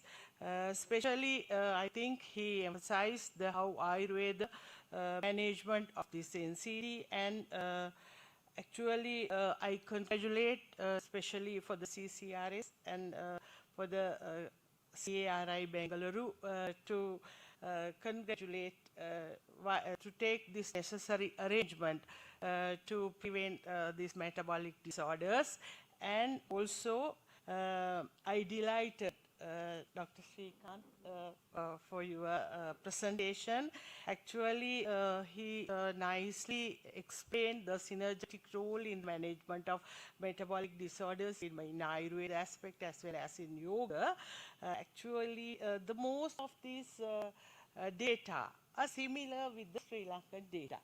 So that's why also now Sri Lankan government also initiate to integrate this medicine, and I happily inform to you all in allopathic medicine MD second year prospectus, they added this Ayurveda medicine, Ayurveda pharmaceutics and pharmacological part, And last week, they give this message to me, and the first batch will come to our University of Colombo, Sri Lanka, for getting their training. They will start on 5th of December. I think I'm very happy because now in Sri Lanka also, step to get the necessary arrangement to integrate integrative medicine.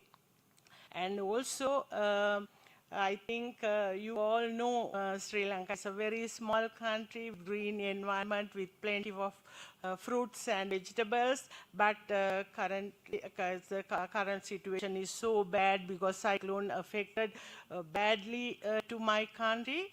But in our education aspect and in our social aspect, we considered India as our elder brother. And in this current situation, India take necessary arrangement to help to my country. Because I'm telling this because I also the product of BHU, and I got my Ayurveda knowledge from India. That's why always I respect to your government as well as the teachers in India. I want to add small things to here. As Ayurveda physicians, we know the Swasthasya Urjakara and Atasya Roganut is the aims of Ayurveda, and it is very, I think most of time we like to maintain our healthy body rather than to treating to diseases. So for these things, Ahara, Aushadha and Vihara is the most important fact. And why we know, I think that's why delighted by sir, your lecture in you told about some gene pattern. I know we Sri Lankan and you are Indians, we don't have a very similar gene, we are having similar gene pattern but slight difference. So our genes is mostly affected to the Desha Satma things. I think according to Ayurveda, the Shadrasa and the Desha Satma Aviruddhahara is the most balanced diet. It is not like it is contained of protein, iron and so on. So that's why always we have to take this Desha Satma Ahara. Nowadays, I think the sir told, likewise in Sri Lanka also, most people like to get this fast food, and some foods are not, it's similar to our food because we are mostly in agriculture country, we use rice for 3 times mostly, and with our vegetables and fruit and these yams and these things. But nowadays, most people to get pizza and sometimes these different type noodles and likewise these foods. And these foods are not, I think our gene is not identifying such type of food, and therefore our gene pattern can be changed. So the change in gene pattern may be the main cause for these metabolic disorders.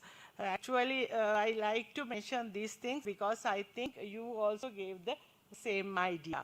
So I think lastly, I like to give my heartiest thankful to Dr. Ravi Narayan Acharya and Dr. Sulochana Bhatt for Standalone, or not even as an adjuvant.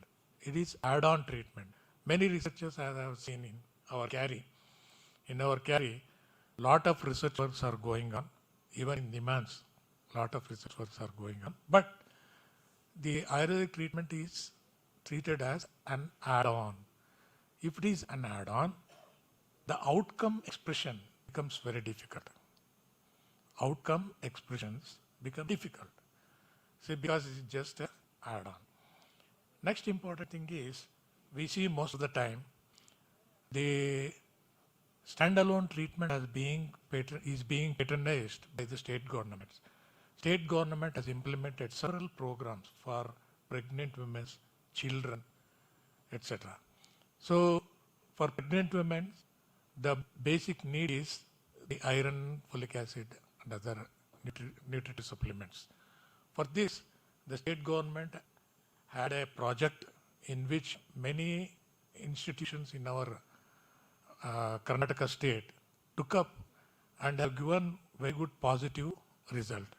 So also the children, for the sake of children, biscuits were prepared, wherein pippali and other medicines, other 3-4 ingredients were incorporated in the biscuits, and these biscuits were distributed in the schools, government schools, where the children are up to the age of 12 years, 6 to 12 years. And it was analyzed that this has helped a lot. This has helped a lot in various aspects, including IQ. Their IQ was improved, their behavioral changes was improved, their nutritional status was improved. So in many aspects, there was quite good improvement.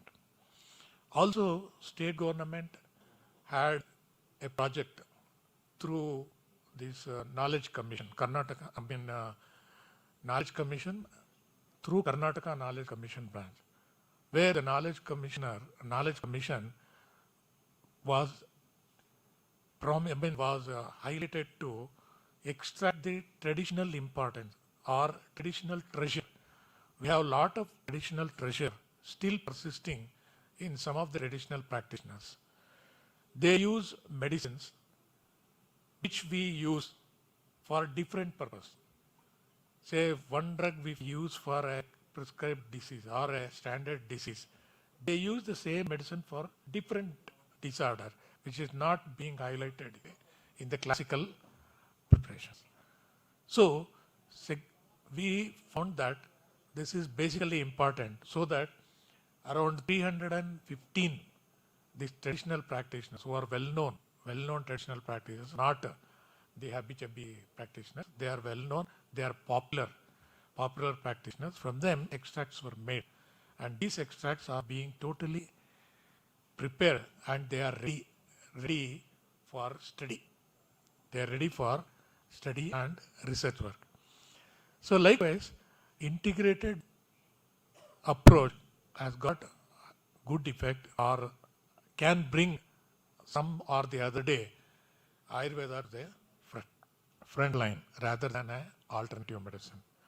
So in second incidence, Professor Shivaram, a well-known psychologist, has given due importance to the integrated approach. And he said that he is considered as one of the most important feature in establishing a disease or in identifying the problems with the individual. So we have Anupadesha, Jangaladesha and Samadesha, where it is clearly mentioned that Anupadesha people may have to follow typical regimes or typical food elements. Jangala, in other terms, they too have follow typical dietics or typical food habits. And if we do not respect this environment, our lifestyle and our behavioral approach, then as said by Professor Shivaram, we are going to or we will be susceptible to good number of diseases, isn't it? It is well established that ama is one of the main causative factor for all the diseases. Sarve roga mande agno. So indigestion is the main cause. As it is being established in Charaka Samhita 15th chapter, a very beautiful narration is there, wherein a clue or onset of metabolic disorders, how the metabolic disorders get cropped up. If we go to that, we will get a beautiful images. So, according to that, if we follow our nutrition, if we follow our lifestyle, or if we respect our environment, definitely many of the non-communicable diseases can be overcome. Can be definitely overcome. As he said, we eat less. Person who will eat less will survive for length of time, longer duration. On the contrary, person who eats more, we cannot expect him to live longer. So that is only because he will be susceptible to the metabolic diseases. And we are following all the Western styles, say to dress to culture to food, etc. How we have been shifted, isn't it, to large extent, that too in the recent generations, we see there is a lot of shift, and many of them are not at all interested in our culture, not at all interested in our food, not at all interested in our behavior or environmental or social activities. Many of our social activities have gone, isn't it? So, under this situation or under the present situation, what is required is we should draw the attention of all the public, and we should highlight what is there in Ayurveda, or what is the importance of place where we live, what is the food habits of that place, isn't it? All these things, unless it is being, or awareness being created in these aspects, I don't think we are going to achieve a lot in this field. Isn't it? People know that if they eat these material, they are liable to, or they are susceptible to so many diseases. Still, they eat. Still, they eat. And Professor has told that the Ayurveda is limited to lifestyle, not for medicinal approach or medicinal effect. It's true that much of it is depending upon the lifestyle, sir. I accept it. But truly there are good medicines, good recipes, isn't it? Now there is a lot of awareness, and we see that people turning out to Ayurvedic dispensaries or Ayurvedic doctors selectively. They want Ayurveda treatment only, isn't it? So such a time is coming up. We should better make use of that and see that better treatment is given.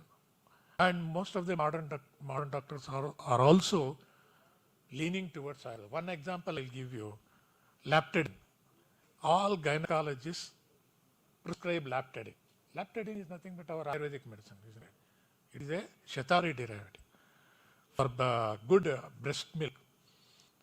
Laptadine is given even today, even by an expert gynecologist, they prescribe Laptadine. It is being brought out in another trade name, isn't it? But originally it is Ayurveda, isn't it? Likewise, we all know that is CCRAS-CARI, isn't it?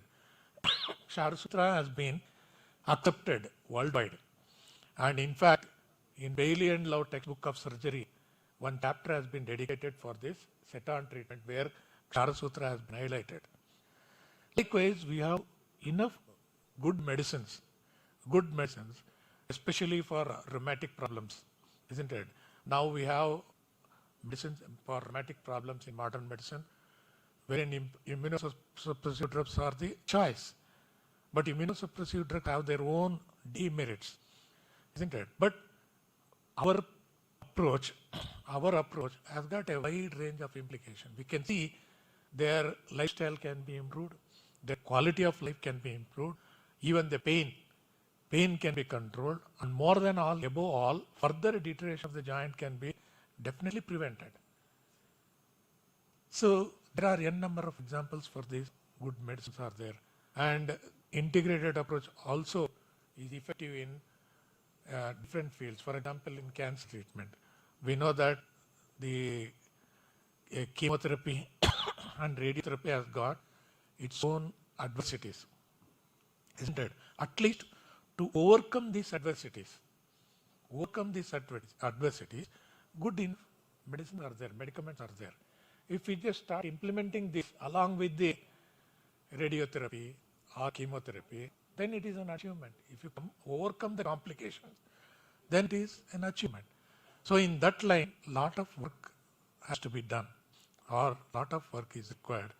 So we have good immunomodulator drugs, isn't it? Using those drugs, we can overcome these complications.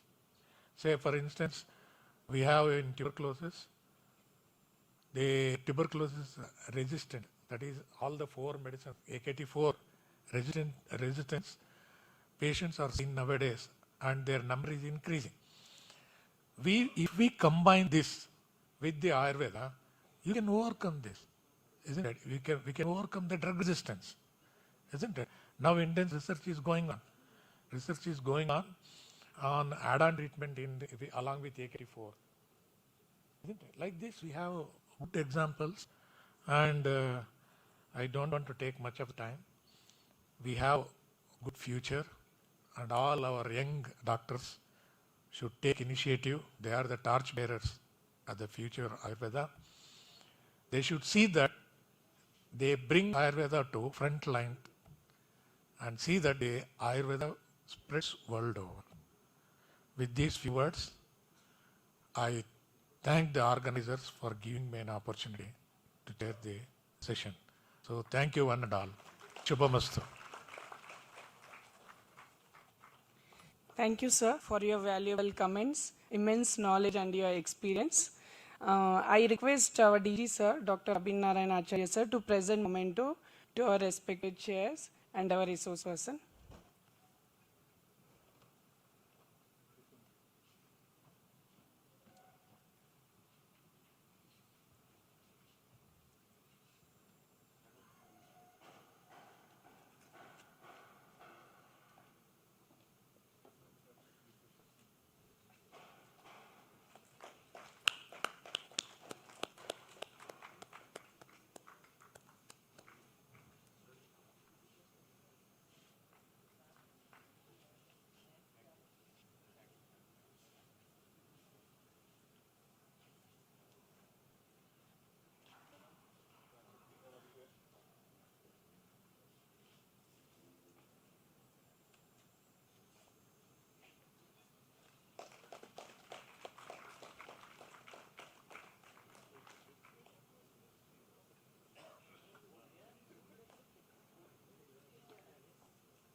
Thank you, sir.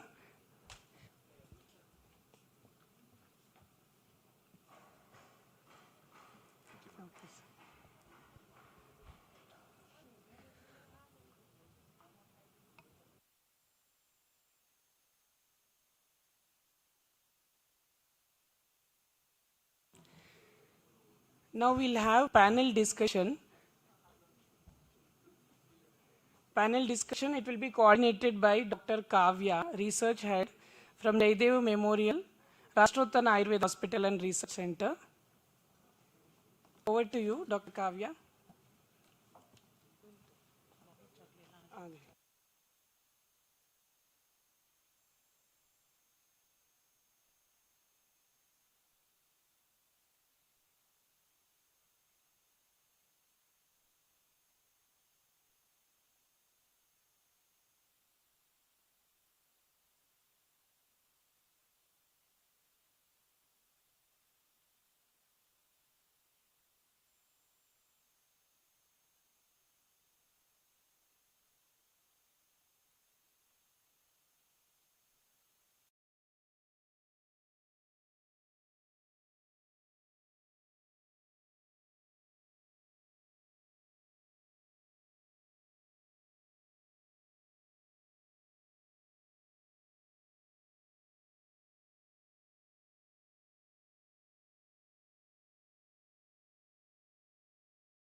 while bringing in awareness and purpose to everyone around.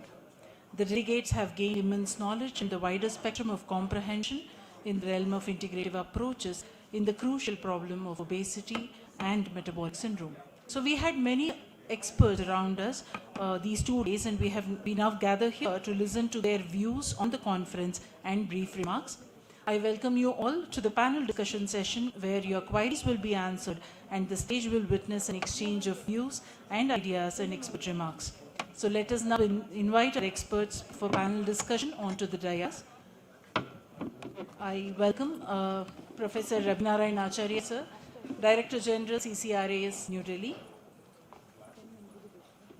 Rajiv Vasudevan, sir, CEO, Ayurveda Hospital, Bangalore. Sir, please. Dr. Kishore Kumar, Professor in Department of Integrative Medicine, NIMHANS, Bengaluru. Dr. Shailaja, Principal, SDM Ayurveda College, Hassan.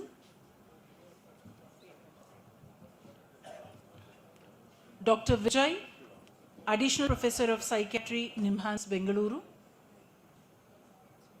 Dr. B.K. Ashok, Senior Manager, Ayush and Scientific Affairs, Himalaya Wellness Company, Bengaluru. Dr. Prashant A.S., Principal, Ayurveda Mahavidyalaya, Hubli.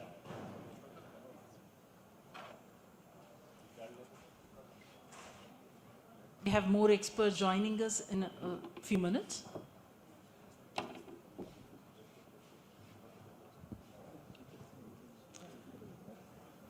So let us start our discussion with brief remarks about the conference and his experience with integrative medicine by Shri Rajiv Vasudevan, sir, CEO, Ayurveda Hospital, Bengaluru.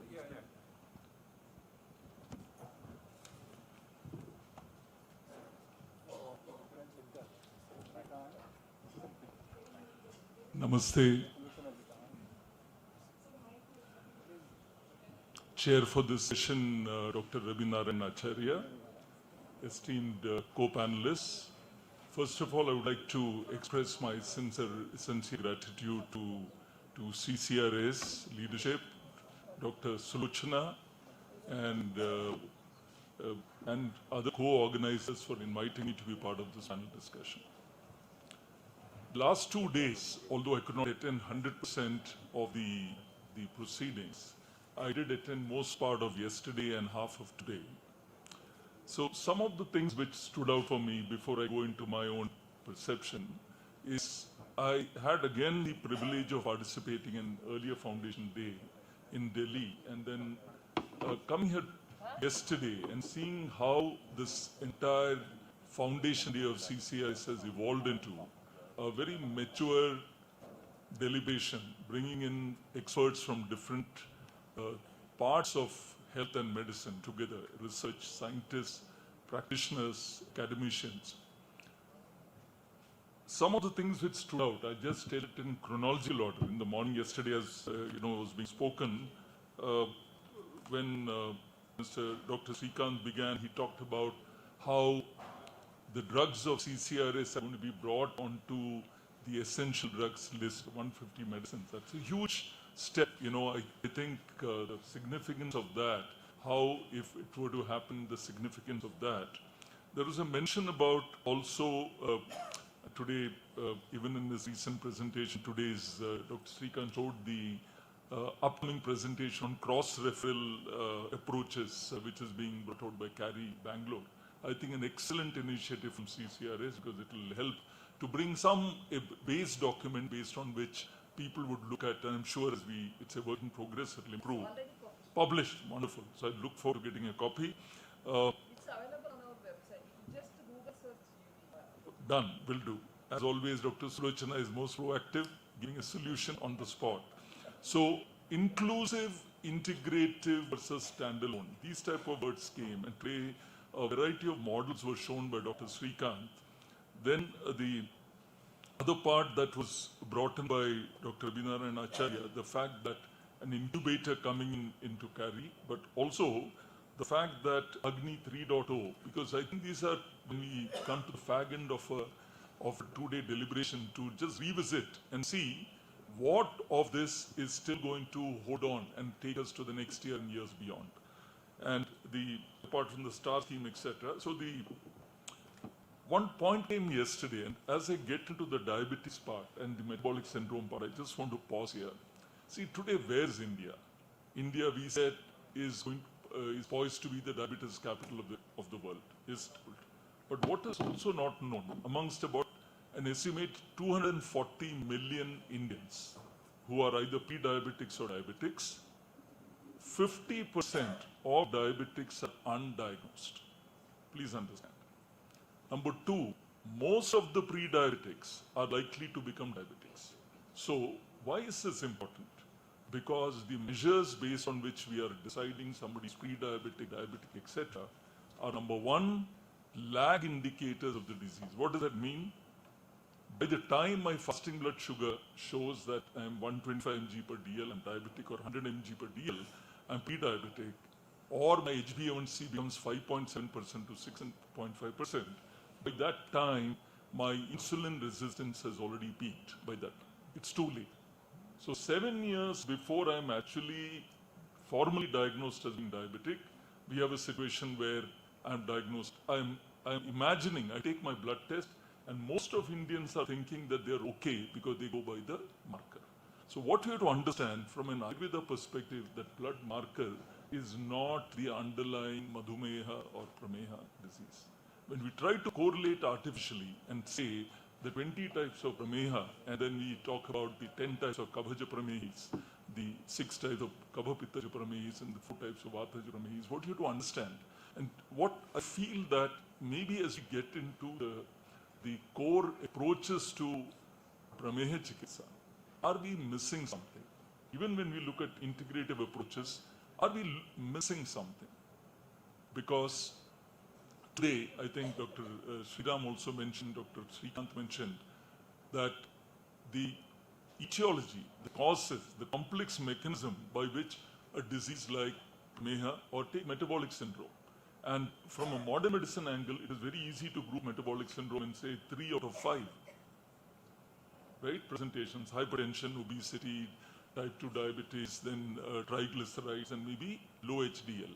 So if you take these 3 out of 5, but modern medicine is characterizing it as syndrome X, not syndrome X, metabolic syndrome. But you take it from an Ayurveda perspective, can one syndrome X be same as another syndrome X? What about the stage of the disease? So this is extremely important. We have gone into this discussion and you're looking at a magic pill, like there's a metformin which is sourced from a natural molecule, natural substance, or the SGLT2 inhibitors, looking at that from natural origins.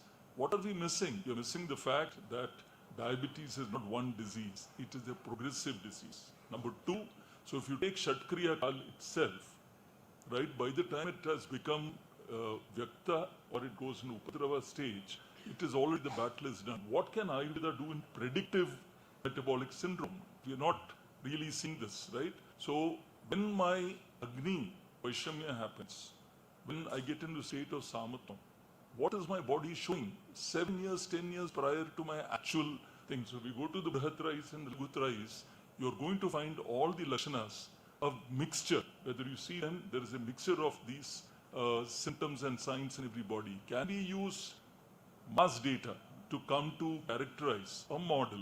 Because today it is very clear, why is diabetes care failing globally? Why is it failing in India? Because we are treating the symptom of the disease, as was told today or yesterday, that we are treating the pancreas, we are treating the kidney, the brain, we are looking at it like engineering for the body. Should Ayurveda also approach it the same way? We're telling, I have one SGLT2 inhibitor. I will come out with an Ayurveda herbal one thing, which will say berberon, this thing, that thing. Are we going to commit the same mistake after so many years of independence? Or should Ayurveda have its own independent approach? Number one, right? I just want to tell you, we talked about research. I think Dr. Sriram has left the hall. I just wanted to say, research approaches in Ayurveda, and I will come to this, how to tackle this. We talked about outcomes. See, in most of these conditions, by the time it has become Vyakta or Upadrava, without Shodhan Karma, you are not going to be able to reverse this disease. So, it is like taking I want to shape an iron rod. If I don't heat up the iron rod to a particular temperature and hit it with the right force, that iron rod will not get that shape. Similarly, if you don't do the proper, and chikitsa means ahara, vihara, vichara, aushadha, and kriya krama. Why I'm bringing this up? Take the role of the mind. Where are we looking at it? It's not about satiety, my desire to eat or not to eat. It is really about the stress levels. Today, whether you take primary hypertension, you take diabetes, it's all coming from a lot from the mind. So can we look at it from a framework which looks at this in totality, a Sarva Sharirika approach, which also look at, and what is Ayurveda's great strength? If I take syndrome X, or I take metabolic syndrome for the matter, the underlying issues today, and we're talking about gut, brain, you're talking about immunity, you're talking about autonomic nervous system, right, parasympathetic nervous system. You take all of this, you will ultimately find an Agni and Ama connection. Can we go back to the basics of Ayurveda? And see, we do a lot of studies with our patients that we treat. I'll just share a quick piece of data. Dr. Sriram said about, if I am in 14%, we can't correct. You'll be quite surprised. And this is a very important point. 11% HbA1c, 13% HbA1c, 14% HbA1c. We had one classical metabolic syndrome case with 1644 triglycerides, 14.2% HbA1c. 30 days treatment, 1644 is 306, 14.2 in 30 days. And I want to say HbA1c is normally measured after 90 days. In 30 days, HbA1c is down to 11.2. Right? So the fact is, Ayurveda, by trying to fit into an external framework, we are shortchanging. Are we shortchanging ourselves, our strengths? So I would like to see a lot more chikitsa-based data, and through this, can I have a minute, Doctor? Should I pause? Okay, yeah. Yeah. So if you look at 50 patients, we've had, for people about 200 mg per dl, in one Shodhana cycle, 92 mg per dl drop. HbA1c 2.2% to 5.5% is the range of improvement in Shodhana karma. So why should we be trying to look for magical drug when we can look at ahara, vihara, vichara, aushadha, kriya? Right? It's the most complete approach. This is one piece. I also want to bring in the fact that the very interesting concepts like the diabetes palette. Why I'm bringing it up, the pathways of diabetes. So today what you're finding, somebody may go directly to Kabhaja Prameya, somebody may go through Kabha Pittaja, then Vathaja. Somebody may go directly to Kabha Pittaja. So what triggers? So the point of resilience which was brought in by both Dr. Srikanth and by Dr. Sriram, right? And allostatic processes. These things I believe are very, very well addressable through Ayurveda, these approaches if we can take. I want to just conclude by telling one thing in particular. When you look at integrative medicine, maybe if I have opportunity to speak later, I can come back depending on the time available.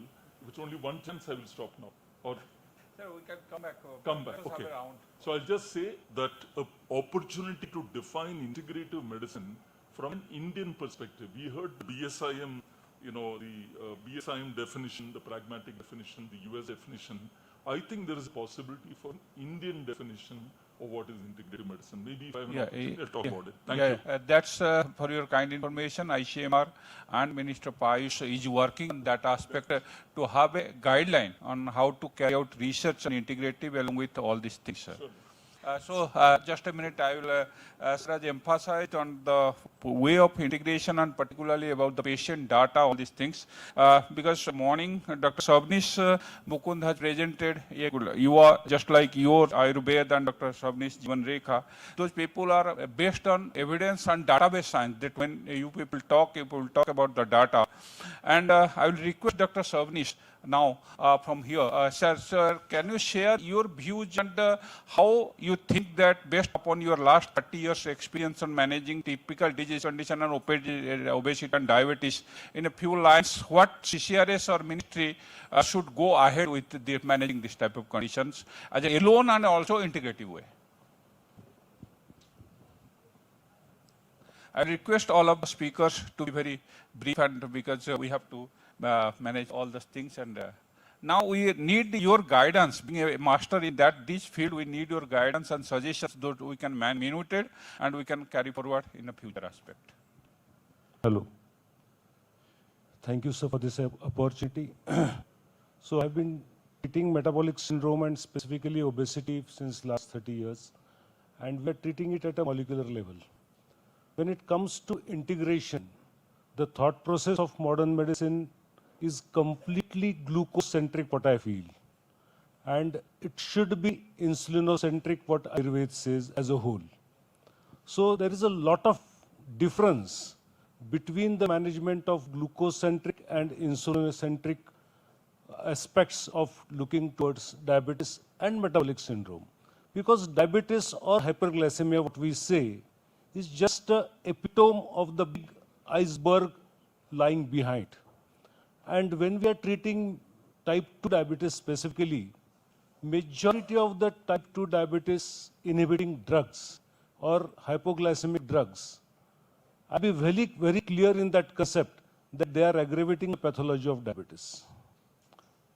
And this aggravation of the because you say take any drug except metformin, I'm not talking about metformin, but all other drugs, majority of the drugs, they are aggravating the pathology of diabetes. Very few drugs, maybe pioglitazone and metformin. Pioglitazone, not also that much very clear, have insulin sensitivity activity, but when we have an approach as a maybe Vatash Prameha, Pittash Prameha, Kafash Prameha, I'll not go into that much detail. When we classify Prameha, Stula Pramehi, Balvana Nekaha, Kuchastataikaha, Pridurbalascha, 4 types. Why can't we classify obesity and other metabolic disorders into these 4 types? We have, or yeah, these 4. Means Stula Pramehi, Sthula, that is obese. There is one another category that is thin obese, what we call as toffee, thin outside, fat inside. So Sthula Pramehi, Sthula, Krusha Sthula, Balavana Sthula. So these type of classifications can be done depending on the classification what has been explained in Prameha. This is one part. Second part, where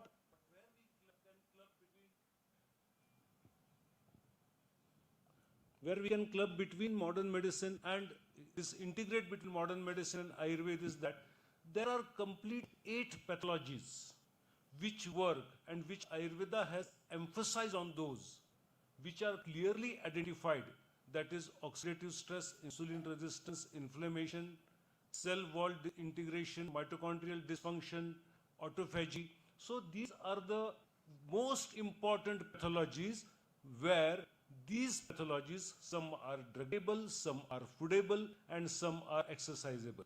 Ahar, Vihar, Aushad. All these 3 things can inhibit all these 8 type of pathologies. There is no other pathology. When we tell about stress and everything, it hasn't, because stress is very important factor to create insulin resistance. First, second thing, food is not the only thing which creates obesity and diabetes. There are other factors like stress, sleep deprivation. This can also create insulin resistance. This can also create inflammation. This can also create oxidative stress. If you don't have a good sleep the day before, the next day insulin rises. So this type of integration where Ayurveda has some merits, modern medicine has some merits, these are to be seen. First, when we talk about the diagnosis, so HbA1c, we are conducting a clinical trial with Chelaram Hospital now, and it has been enforced, that clinical trial, 4-arm clinical trials. And here I have pushed the endocrinologist I have told them that our primary outcome is not HbA1c. HbA1c only can't be a primary outcome for diabetes because there are number of false negative and false positive HbA1c. So whether the HbA1c is correct, because where the RBC life is very low, where the B12 deficiency is there, HbA1c can come false negative. Where Hb is very high, where B12 is very high, HbA1c can come false positive. So there are many conditions other than this where HbA1c can't be a very good marker for diabetes. or hyperglycemia. But when you see as the markers of hyperglycemia with metabolic syndrome, with obesity, I think insulin, adiponectin, we do adiponectin regularly at our labs, insulin, adiponectin, HSCRP, and triglycerides. These are the best markers where at a glance, with a holistic approach, we can look towards metabolic syndrome. And again, GGDP is again one of the important markers where it can tell about the fatty livers and liver involvement into the metabolic syndrome. So this number of tests can suggest us many, many things, and we can club modern medicine as per and Ayurveda concept. Whereas now see, Kledh is, 2 minutes, sir, very important concept I want to tell. Kledh is very, very important dusha in diabetes and metabolic disorders. Nobody focuses on Kledh. Kledh is actually a mitochondrial dysfunction. It is a tissue about inflammation. And unless and until mitochondrial dysfunction is getting treated, I don't think that the disease is going to get treated, whether it may be obesity, whether it may be diabetes, or whether it may be any other metabolic syndrome. So such type of parameters can be evolved. Our dushas can be targeted very correctly, and then when we can go forward for the treatment of integrated approach with metabolic syndrome. Thank you. Thank you, Savneshji, for guiding us, and particularly, I will now request Dr. Sulochana to make it minuted. For kind information of the audience here, CCRS has developed the Agni assessment scale. CCRS, just like after Prakriti, we have Sota assessment scale. Now we have already published Agni assessment scale, and we have to go, we are now in the process of validation. It is already being validated, but large cell sample validation. So I will request Dr. Sulochana, we have already planned for the assessment of SARA, Samanana, all these things as a assessment tool. Because we are not comparing only to Agni or Prakriti like that. So all these things like this Kledha and Dusha being a center of excellence in case of Madhumeha, it's our priority how to make it, we can monitor it as an outcome of this. So all this, we can have a committee, experts committee in that way. We can go, then you can go. Yeah, thank you very much, sir. So in continuation with what Dr. Rajiv Vasudevan sir was telling, that most of these conditions are psychosomatic, I would like to bring in Dr. Vijay sir on the dais. So he's as an additional professor of psychiatry from NIMHANS, and his work has been basically on comorbidities in psychological illness and metabolic syndrome as a comorbidity in psychological illness. So I would like to request him to please open his remarks. So thank you all. I think it's already 4:30. Time to go home, but with some probably take-home points. Primarily, I work in schizophrenia. Okay, work in NIMHANS. Primarily, I use what you people are discussing, some of the culprit agents for metabolic syndrome. We use commonly antipsychotics, which are known to cause metabolic syndrome. So in that context, we run a metabolic clinic to address the antipsychotic associated metabolic abnormalities. So that is my background. First, I would like to thank Sulochana Madam, CCRAS and CARI for inviting me here. And thanks to CCRAS, we have written and already been approved one add-on Ayurvedic intervention for both schizophrenia as well as associated metabolic abnormalities. We have a project which is likely to be funded, and probably next year onwards, we would work on it. So that is the research background. And as somebody was mentioning, the diabetes, India being the capital of diabetes and other things, if we see historically, that's true. The reason is something known as South Asian phenotype. Okay, there have been studies earlier which suggest Europeans and Caucasians of same BMI. If you compare BMI of 25 Asian versus European and Caucasian, somebody of South Asian phenotype is more likely to develop diabetes as well as adverse cardiovascular outcomes. BMI may remain same, waist circumference will not remain same. It is because the distribution of fat in Indians or South Asians compared to them is different. We will have more abdominal fat, more intra-abdominal fat, more waist circumference, more that hip ratios and all those things. And from there, many other parameters will go abnormal because As we have been discussing, the adipose tissue itself is also one endocrine organ. As we are talking about adiponectin, leptin, and many other inflammatory markers and other things, the adipose tissue is an important contributor of all these things, and especially more than the fat content, the distribution of the fat that determines the tendency or the predisposition for metabolic syndrome. So that's why the Indians are at high risk for developing many of these cardiovascular adverse outcomes compared to probably somebody like Caucasian or Asian. That is the first point. The second thing is, I think I have been here only since afternoon, but from my understanding of what's going on here, it looks like there is a major confusion what to target. When Dr. Shivaram said, okay, you target Ahara Vihara, somebody else came and said, okay, in addition, we can also give medicine for weight loss. We can give medicine for some specific target-oriented interventions can also be done. When somebody talks about target-oriented intervention, the goal is on holistic medicine. We should target the whole body so that some improvement is an outcome of whole body change. This confusion is not only in Ayurveda, this confusion is there everywhere. Okay, even modern medicine, that's where the confusion is. So we are talking about adiponectin, leptin, and all those things because they have been found recently. And probably when Ayurveda, when the treatment was written 1,000 years back, or 1,500 years back, we did not know what adiponectin is, what leptin was, what ghrelin was, and all those things, or what CRP is. But now we are in a position where these markers could be measured. That is the progress of the science. It's not modern medicine, that's the progress of the science. We are understanding of physiology, anatomy, that has led to probably the kind of objectively telling the outcomes. So what we are discussing probably is which is the better outcome. Should we only target about glucose or other things? If you read medicine or DM endocrinology, the management part, the fellows who read the management part is only 5-10% of their curriculum. Okay, the large majority of the curriculum is about understanding the pathophysiology, which involves all these things.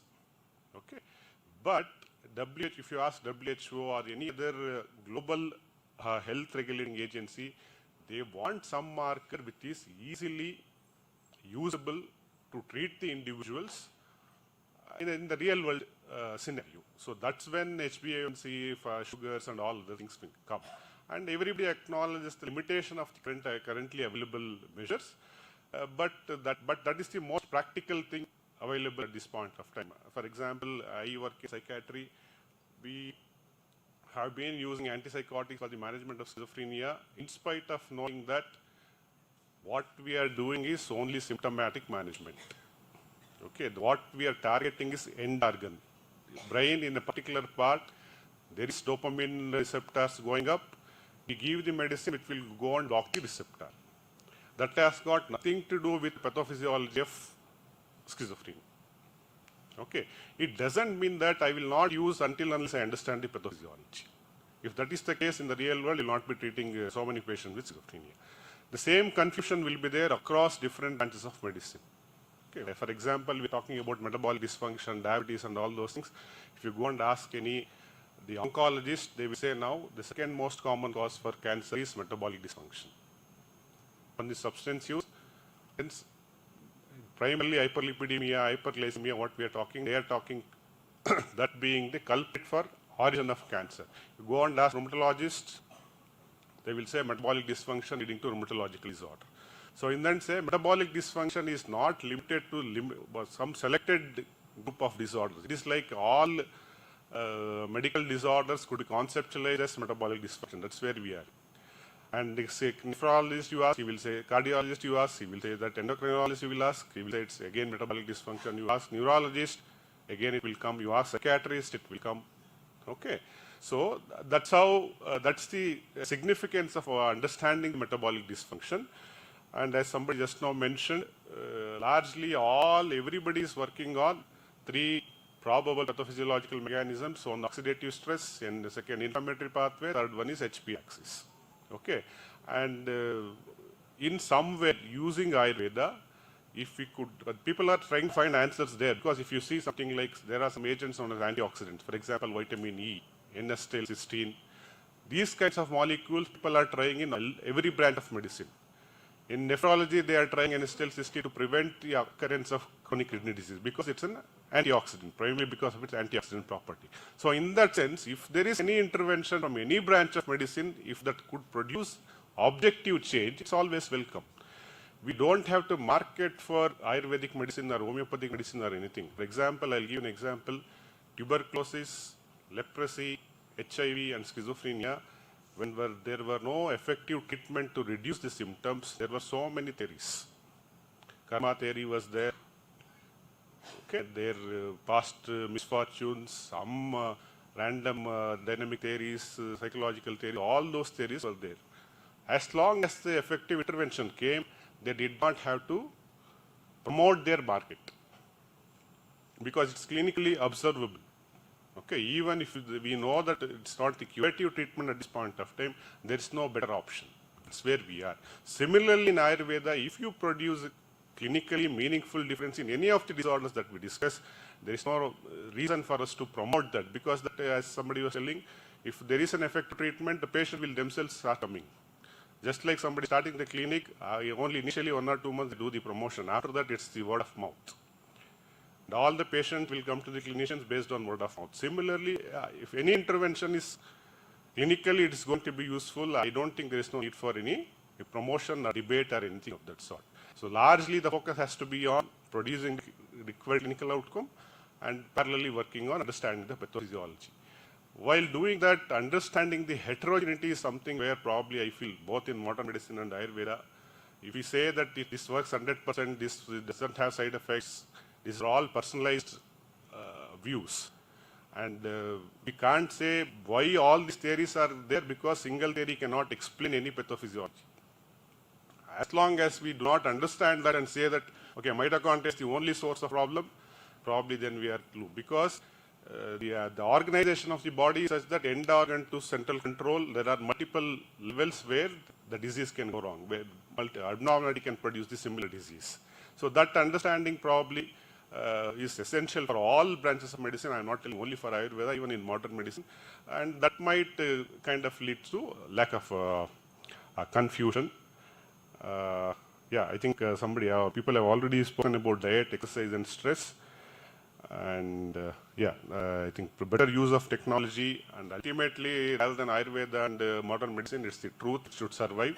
If something is truthful, and everywhere things will become better. So these are all my few thoughts. Thank you. Thanks for the opportunity. Thank you very much, Dr. Vijay. As you all know, this conference focused on integrative approaches to metabolic syndrome. And one premier institute which has a separate department of integrative medicine is NIMHANS. And we have with us the HOD of Department of Integrative Medicine, NIMHANS, Dr. Kishore Kumar, sir. So I request Dr. Kishore, sir, to address the gathering.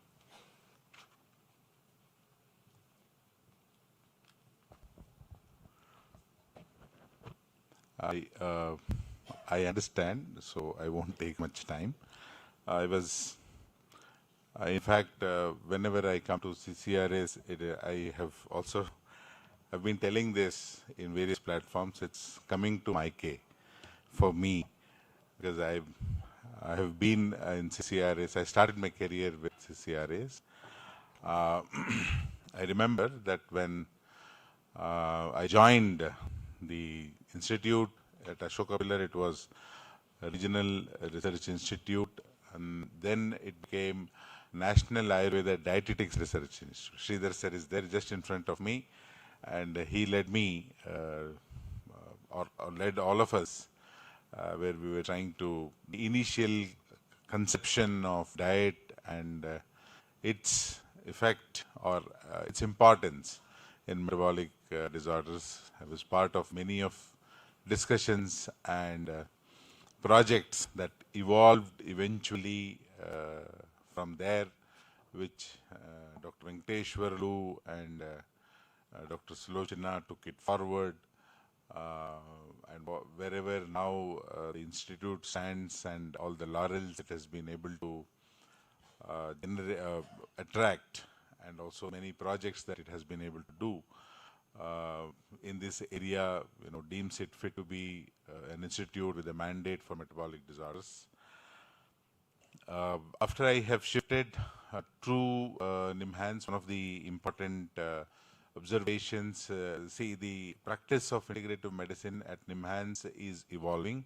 It is not that we have everything in mind, everything as a blueprint and we're just implementing. It is as it evolves. So one such story of evolution was to look at the metabolic syndrome when Dr. Vijay and his team at the Metabolic, he is part of the Metabolic Clinic at NIMHANS. So they started asking us if you can, if you have anything in terms of metabolic issues, because psychotropic medications, one of the very important adverse effect is metabolic issues.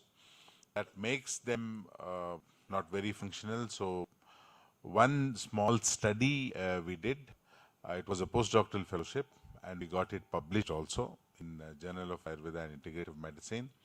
It was the effect of Triphala in patients who were taking, psychotropic or antipsychotic medications.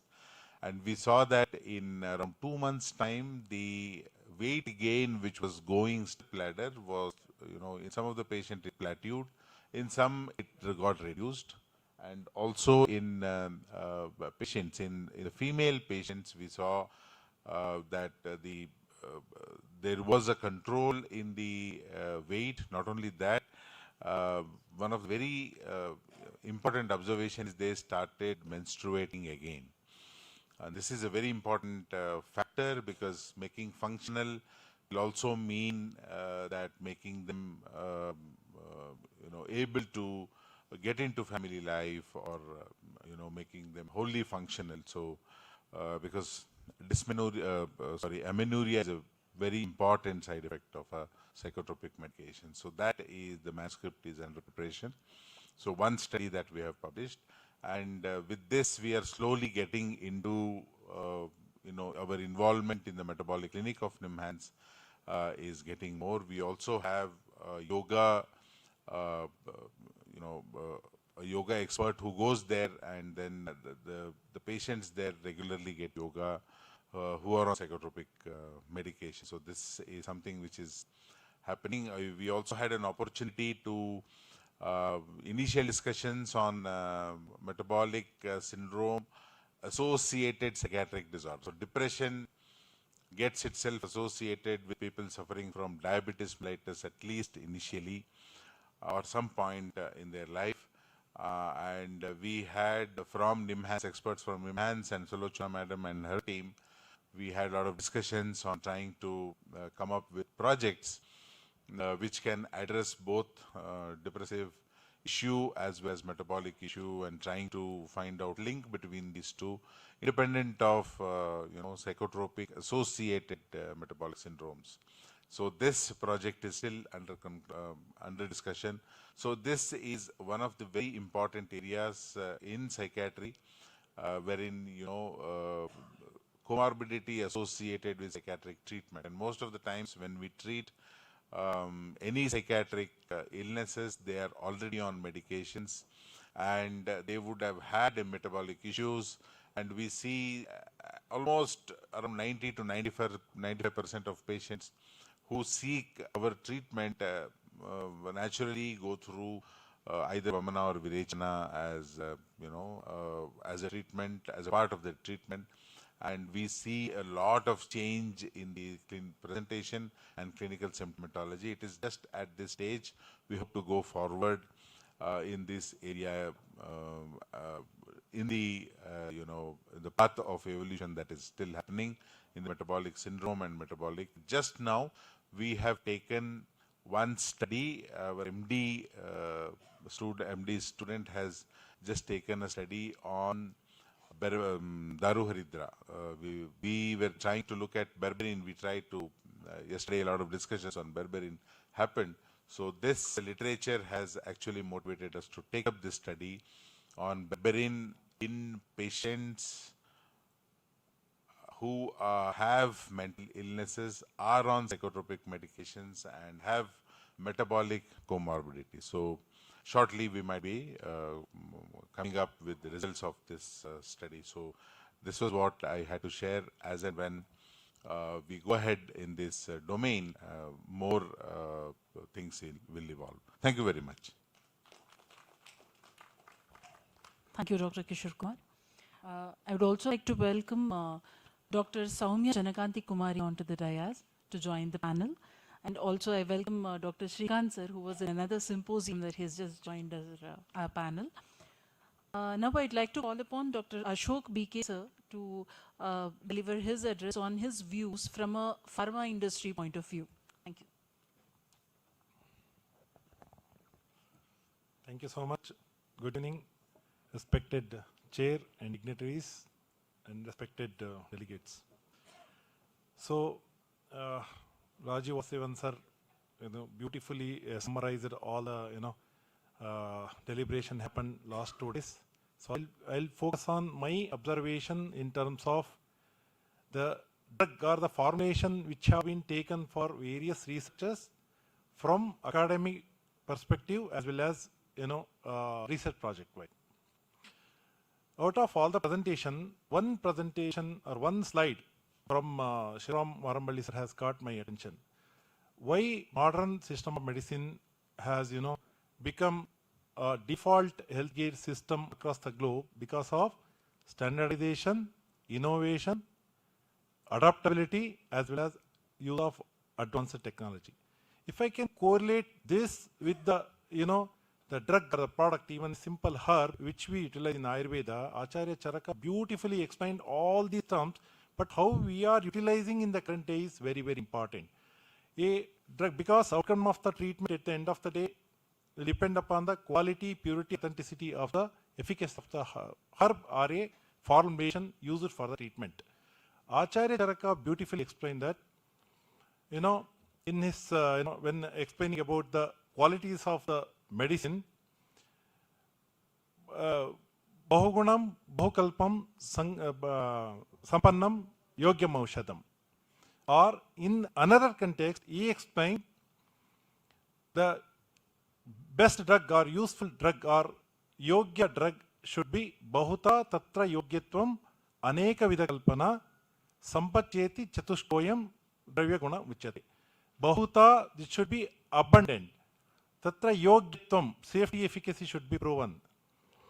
Sampacheti should be the GMP practices. So out of all 4 attributes, the one most important is a Bahuta, it is the abundance. But when it comes, it is not limited to abundance. It should be the complete good collection agriculture practices. Why I am telling this? I started my career with PHRU CCRAS in Jamnagar, then faculty at IPGRA Jamnagar, then past 13 years I am in the industry. I have seen both the worlds.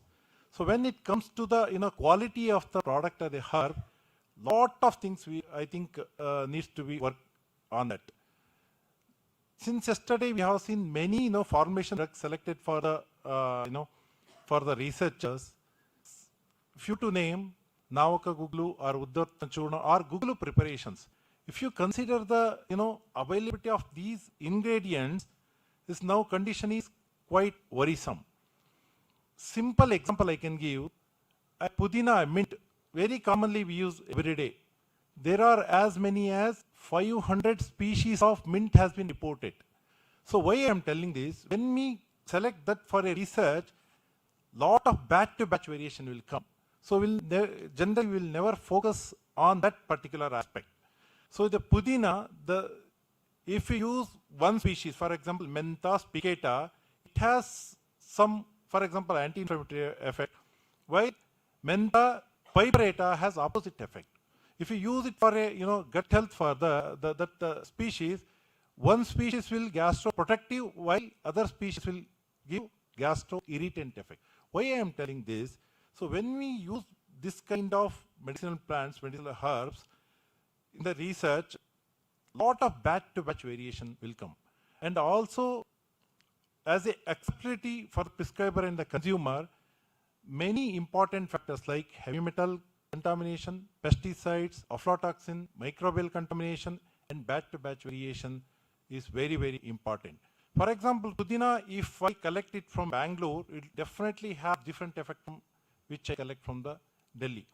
And also the regional variation in terms of efficacy and also toxicity in terms of heavy metal pesticides. If I collect mentha from which grows near a railway track, etc., definitely it will come lot of heavy metals. Or if we collect it from the where farmer grows lot of wheat and other sugarcane, etc., it will come with lot of pesticides. The point what I want to make, for the sake of academic or the project research, all these standard parameters should be considered so that the product which we give to the consumer or the prescriber should fulfill all the 5 thumb rule: safety, efficacy, authenticity, and the stability. So these parameters should be properly evaluated. Then only the treatment outcome will be the best. So thank you so much for giving opportunity to share few of our learning. Thank you. Thank you very much, sir. Now I'd like to call upon Dr. Prashant, sir, Principal Ayurveda Mahavidyalaya, Hubli, to share his views on this conference and his experience.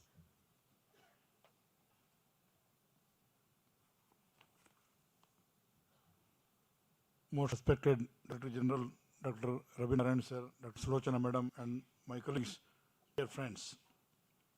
For the last 32 years of research experience, clinical experience in various aspects of metabolic syndrome, diabetes, and diabetes, let me share my views as being the previous Dean of Ayush and Chairman of R&D at the Rajiv Gandhi University of Health Sciences.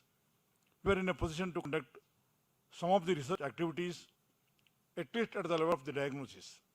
Number one, today my student has presented a paper on chronic fatigue syndrome. Can we, the teachers of Ayurveda, researchers, can interpret chronic fatigue syndrome as per Ayurveda lines?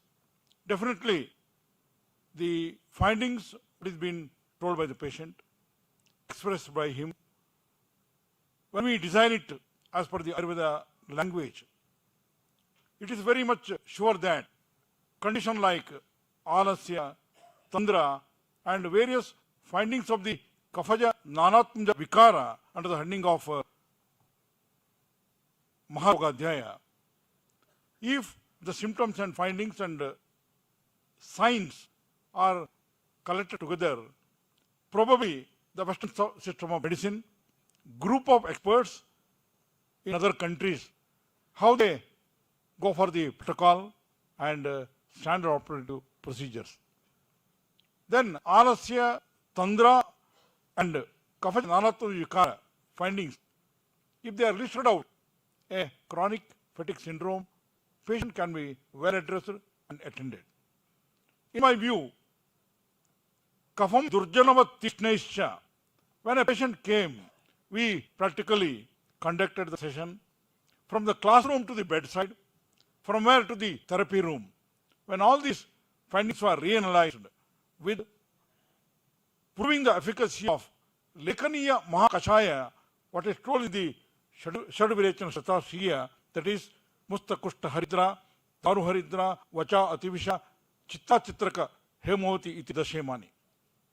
By combining these different formulations with Udvarta, then Niruhavasti, Virechana, like various treatment schedules, now the patient of chronic fatigue syndrome with a case study, we are in a position to publicize the information. When you go to the non-alcoholic liver disorder, probably from the last 10 years, I have been working in the field of NFLD. My research scholar, Dr. Rohini, is sitting here. She has shared her views in this great platform of International Congress. We try to take the collection from the Sahasra Yogam, that is Kala Shakadi. Kala Shaka Patya Mahausadehi. The version is Kaidayadi in Chiksa Manjari. When Kala Shaka Patya Mahausadi is given, it is having the Shamana effect, Shodhana effect, and it is also having Samudhaya Prabha effect. By the experience of the Vaidya, Vriddha Vaidya, when over the SGOT, SGBT, hepatocytes and hepaticular canaliculi, when there is an occlusion by the snigdha and abhishanda padartha, what we call the fatty liver and its different symptomatology. Kalashakadi Kashaya started acting from the metabolic finding, that is Kayagmandya, Dhatogmandya, and the Bhutagmandajanya Vyapat is attended by this yoga. So informations are being presented in international journals and integrative medicine too. Another yoga we formed across was Patola Katurohini Kashaya, which is being well addressed and practiced by expert physicians. Patola Katurohini Chandana from the Growth Adhikara.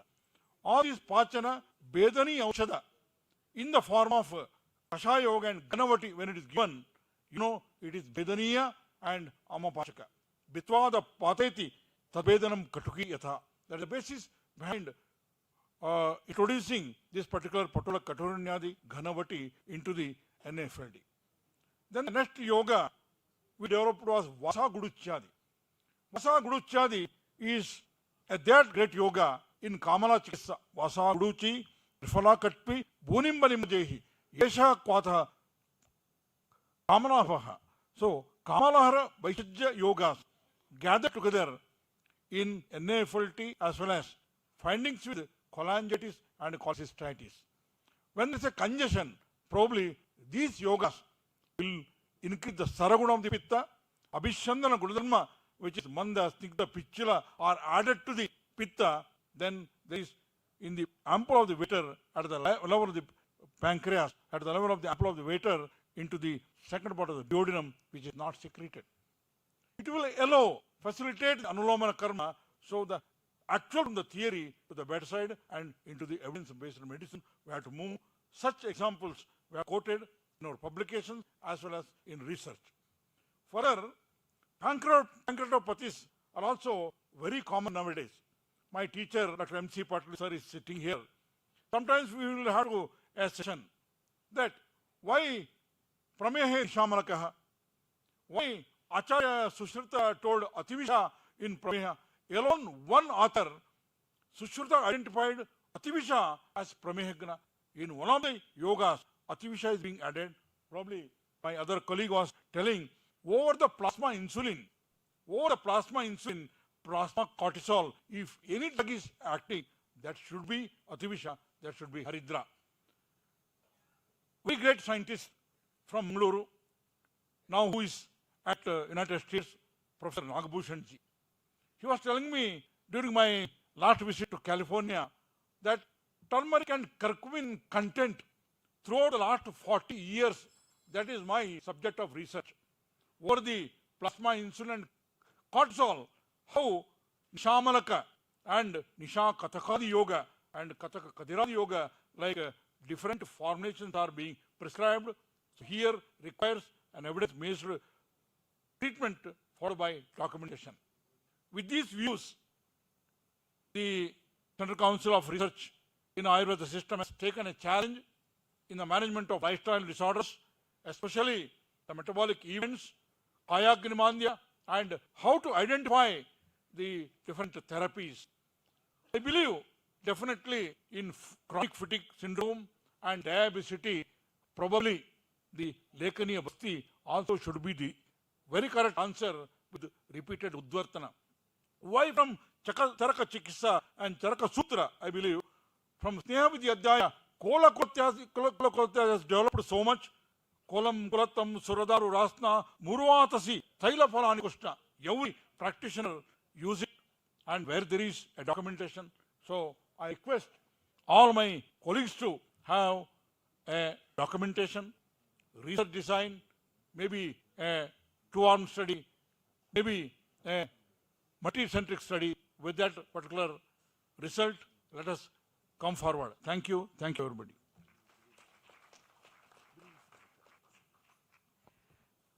Thank you, sir. Now I'd like to call upon Dr. Shailaja for a brief presentation. Sorry, ma'am. Before that, I'd like to call upon Dr. Navakant Bhatt sir, Dr. Shrikanta sir, and Dr. Swaminathan sir onto the dais to join the panel. So please.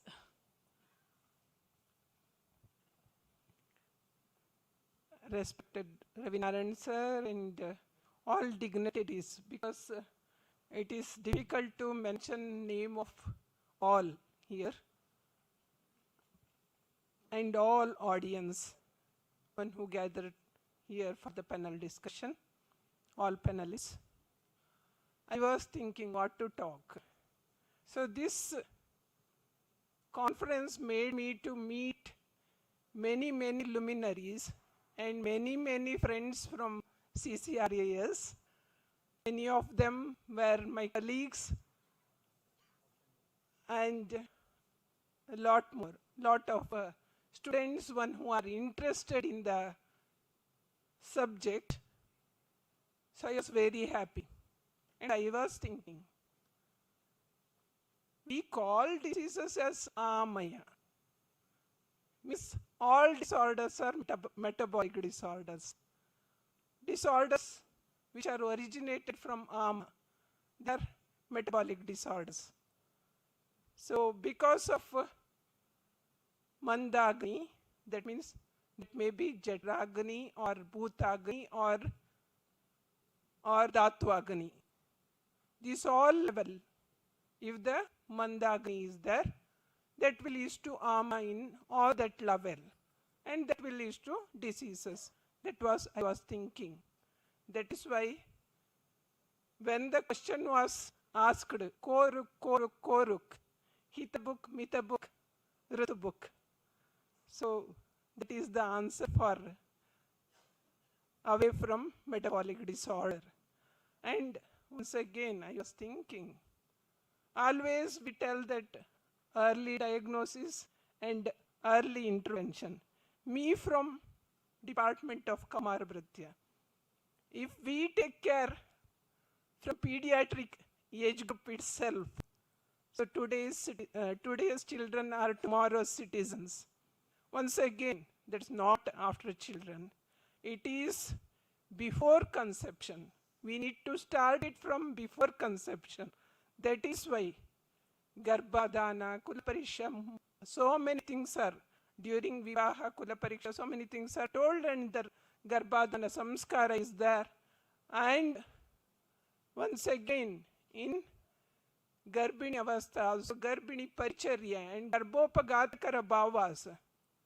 So that needs to be taken care properly, which will be helping to reduce the metabolic diseases or syndromes even during fetal period itself. And when it was discussed that means psychological, this one also. So Ayurveda always says that Saumanasya Janananam. This Saumanasya Janananam is before conception, during pregnancy, and even after birth also.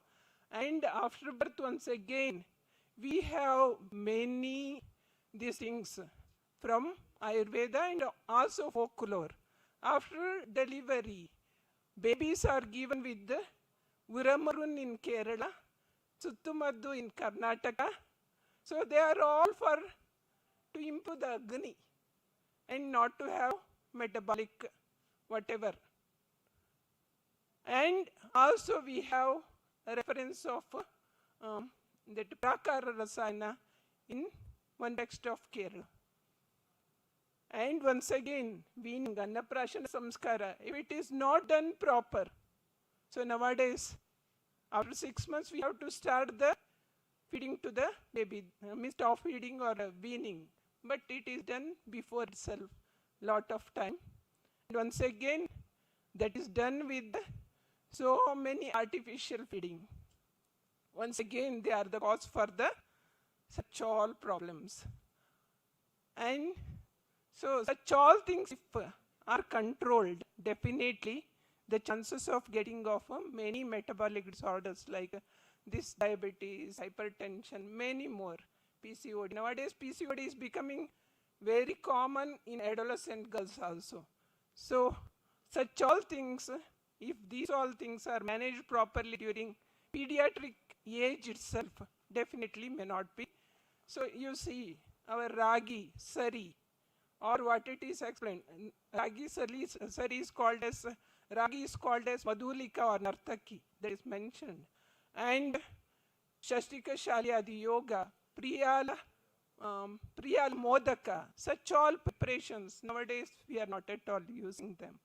So at least if we encourage Madhulika Yoga, that is Ragisari, definitely the chances of metabolic syndromes or metabolic disorders may be reduced.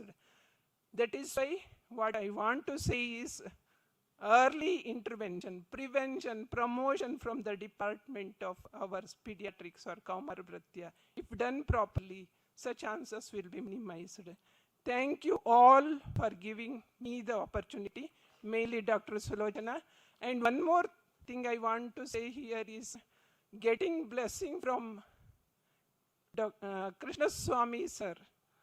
This opportunity I was waiting since many days that I got today, and Dr. Krishna Swami sir, 97 years, and Rukmini madam, she is of 93 years. Their married life is 72 years.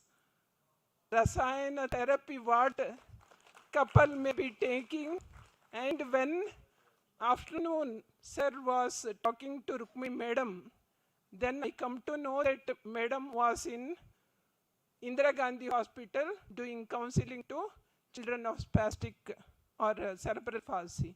So that is how we need to learn from that couple. So this is the blessing to be part of this international conference. I thank you all for the opportunity. Thank you. Thank you very much, ma'am. Now I'd like to call upon Director General of CCRAS, Professor Abhinarayan Acharya sir, for his closing remarks. And here we come to the end of this conference.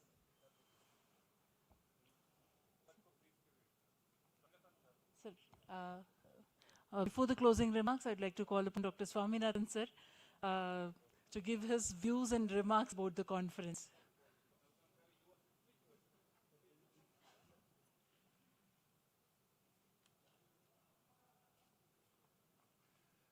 Thank you so much. And very briefly, I just want to thank the organizers, CCRAS, Ayush, Dr. Sulojana, Samatvam, and for organizing this, getting together of, Ayurveda and modern science and integrative medicine. It was very stimulating 2 days. Really, I was just sitting up like a child and just listening with enthusiasm and learning from everyone how much we can do to really take it forward. Sky is the limit in terms of what our rishis have given us through Vedas and through Ayurveda.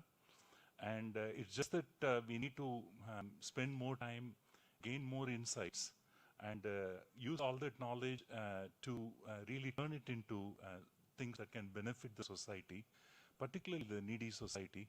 Coming from a modern science perspective, having seen the Western medicine, I can't emphasize the importance of this association between Ayush and modern medicine and what it holds for the future.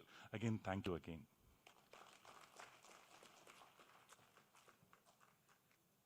Thank you, sir.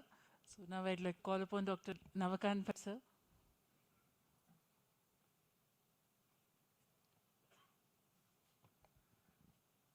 Very good evening, and it's so nice to see an almost full hall, even during the last session, and that speaks a lot about the distinguished speakers of this session, who have been sharing their knowledge.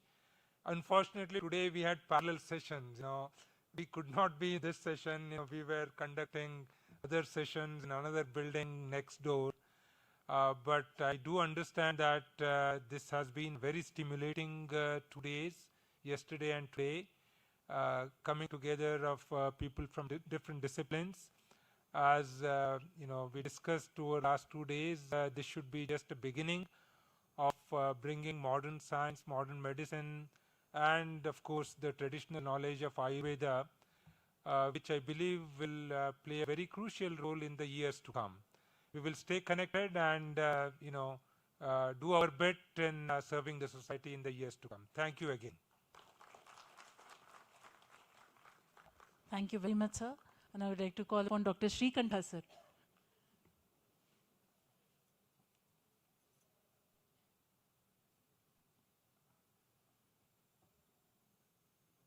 Namaste.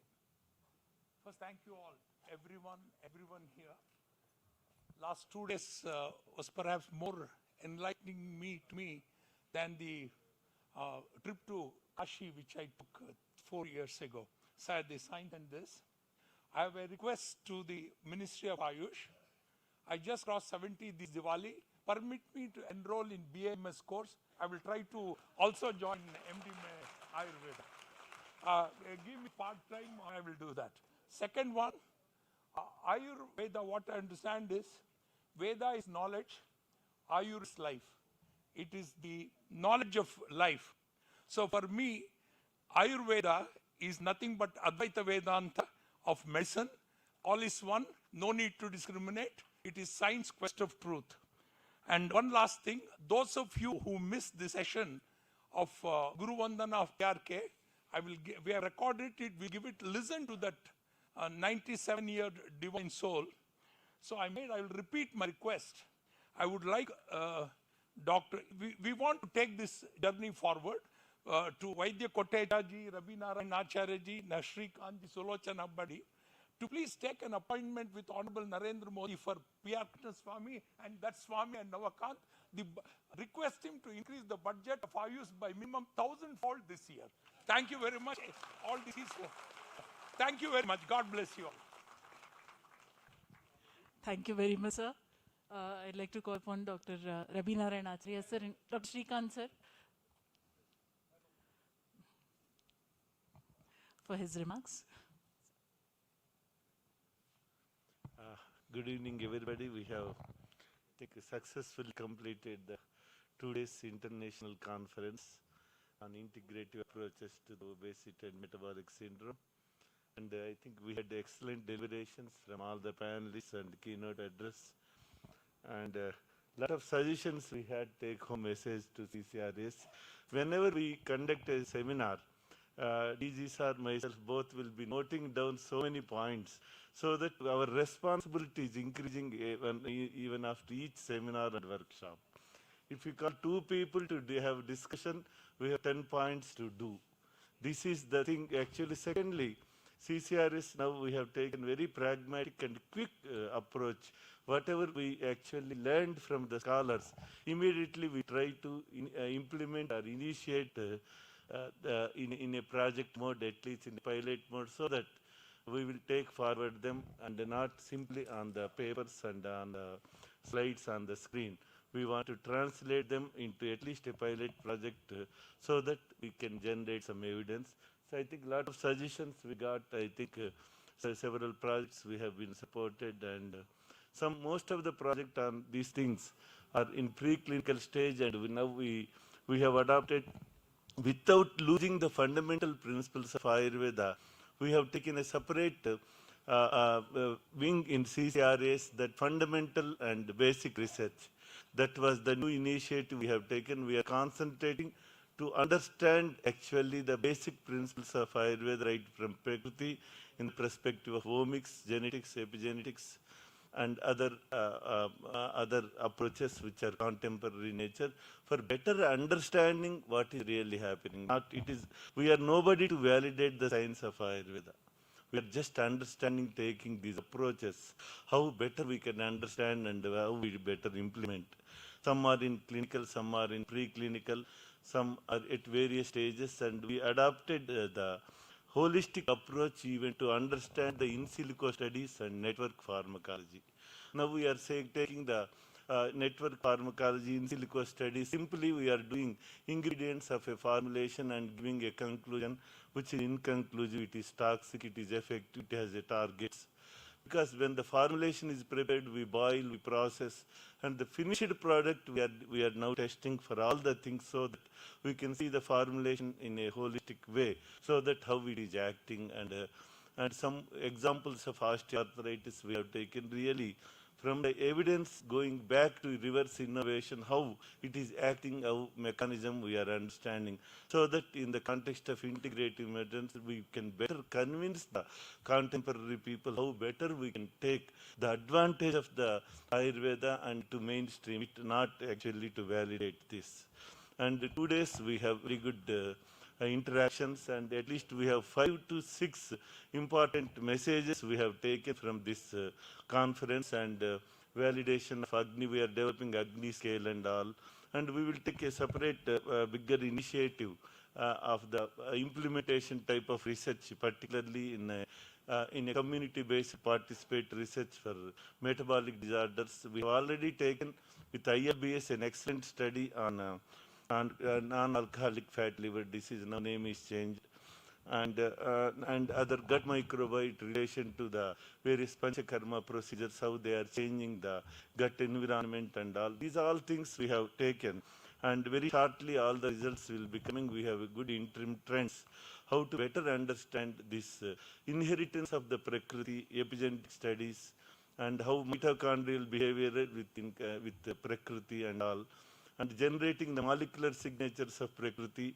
with, through principal component analysis. All omics and genetics we are taking together and doing a principal component analysis, so that we do this PCA of the Prakriti based studies, investing a lot of crores in JNU. In future, it will be a good indicator of predictive medicine and selective therapeutic approaches we are taking. These things, a lot of money also CCRS is investing, and very shortly we will get the results of the fundamental research outcomes, which can be translated in clinical practice, which will be a big change, particularly in the Ayurveda-based diagnosis of the, particularly in non-communicable and other diseases also. We thank you very much providing a lot of good insights for all expert speakers. Even students also will learn, and thank you very much. We look forward for in future also such interactions. Thank you very much, and we thank the organizers and Dr. Sulochana on behalf of ourselves. Actually, we thank all CARI team and the CCRS headquarters team, and for being with us, and IISc team and IISc leaders also here, and NIMHANS side, and all. We thank everybody, they are here and blessing us, and we look forward similar cooperation from all. Thank you, thank you. I'd like to call upon Dr. Soumya Madam for her remarks. Thank you very much. Give me a few minutes to express my thoughts. First of all, I should thank Director General of CCRAS, Acharya Ravi Narayan, Professor. He has invited we both, myself and Professor Harapadeniya. So it is very nice. I have listened more because this is very much important. And now the concept is One Health, and WHO is working on One Health. Not only India, Sri Lanka also now having paying the interest of having integration. So I was appointed, even I didn't say, actually Ravi Narayan did not know it. I am the chairperson of preparing action plan for the integration, not only with the metabolic disorders and diabetes, for all the diseases what we can propose. So some diseases we have identified, including paralysis like that, because we have in our own traditional medicine. And what we have done, the hospital, we have selected like our general hospital and 8 hospitals, and resource persons are discussing and making the action plan at the moment. So this conference is very much valued for me. And another, I was appointed also as a committee member, the same metabolic syndrome and this obesity is a problem in Sri Lanka. So Ministry of Health has appointed 3 committees for the food security, food surveillance, and food guidelines.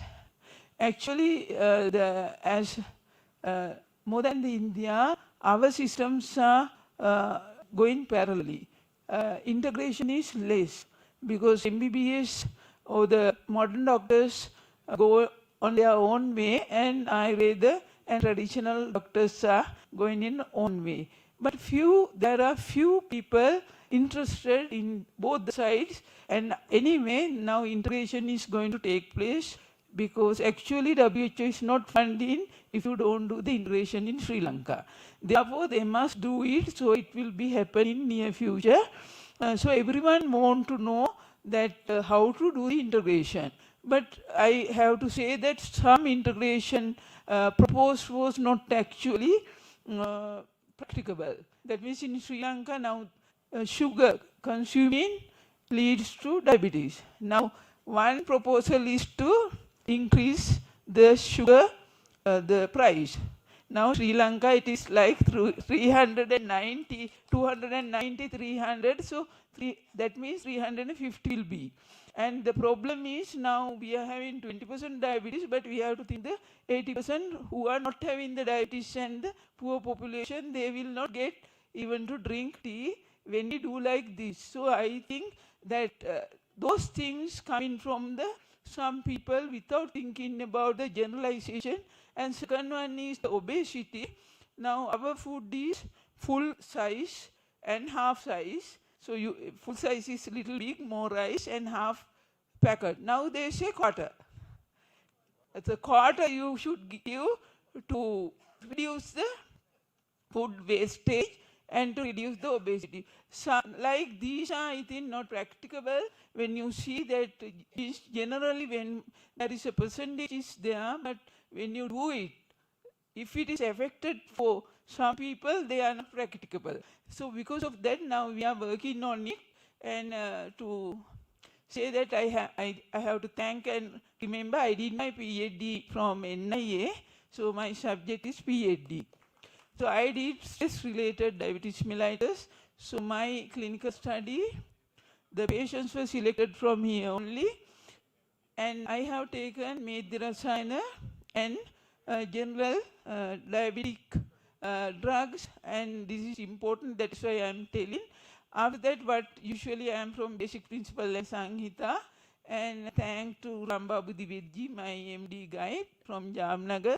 So they have taught how to analyze the drugs. So what I did, usually we are analyzing the drugs and selecting not the particular formula I have taken. I have seen all the Charaka Sanghita and Susruta Sanghita Ashtanga, the prescriptions and analyzed, and higher more drugs I have selected. And 6 drugs I have done, and also for the Medirasayana, I was very much in problem to select 6 drugs which are not Rasayana. Because almost all the drugs said in Charaka for the diabetes is Rasayana. So then Medirasayana, I took Medirasayana 6, and the diabetes, it was very difficult because you also can analyze and see almost all the drugs are having Rasayana effect. So Rasayana may be having some special effect on curing or mitigating diabetes. And then further I got this message and I went to Sri Lanka, and for my PhD, one student has done the diabetes, so that is, she has selected Ayurveda drug, and also I have done PG students and my undergraduate students different books. That means I have done Rudratraya, so Lagutraya I have given for some students, and I have given our traditional books, Ola Liu books, and some other collections, decoction.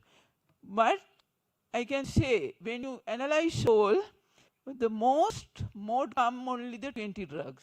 Order is different, but all are 20. So that shows that, but in the traditional medicine, Akuli, like those drugs come up, and Haridaki comes, means like Trikatu, Tripal, and actually it is coming Tripal, Trikatu, and Trimada is coming in high mode. So that shows that when we do research, we can find the most probable drugs, and we can do more research for the benefit of the people. Thank you very much for giving me the opportunity. Thank you very much, madam. Now I'd like to call upon Vaidya Naranacharya sir, DG CCRAS, for his concluding remarks.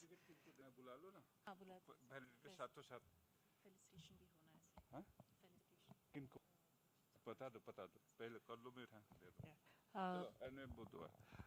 thank you. I am here because we are already late, so I don't take much time. At the outset, I thank all the delegates present here, and dear friends, in management school, generally the 4C concept starts. That is the 4C concept. The first concept is the communications, then coordination, then cooperation, and last one is the collaborations. So the term, when we talk about the integration, we have to communicate with our counterpart, and until and unless we have this type of frequent seminar in the Institute of National Importance, and we have conducted many seminars, many institutions are conducting, many organizations are conducting, but conducting a seminar with Institute of National Importance and other things, and particularly with a vision, and as Dr. Srikanth told, with an stipulated outcome basis seminars. It is the need of the time, and ministry is quite proactive in this aspect under the leadership of our Secretary, Dr. Kotecha. And CCRAS, since last few years, has taken steps in this regard. And we are now almost we are collaborating all the Institute of National Importance, maybe CSIR, we are collaborating with near about 10 CSIR institutions. We are collaborating with near about 2 to 3 ICMR institutions, particularly National Institute of Nutrition, about the dietetics parts, and we are collaborating with ICAR, particularly in terms of cultivations. We are collaborating since long, but how to cultivate leach and how to do other things, so what they have the expertise and Ayurveda need, the market needs. So that's why CCRAS is nowadays also collaborating with ICR institutions and also institutions like NIMHANS, institutions like other universities. Particularly since last 3 years, we have started a scheme known as smart scheme, which near about 48 Ayurveda colleges which we are working. We need large data. We need evidence. Every time we say that we are having such a long history of Ayurveda, other things. Today, I was attending the lecture of Dr. Swaminathan. They are in that aspect. And how this, the concept of previously, the history, what I just heard, it reminded me about my Jamnagar school of thought when we listened the lecture of so much the modern physicians interpreting Ayurveda in terms of Ayurveda language. I was pulled back to that age in the morning lecture. So, dear friends, it is high time. We have to prove Ayurveda as the main system of medicine in the world. We have to think over, not in integration without compromising our fundamental principles of Ayurveda, in no way compromising, but making use of the modern tools, how we can make our Ayurveda the first line of treatment in the world, not in India. That is the view of the present government. With this, I thank the co-host. The formal thank will be given by Sulochana ji, being the organizing secretary, or our whatever Dr. Sulochana will decide. But being CCRAS unit head, I have to thank IISc for coming up all the supports, even in sponsoring the hall and sponsoring the diet, all this breakfast, lunch, everything. And I thank NIMHANS also for coming forward for the collaborations and cooperations in this case. I thank 2 companies. Also, generally, in principle, CCRAS does not take that companies, but we are now we are coming forward and not coming forward, sir. Dear friends, we are coming close to the door of other sciences, not only the Institute of National Importance, but the pharma sector. How to collaborate with the pharma sector? We have a Pragati scheme. We have last year we have started Pragati. This year we started with Siddhi. How we have to interact with the pharma. We have to know the positions, what the pharma needs. Research priority setting, we have started that concept also, how to set our research priorities. In that way, we are also taught. That's why our 2 pharma companies, Himalayan and Madam Ananda Jor, Dutpapesha, they come forward, and I thank them also. With this, I thank the person, I can say the lady, Sulochana and her team, for organizing this Dear friends, give a big clap to Dr. Sulochana and her team, because when we decided in February month that we will conduct an international seminar at Bengaluru, she was quite not in a decision as how to conduct with 50 or 30, 40 staffs, how we will conduct the international 29. How to conduct an international seminar, but I told, no, we have to conduct. So that is the find out the way. Then we approach Sri, then we approach some, but lastly it was finalized with IISc and all the things, and I thank you all again. Thanks a lot. Thank you very much, sir. So now it's time to felicitate our experts in the panel. I'd like to request Ravinaran Acharya sir to felicitate the experts. Shri Rajiv Vasudevan sir.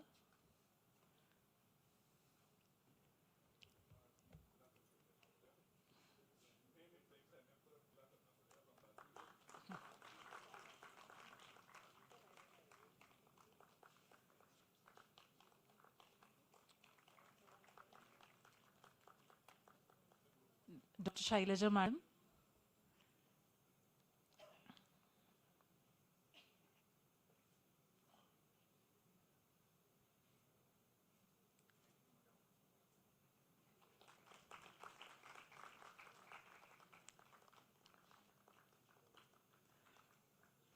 Dr. Vijay.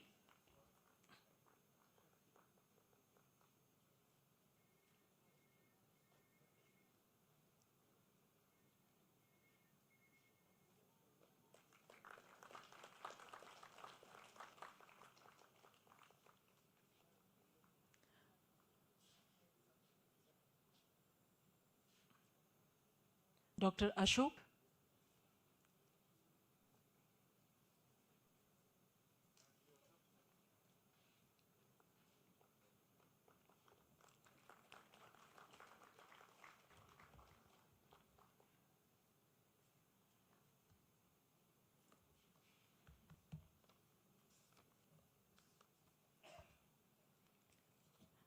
And Dr. Prashant.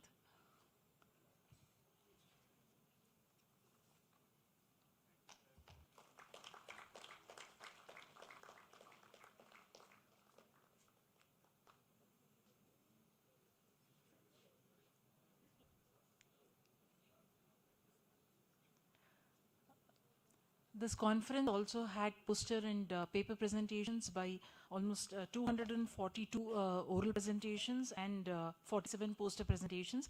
Now it's time for prize distribution. First is poster presentation. Out of 47 posters on December 1st, that is yesterday, the first prize goes to Dr. Sharada M. Dr. Sharada M.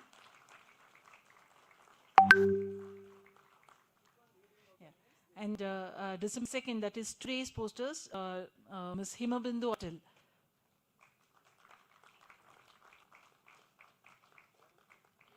Hey, sir.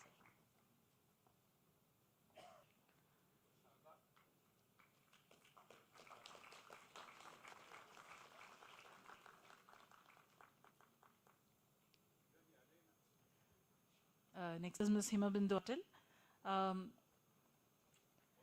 After poster presentation, the oral presentations have had their prize distribution in their respective sessions, but we have winners of the virtual presentation competition which happened in the previous week. And the winners are as follows. Dr. Amrita, Dr. Kirti,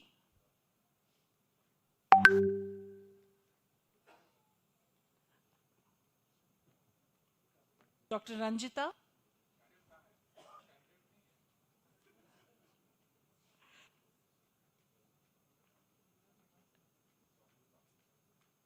Dr. Amrita, Dr. Kirti, Dr. Ranjita, Dr. Ravi Kumar A.S., Kirti,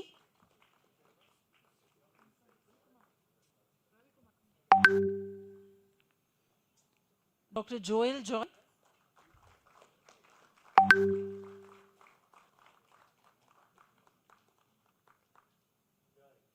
Dr. Smita,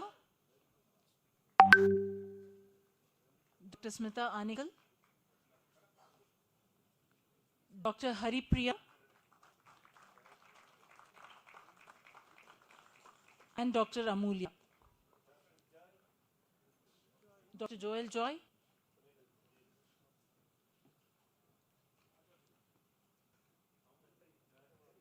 Amrita. Is Dr. Amrita here? Is Dr. Amrita around?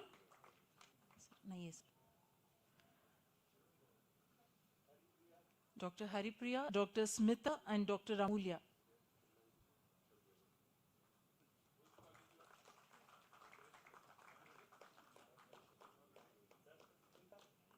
Dr. Smita is here. Dr. Amulya. So, Amulya is not there, sir. Is not around.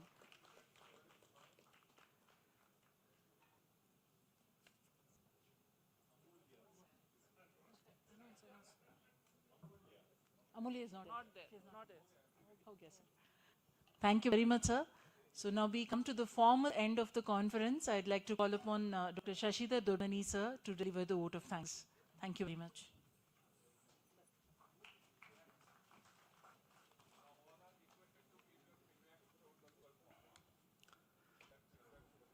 Namaste to all, respected dignitaries on the dais, distinguished guests, esteemed speaker, delegates and colleagues.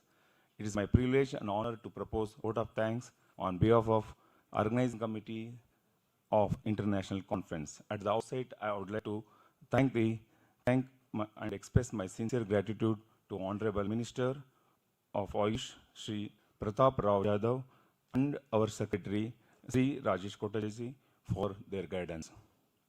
First and foremost, I express deepest gratitude to our guest of honor on the inaugural session, Dr. B. Gangadhar Sir, Distinguished Vice Chair, Professor Navakant Bhatt, Dean Sense, IISc Bengaluru, and Dr.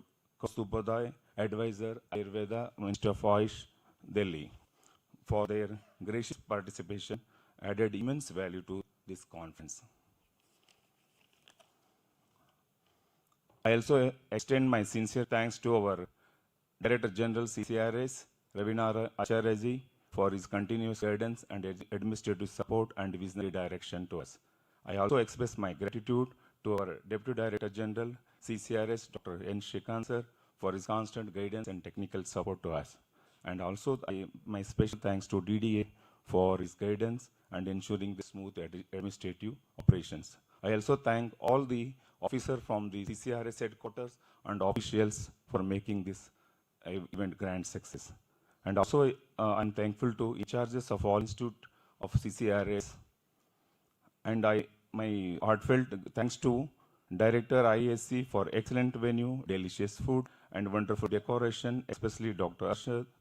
Arshad, venue in charge, Mr. Azim, Mr. Shruti, Mrs. Shruti, and others for their effort. I grateful and acknowledge the effort of scientific committee, logistic and organizing committee and media team for dedicated support. And also I thankful to all media and press. My heartfelt thanks to all ex-employees of CCRAS for making this event grand success for their presence. Our sincere gratitude to our sponsors, Himalaya Wellness Company and Shri Dutwapeshwar Limited, for their generous support and commitment, and your contribution has been invaluable to success of this event. Thanks one and all who have contributed and in the successful completion of this event. My sincere appreciation to our eminent national, international speaker from diverse academy and clinical background.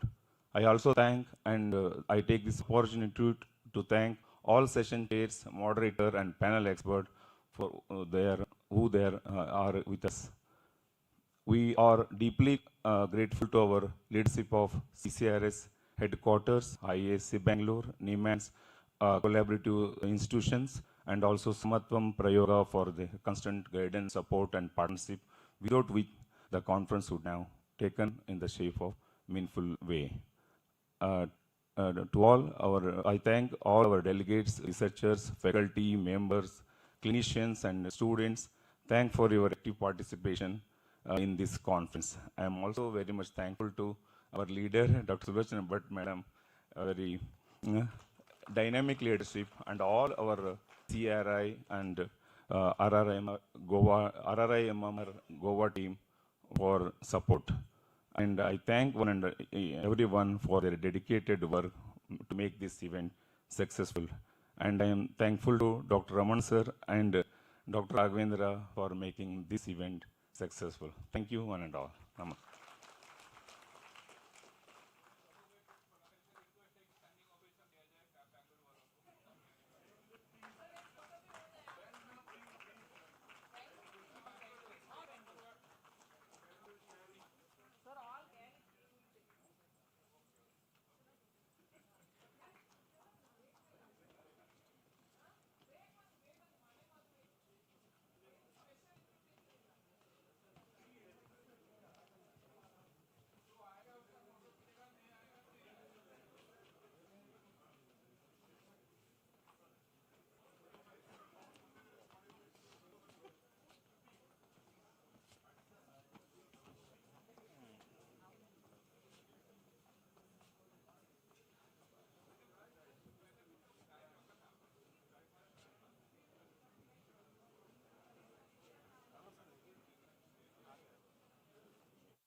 I request everyone to stand for national anthem.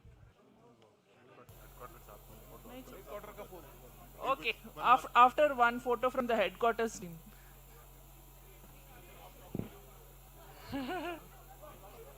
Headquarters and all the institute in charges, please come on stage.